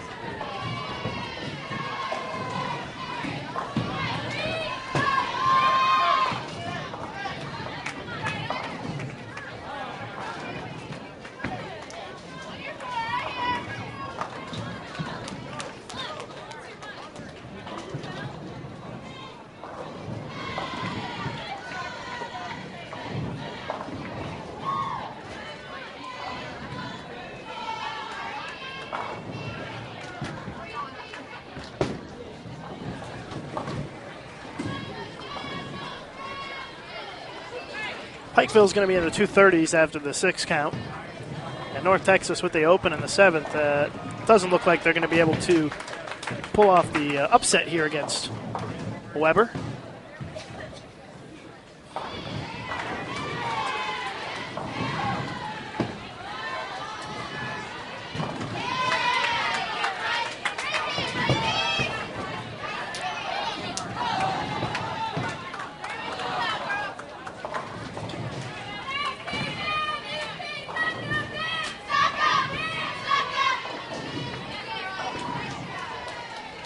.231 for Pikeville.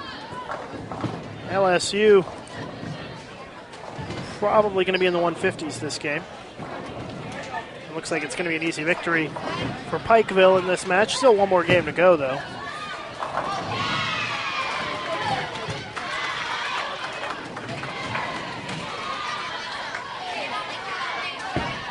This is the final game on the men's side before we go to the position round. It will be a brief break while they tally the scores.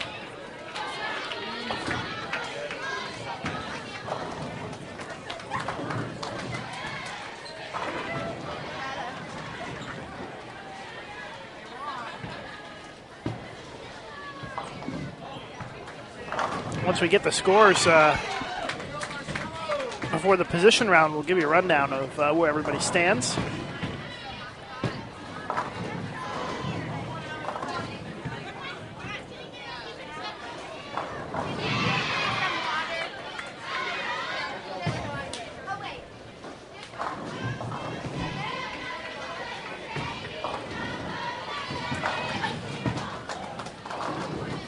North Texas bowling well here against Weber, but they're not going to have enough. Weber's going to take the win and the 30 bonus pins.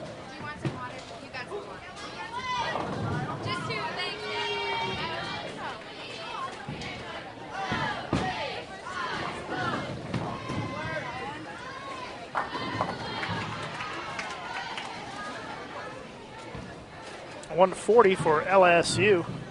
So it's a 91 pin lead for Pikeville.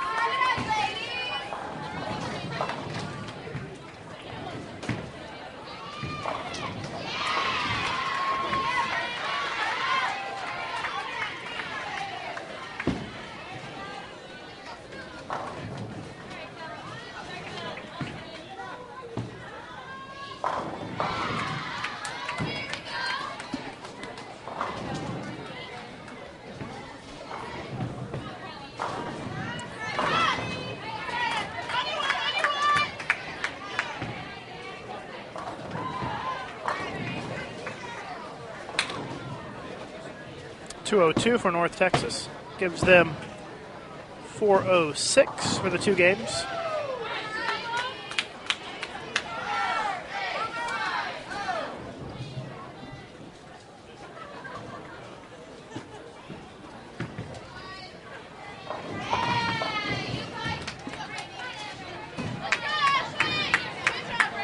Final shot for the Weber men.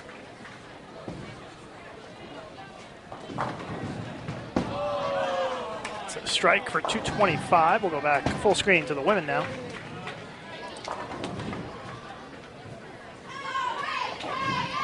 .439, .406 the victory for Weber. And we've got 9 frames to go here in this matchup between Pikeville and LSU. Pikeville up by 91 pins coming into this game. And then we'll have the position round.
Pikeville has picked up another 13 pins this game so far, and so they're up by more than 100.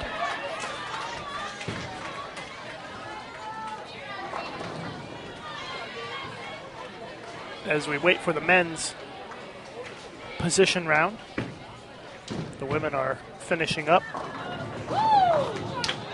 their final game before the position round.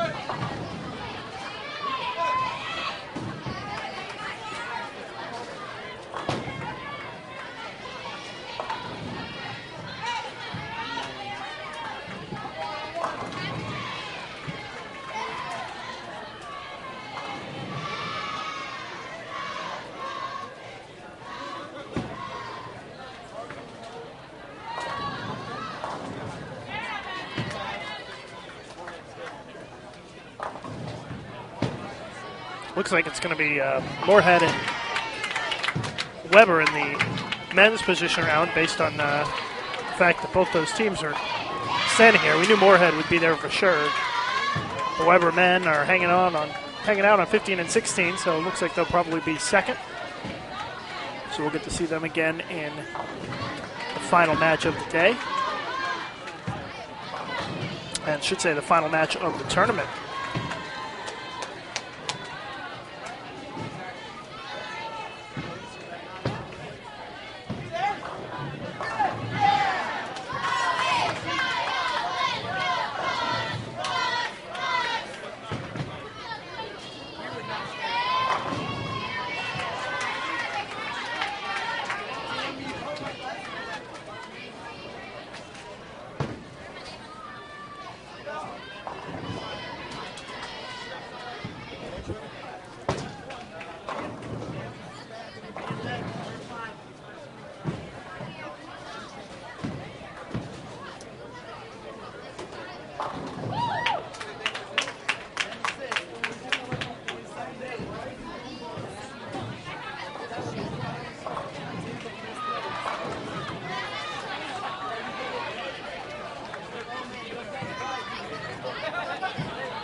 Final shots coming up here.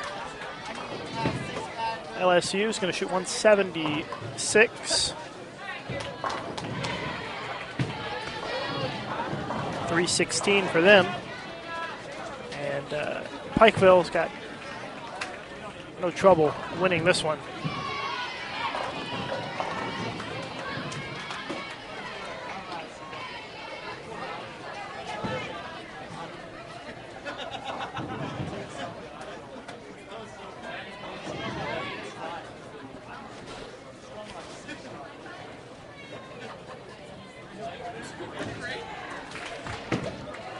All right, got the men's standings in my hands now after 11 matches going into the position round. Morehead State in first by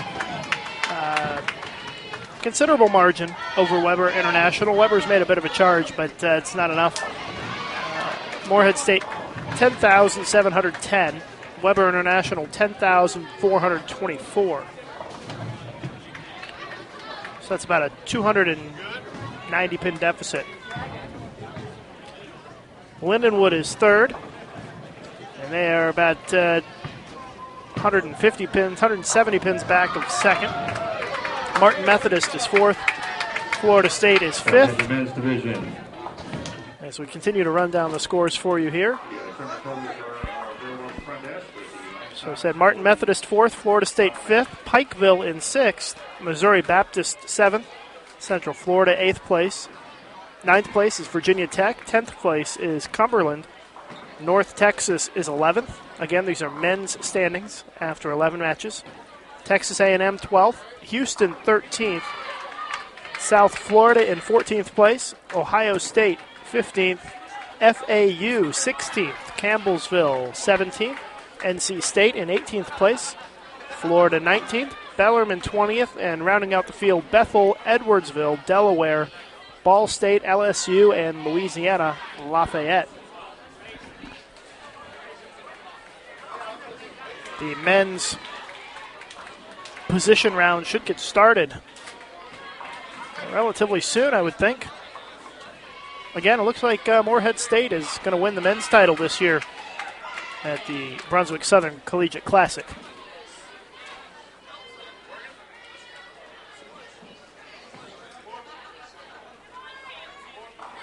It's a 286-pin lead for Morehead State over Weber International.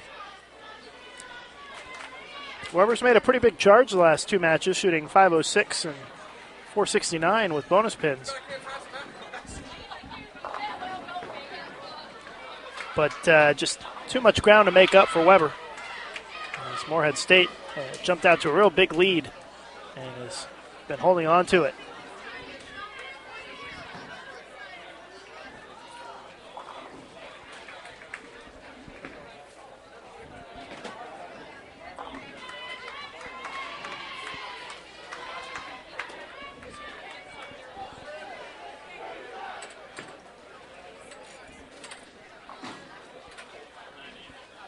So while we wait for the position round to begin, we're going to take a quick commercial break. Be back in just a couple of minutes here live on Bowl TV.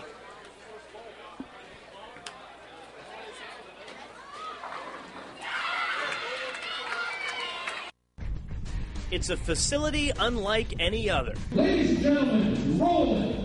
The International Training and Research Center is the new focal point of the governing body of the sport of bowling, as USBC tests it all for the good of the game. And now Team USA coaches are available to individuals and teams all over the world with training packages that give every bowler access to state-of-the-art bowling science. What makes us different is some of the technology we have. We have pan, tilt, zoom, robotic cameras. We also have motion capture. We actually have foot and grip pressure. And we have the new goggles, the eye-tracking goggles, which is a phenomenal. We can actually see what the bowler's looking at like we're looking right through their eyes. And there's certainly plenty to see at bowling's impressive new address.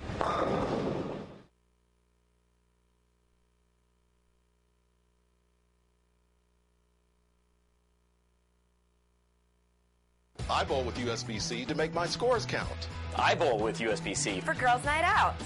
Yeah, me too. I bowl with USBC for the jersey.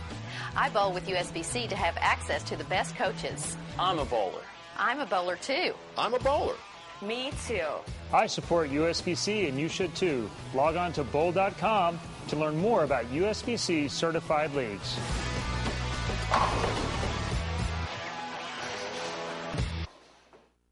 This live event is brought to you in part by the Yes Fund. The Youth Education Services Fund is a joint initiative of the bowling industry dedicated to development and marketing of youth bowling at all levels. The Yes Fund is generously supported by its founding partners: Brunswick, Columbia 300, Ebonite, 900 Global, Hammer, Cubica AMF, Rotogrip, Storm, and Track. For more information about the Yes Fund, contact Chad Murphy at the Bowling Proprietors Association of America.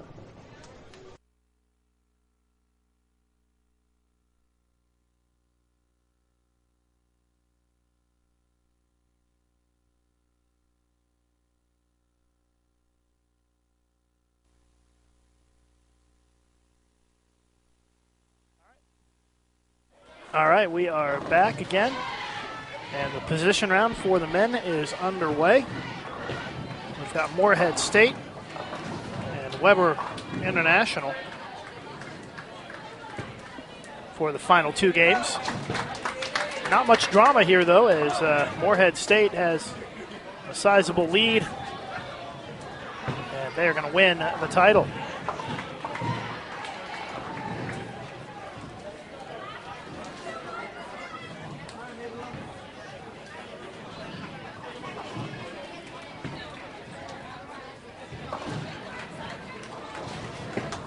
We're in the third frame of this final match.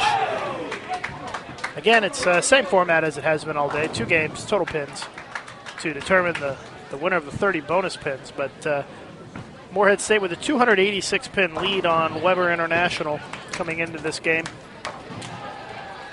And that's insurmountable.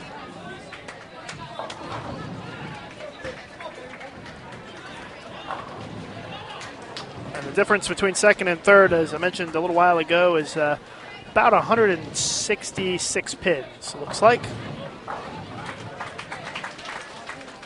That's Lindenwood in third, and actually Lindenwood has started with a spare and 4 consecutive strikes. So 166 pins, if you factor in the 30 bonus pins, if Lindenwood were to win the 30 bonus pins, Weber to lose, then it becomes 133 pins, which is about 67 pins that Lindenwood would have to beat Weber by scratch each game. So certainly not out of the question, but a tough task.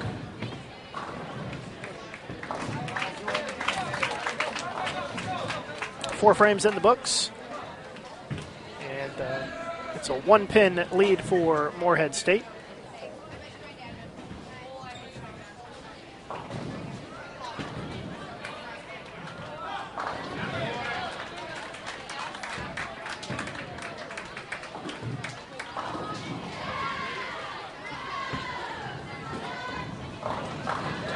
Women are still finishing up match 11 down there. Weber International and Florida State still bowling.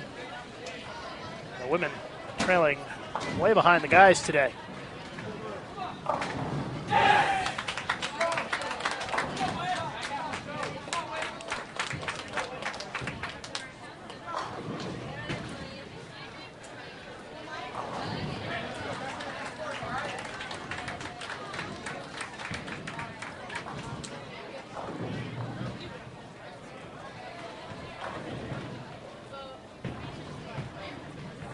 Once we have the girls' standings after 11 matches, we'll let you know. But more than likely, the guys will be done before we have those results ready. It's hard to say, though, because they are still bowling down there.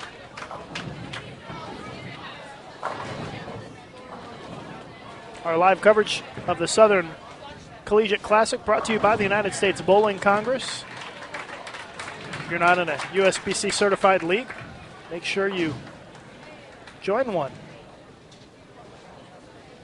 You can also become a USBC member on bowl.com, where you can also find information on all of our great tournaments that we have coming up, including the Team USA trials, the USBC Open Championships and the USBC Women's Championships. Bowl.com/tournaments for more information on those events.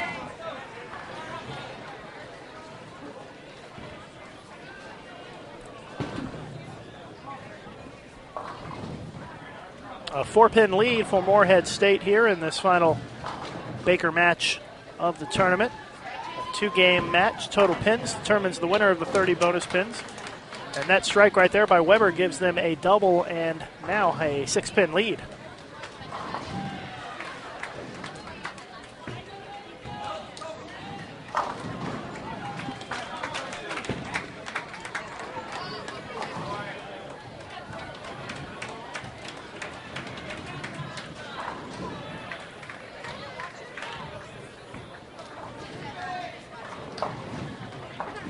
And a washout by Weber. So that'll tighten things up. Make it a 4-pin lead for Weber with the spare.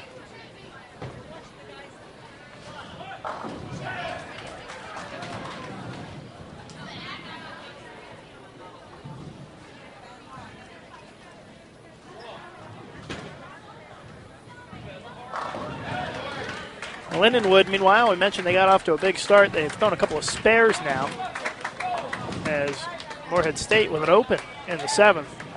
And a washout conversion for Weber International. So Weber now in control by 16 pins. Here in game 1.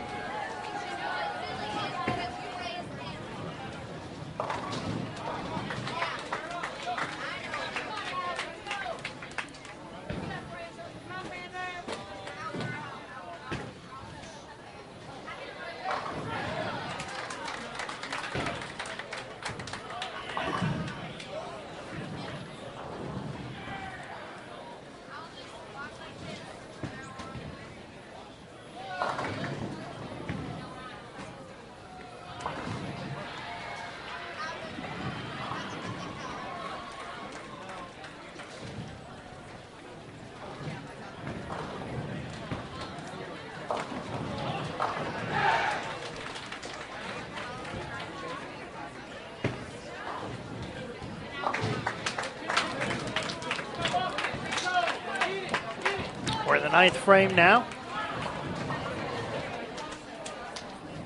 And Morehead still trailing by 15.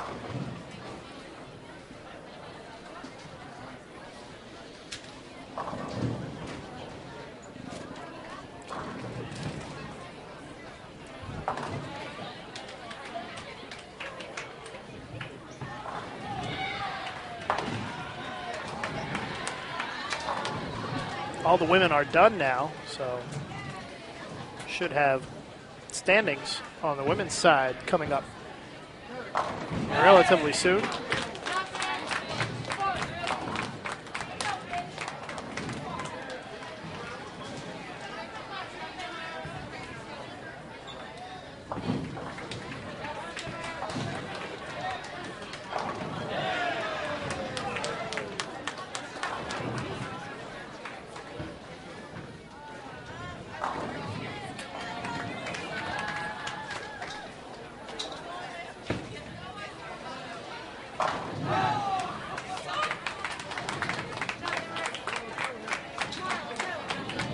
Double there cuts it to 5 for Morehead.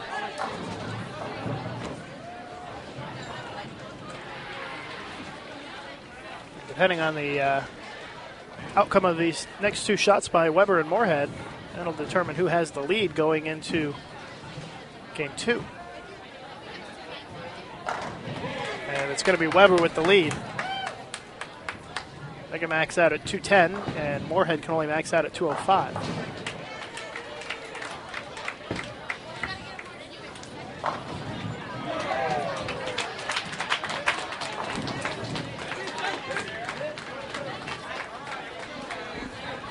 Just got the women's standings here. And it's a little bit closer than the men's side. Lindenwood women are in the lead. 10,224. Pikeville at 10,053. So 170 pins or so is the difference.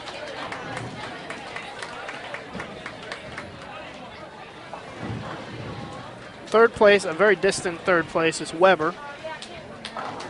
They are 340 pins from second. Florida State is a distant fourth. They are about 370 pins behind third. So really, it looks like 1, 2, 3, and 4 pretty set on the women's side. Bellarmine is 5th, Bethel 6th, Campbellsville 7th, Moorhead is 8th, Ohio State 9th. As Moorhead celebrates the strikeout in the 10th frame. However, with a 5-pin lead going into the second and final game. Ohio State 9th, Florida 10th, Martin Methodist 11th, Louisiana Lafayette in 12th. LSU is 13th and Missouri Baptist is 14th in the women's division as they are gearing up to start their final match of the tournament.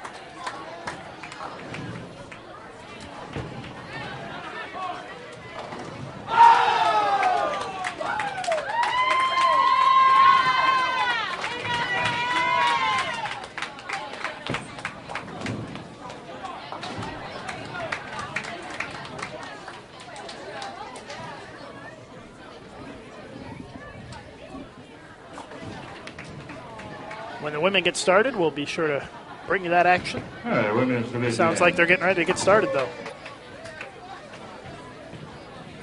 The final match pairings are set for you. They are posted at the desk.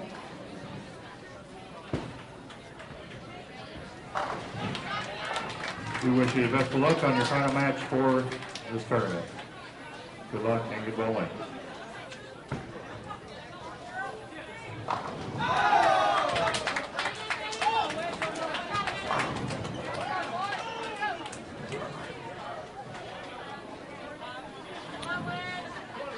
Moorhead has started with a double.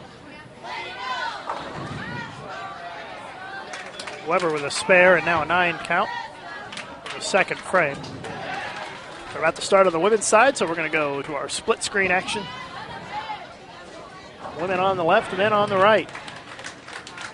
Lindenwood versus Pikeville on the women's side.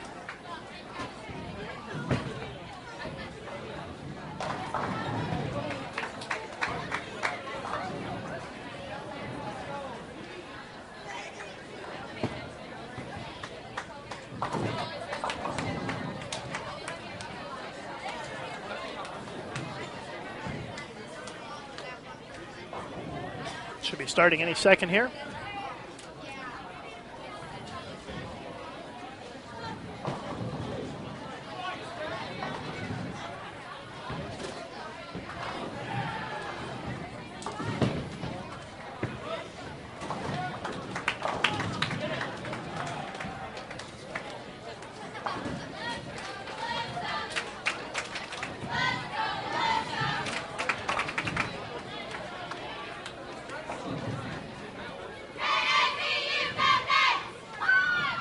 It is a 6-pin lead for Moorhead State now, as Weber's about to wrap up the third frame of this final game.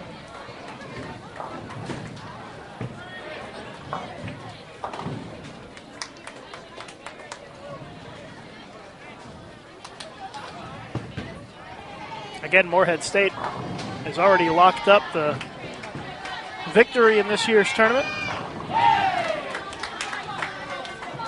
Just a matter of what the final score will be. On the women's side, Pikeville going to start us off, and they do so with a strike. They're taking on Lindenwood in this final match.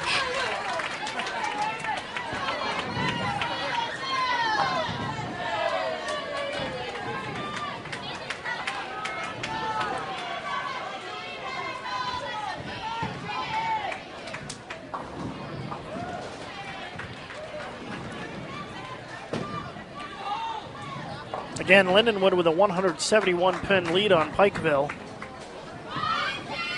on the women's side, so it would take a pretty big miracle for Pikeville to come back and win this thing. 171 pins. They could pick up 30 pins for the victory, which would bring that down to 141. And then they need to win each of these two games by an average of more than 70 pins, scratch, to make up the difference.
Strike 9 spare 9 for Pikeville to start, and Lindenwood started with a spare. Lindenwood is taking their time bowling here.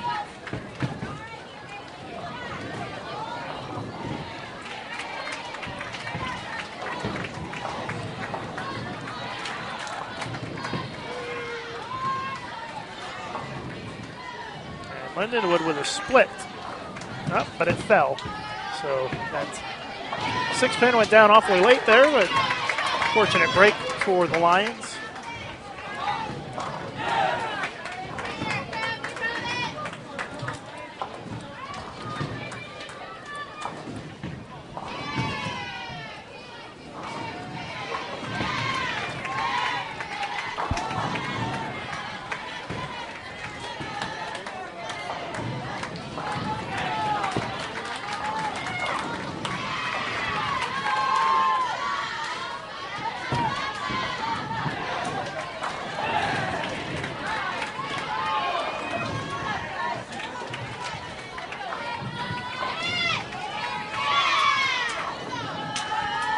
Only a couple of frames to go for Moorhead State, then they can start to celebrate their victory on the men's side. They've already bowled 8 frames, and just the 9th and the 10th to go.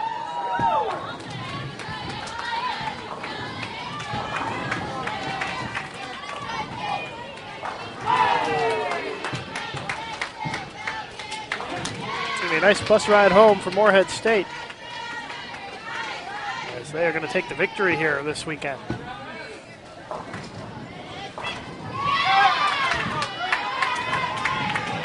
Pikeville puts double on the board. Strikes in the 4th and the 5th. Lindenwood has yet to strike through 3 frames.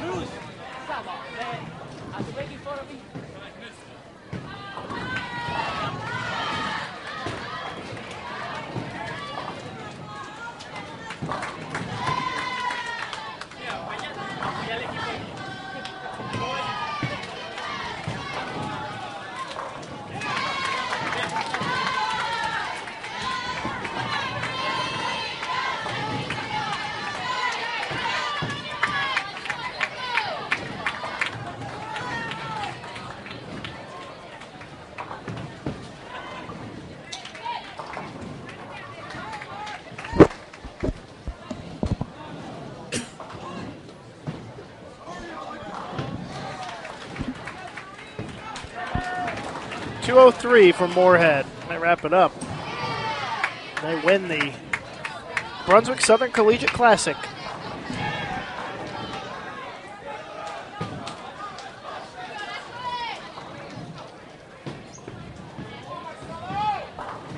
As Weber International just finishing things out on the men's side.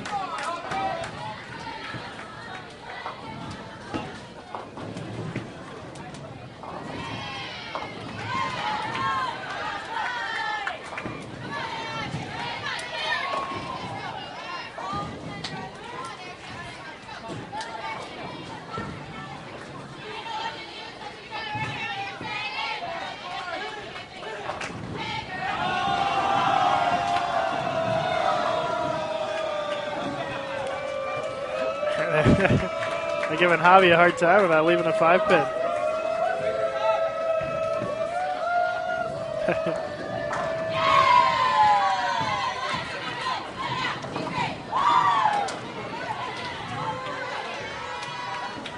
All the fingers are up.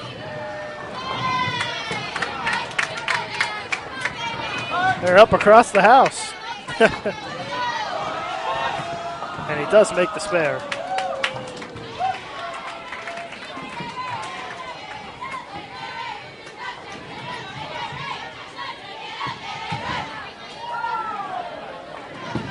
Morehead State's going to win the title. They win this match. And they're going to get the trophy in just a little while.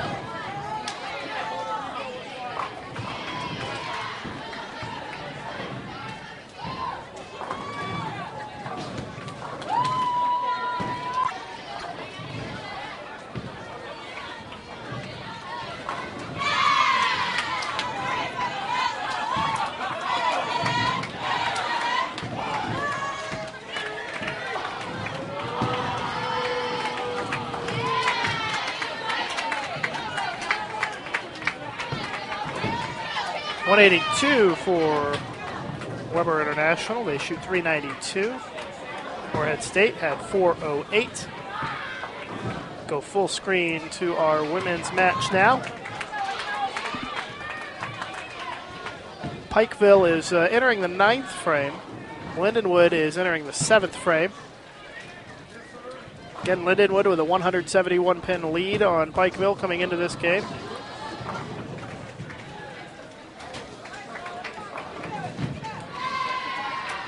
Lindenwood with a split here in the 7th.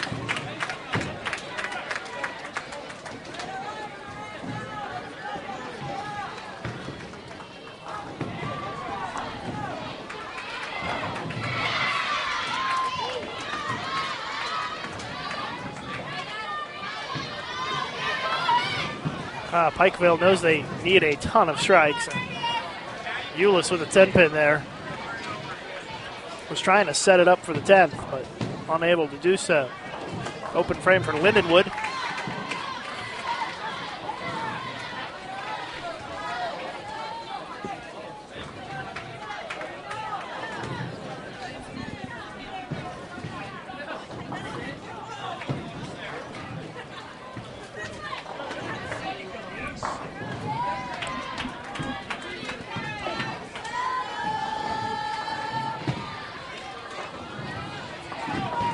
It's a 15-pin lead for Pikeville right now.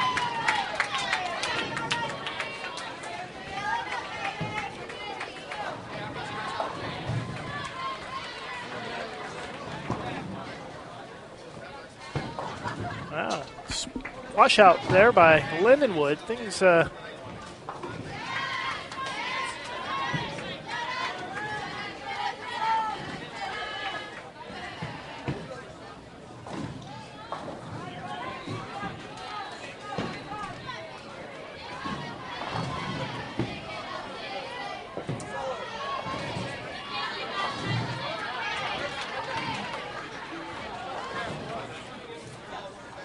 apologize for the shaking camera. It's there's not an earthquake here in Atlanta. It's all the players bumping into the platform that we have here.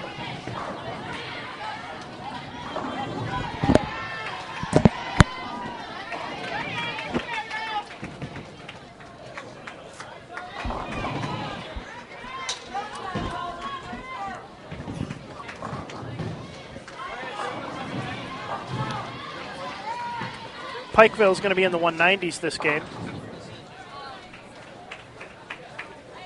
Lindenwood in the 150s. So Pikeville makes up some ground here. But still an awful long way to go with just one game left.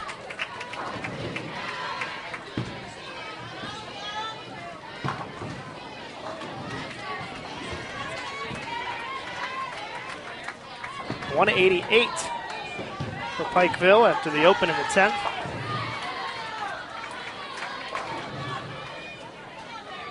Actually, Lindenwood's going to be in the 170s, it looks like.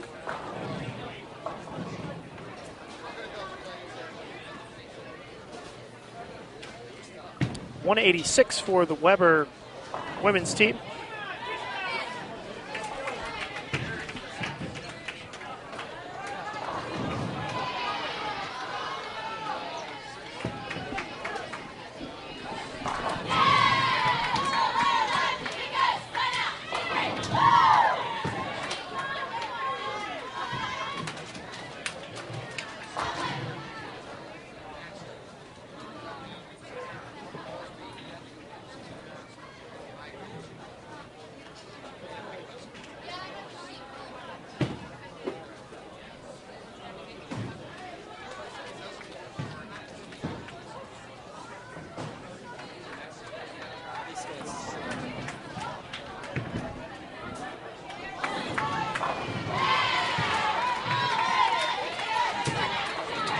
Double in the 10th for Lindenwood. That's going to get them to the 180s. 187. They're only going to trail by a pin going into the last game, and looks like they are going to win the title here. Lindenwood women and Moorhead State men with the wins here in Atlanta.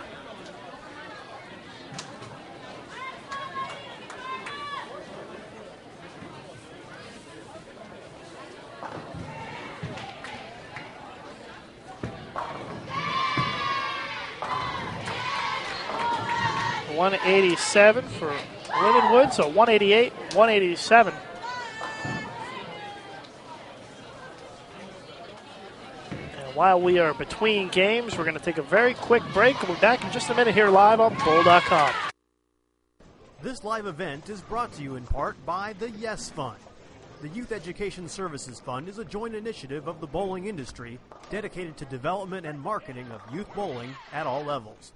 The Yes Fund is generously supported by its founding partners: Brunswick, Columbia 300, Ebonite, 900 Global, Hammer, Cubica AMF, Rotogrip, Storm, and Track. For more information about the Yes Fund, contact Chad Murphy at the Bowling Proprietors Association of America.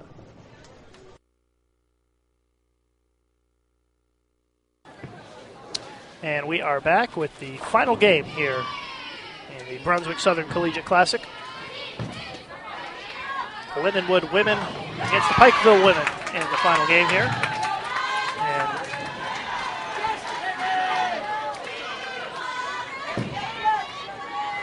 Lindenwood is going to have no trouble winning the title here.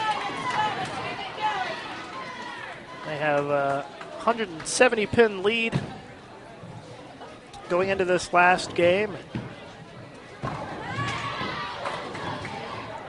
They're going to hoist the trophy here a little bit later on this afternoon.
Lindenwood with an 11-pin lead this game.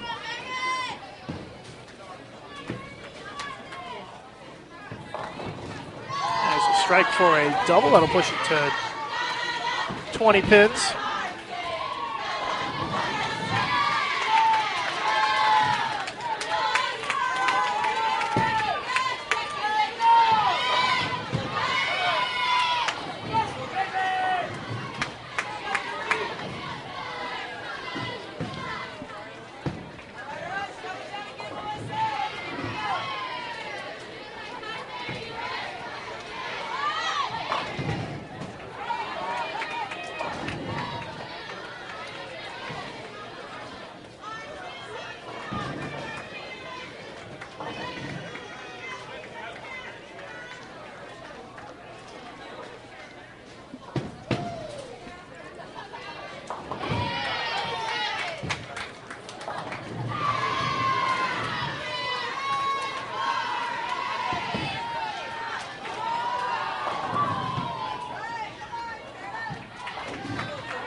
Fifth frame now.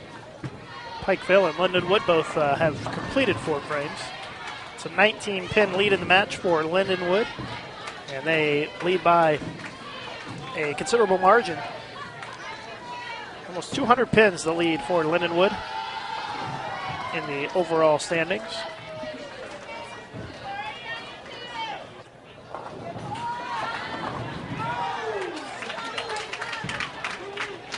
We will have a brief recap for you on the tournament on bowl.com this afternoon. And complete standings from the event will be available with the USBC Collegiate Ticker. Every Wednesday you can view the most recent results in college bowling from the previous weekend. The USBC Collegiate Ticker on bowl.com every Wednesday.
Just a few frames to go here as Lindenwood looks to lock up their victory. Make it official. Congratulations again to the Moorhead State men on their win. They going to take home the title.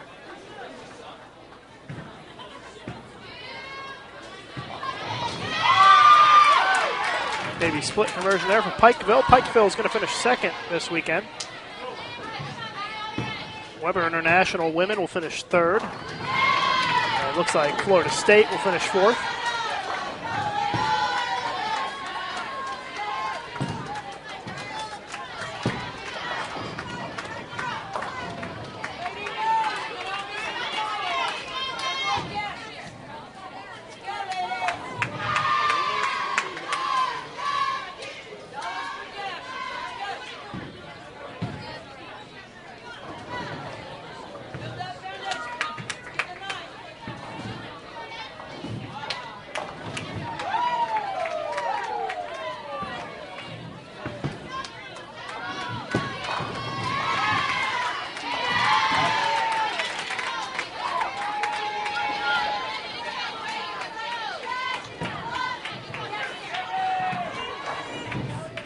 10th frame coming up for Pikeville. Lindenwood wrapping up the 8th.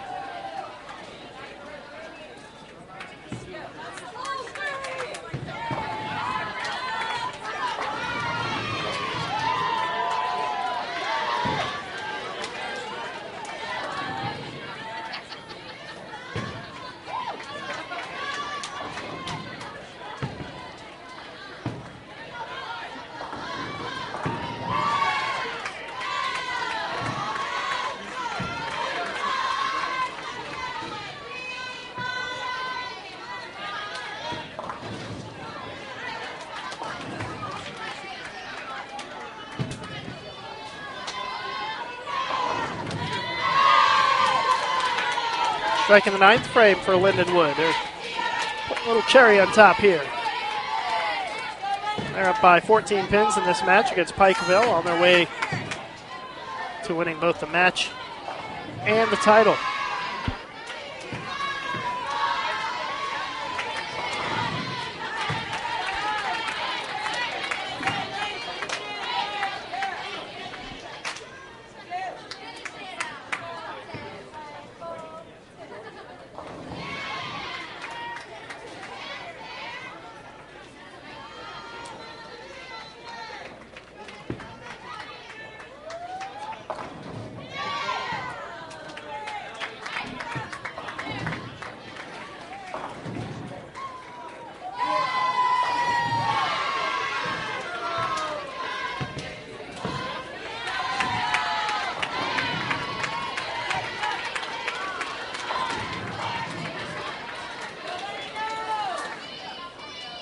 $191 for Pikeville.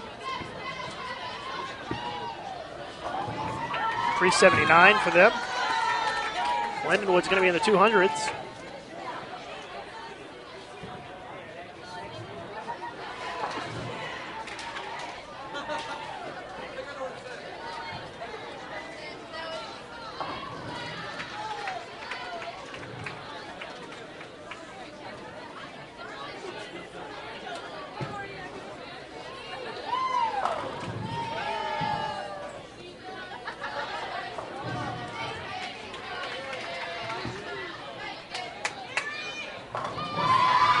That's it.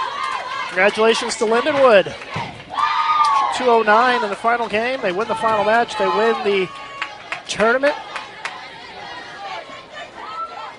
So our champions, the Lindenwood Lions on the women's side and Moorhead State Eagles on the men's side. Congratulations to both those teams. And we will be back with you for more coverage of college bowling. The first weekend in December, an NCAA event, the San Houston Cat Clash. And December 18th through the 21st, I'll be live with you from Las Vegas for 2 Tier 1 events out there. So be sure to tune in. And the Team USA trials, of course, the first week in January.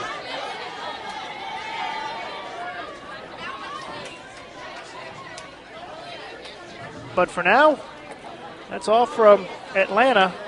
Lucas Wiseman of the United States Bowling Congress, and we'll see you next time here on Bowl TV.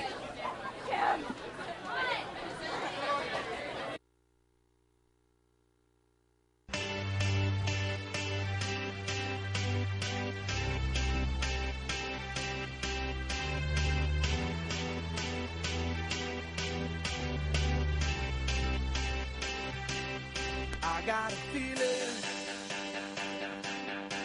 that tonight's gonna be a good night.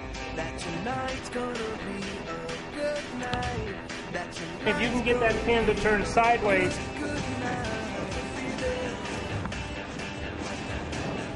Tonight's gonna be a good night. That tonight's gonna be a good night. That tonight's gonna be a good night. That tonight's gonna be a good night. That tonight's 1, 3, and 5 are really good shots. This is a bad shot. That tonight's gonna be a good night. That tonight's gonna be a good night. That tonight's gonna be gonna be a good, good night. Let's do it, let's do it, let's do